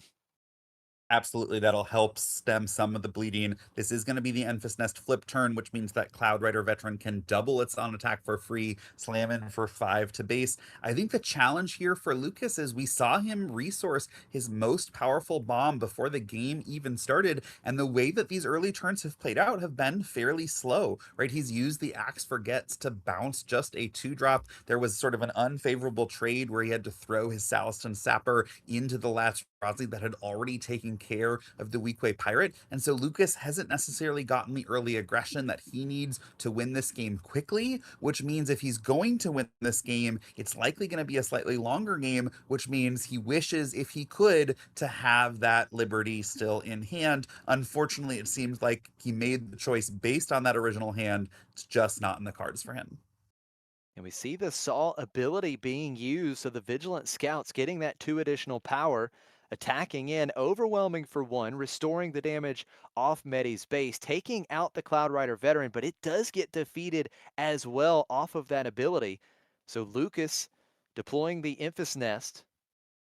Medi was not wanting to face that on-attack ability doubling up from the Cloud Rider Veteran. No, Now it it's the does seem Alkinzi like that Patroller use of again. Saw Gerrera, though, is a bit of a gift to Lucas. That 3-5 Vigilant Scouts wasn't necessarily going anywhere, right? The Cloud Rider Veteran would only be able to deal 1 with it. The Enfys Nest would be able to deal 3 unless she's buffed by some kind of mastery or some kind of salvaged blaster. And so although Medi does take care of the Cloud Rider and save some damage to base, I wonder if it might have been better for Medi in the long run to keep that Restore 2 alive over the next few action phases and ultimately soak up more of the damage via repeated attacks. And now Lucas has the big play on Infus Nest. We've talked about it so much throughout the day. Mastery onto Infus Nest. The Bith Brute comes down. A temporary roadblock for Lucas. Medi will have the initiative, but Infus Nest runs over the Bith Brute. Does take 4 damage, but still has 6 HP remaining and is threatening 6 power per turn right now, or 6 damage per turn with that 6 power. We are, however, arriving at the great equalizer. That is the 6 resource flip turn. Saw Gerrera is going to be able to join the fray. Although with that mastery buff, Saw Gerrera will not be able to finish the Enfys Nest on his own because she has 6 remaining health as well to go with her current 6 power. So Medi needing a little bit of a something here. Could be a Haymaker, could be, looks like it's going to be a Finn Ambusher. Finn will ambush in the 6 power, exactly what Medi needed, using that epic action on the splash base. Did not have to pay any extra resources, being able to play Finn and trade with Infus Nest, as Lucas will follow up with the Relentless Hunters. And Lucas going to continue to put pressure on the board. The Onaka Gang Starhopper after Saw Gerrera is deployed for Medi.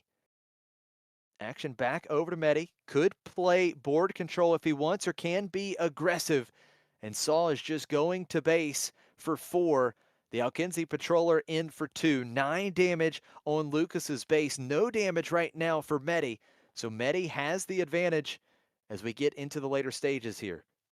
Yeah, this is a race that Medi is currently winning, especially because at a moment's notice, he can use that action compression and pump from Saw Gerrera to deal the final blow. So he says, I'm comfortable pushing the damage here. There's currently no favorable trade you can make against me. My shielded Sentinel in the Space Arena is going to survive your Starhopper attack. My Saw Gerrera is not going to die to these Relentless Hunters. So it's on you, Lucas, to do something that changes the board state. In the meantime, I'm going to keep pushing damage to base. Now we do see Lucas just trade here with the Alkenzi Patroller. Does have Oh, Saboteur a on the Starhopper, Saboteur. so gets through the shield. I spoke too soon. No, it's all right. So both 2-cost units dealt with here.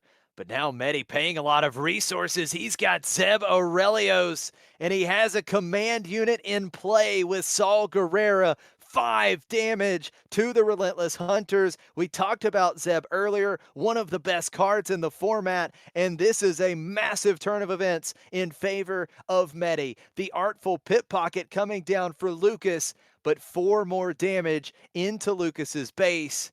Let's see how he responds to a massive ground arena. It is going to be the Artful Pit Pocket, and that is going to be a haymaker, giving the Pit Pocket +1/+1, 4 total damage to Zeb, and that at least neutralizes one of the threats. But my goodness, Medi in the driver's seat late in game 3.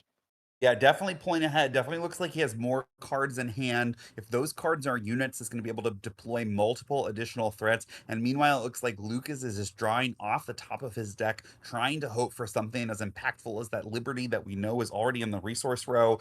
Very much struggling to stay in this game.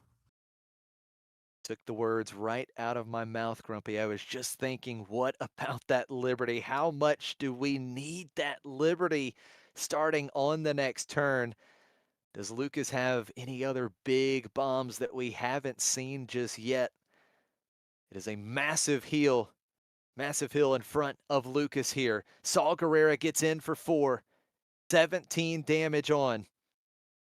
As now we get the Emphas Nest helmet onto the Artful Pickpocket to give an additional 2 HP currently. And I believe Lucas is down to just 1 card in hand. I just don't think this could get any worse here. Yeah. You don't have the cards. You don't have the board. There's the Defiant Hammerhead, and Medi has set up the 1 action kill next turn with these 2 units. Yep, that action compression buff from Saw Gerrera works so well with this Defiant Hammerhand, threatening to hit for 12.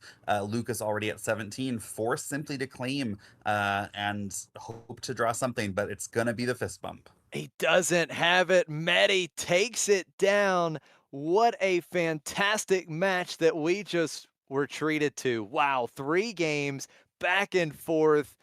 And unfortunately for Lucas, that's going to be the end of his tournament run here in Palm Springs. Medi will finish the day 6-2, advancing on to day 2 to enter in the draft tomorrow. What a deck that Saul Gerrera was. That was a lot of fun to watch. Yeah, a lot of fun, but a great run for Lucas. Some really powerful cards, some really great plays, right? Forced this into a game 3 after losing game 1. So really well played by him. I hope he feels proud of his performance today. And congratulations to Medi for locking his spot in the day 2 draft tomorrow.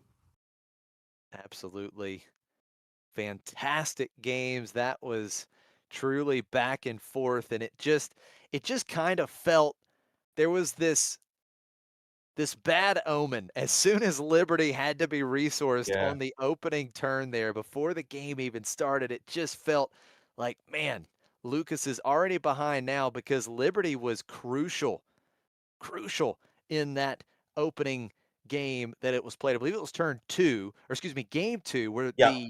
the Liberty came down and just really played a big impact on that game. It was the Hail Mary card in game 2. Lucas needed an answer. There was almost no card in the game that could have saved him at that point, but Liberty was that answer. And game 3, knowing that you have to go without it, could not have been a good feeling. And unfortunately for him, the rest of the game did not go as hoped. Now, I do believe we are going to get an interview with the last remaining undefeated player in the field, the only 8-0 player. I believe Armando has taken down his opponent and going on to X and O in today too. That is huge. We've got Armando here right now. No, it looks like did we draw Armando? Oh, is it there now? Yeah, yes. My final opponent I drew. Yeah, we drew for Okay, the last round. Okay, that's my apologies. I misspoke. I thought you had won that match. So 7-0-1. What a run so far in this tournament. Talk to us a little bit about that pool, because we've seen you multiple times today, and that deck looked incredible. Yeah, the pool, when I first saw it, I had a Vel in my pool as well. So that was the first thought I did, and I kept making it, building it, trying every color I could, and I couldn't find a win condition. So I look at the client and I think to myself, I think this deck can actually do it. It has the Exhausters, Stygian Prime, Axe Forgets, all these ways to push damage and just slowly lose tempo for the opponent. And then eventually, like with the mastery on the client, that just ends the game there. And I think that's been a big help on that deck. Yeah, we've seen those cards. Those are cards, I think, certainly Mastery was a card on folks' minds coming into this tournament, that if you can put a Mastery, particularly on a leader, you're going to be good to go. Shadow Stygian Prime, of course, are rare, so less likely to see, but every time it showed up on stream, it did incredible. Were there any cards that shined for you that were a bit of a surprise, ones that you maybe were on the fence about including, or ones that really saved a game out of nowhere? I think looking at the more of out of aspect cards, so like the kill switches, those ones, whenever I sided them in, I just thought to myself, these should have been in the main deck. Even paying 4 on this because the deck is so tempo oriented, I think something like that really, really got me there. Yeah, the kill switch was super, super good indeed. Now, I'm very curious, throughout the event, did you see any kind of crazy interactions on the other side of the table? Were there any matchups that really surprised you? I think the one that surprised me the most was how difficult it can be to get an aura, to finish off an aura at times. Because sometimes, usually, if I don't finish them on the 6, then on that 7 cost turn, they'll often deploy, and then they probably have a sentinel backing it up. So I lose so much board state right there. So I think Aura Sing would have been one of the ones I was most frightened about, just like looking through it. Yeah, and we've seen Aura do incredibly well on stream. Certainly a powerful leader in sealed. Now, take us a little bit in your mindset for tomorrow, Armando. What leaders are you hoping to open? Is there a particular aspect combination that you'd like to end up with? Of course, no one knows what the cards are going to flow like, but if you could call it for yourself right now, what would you like to manifest? So I think yellow is just still the color that I want to see the most. I think that especially after today, seeing what Axe Forgets can do, I think that card, there's just all these tempo plays you want to do with Vel, and I think that's such a punishing one. Or it stops a Sentinel, or it saves you damage, similar to how it's used in Premier. And then, of course, yellow comes with all the ambushers. So I think yellow is probably the color that I want to be able to get my deck into. And what leader do you want to pair that with?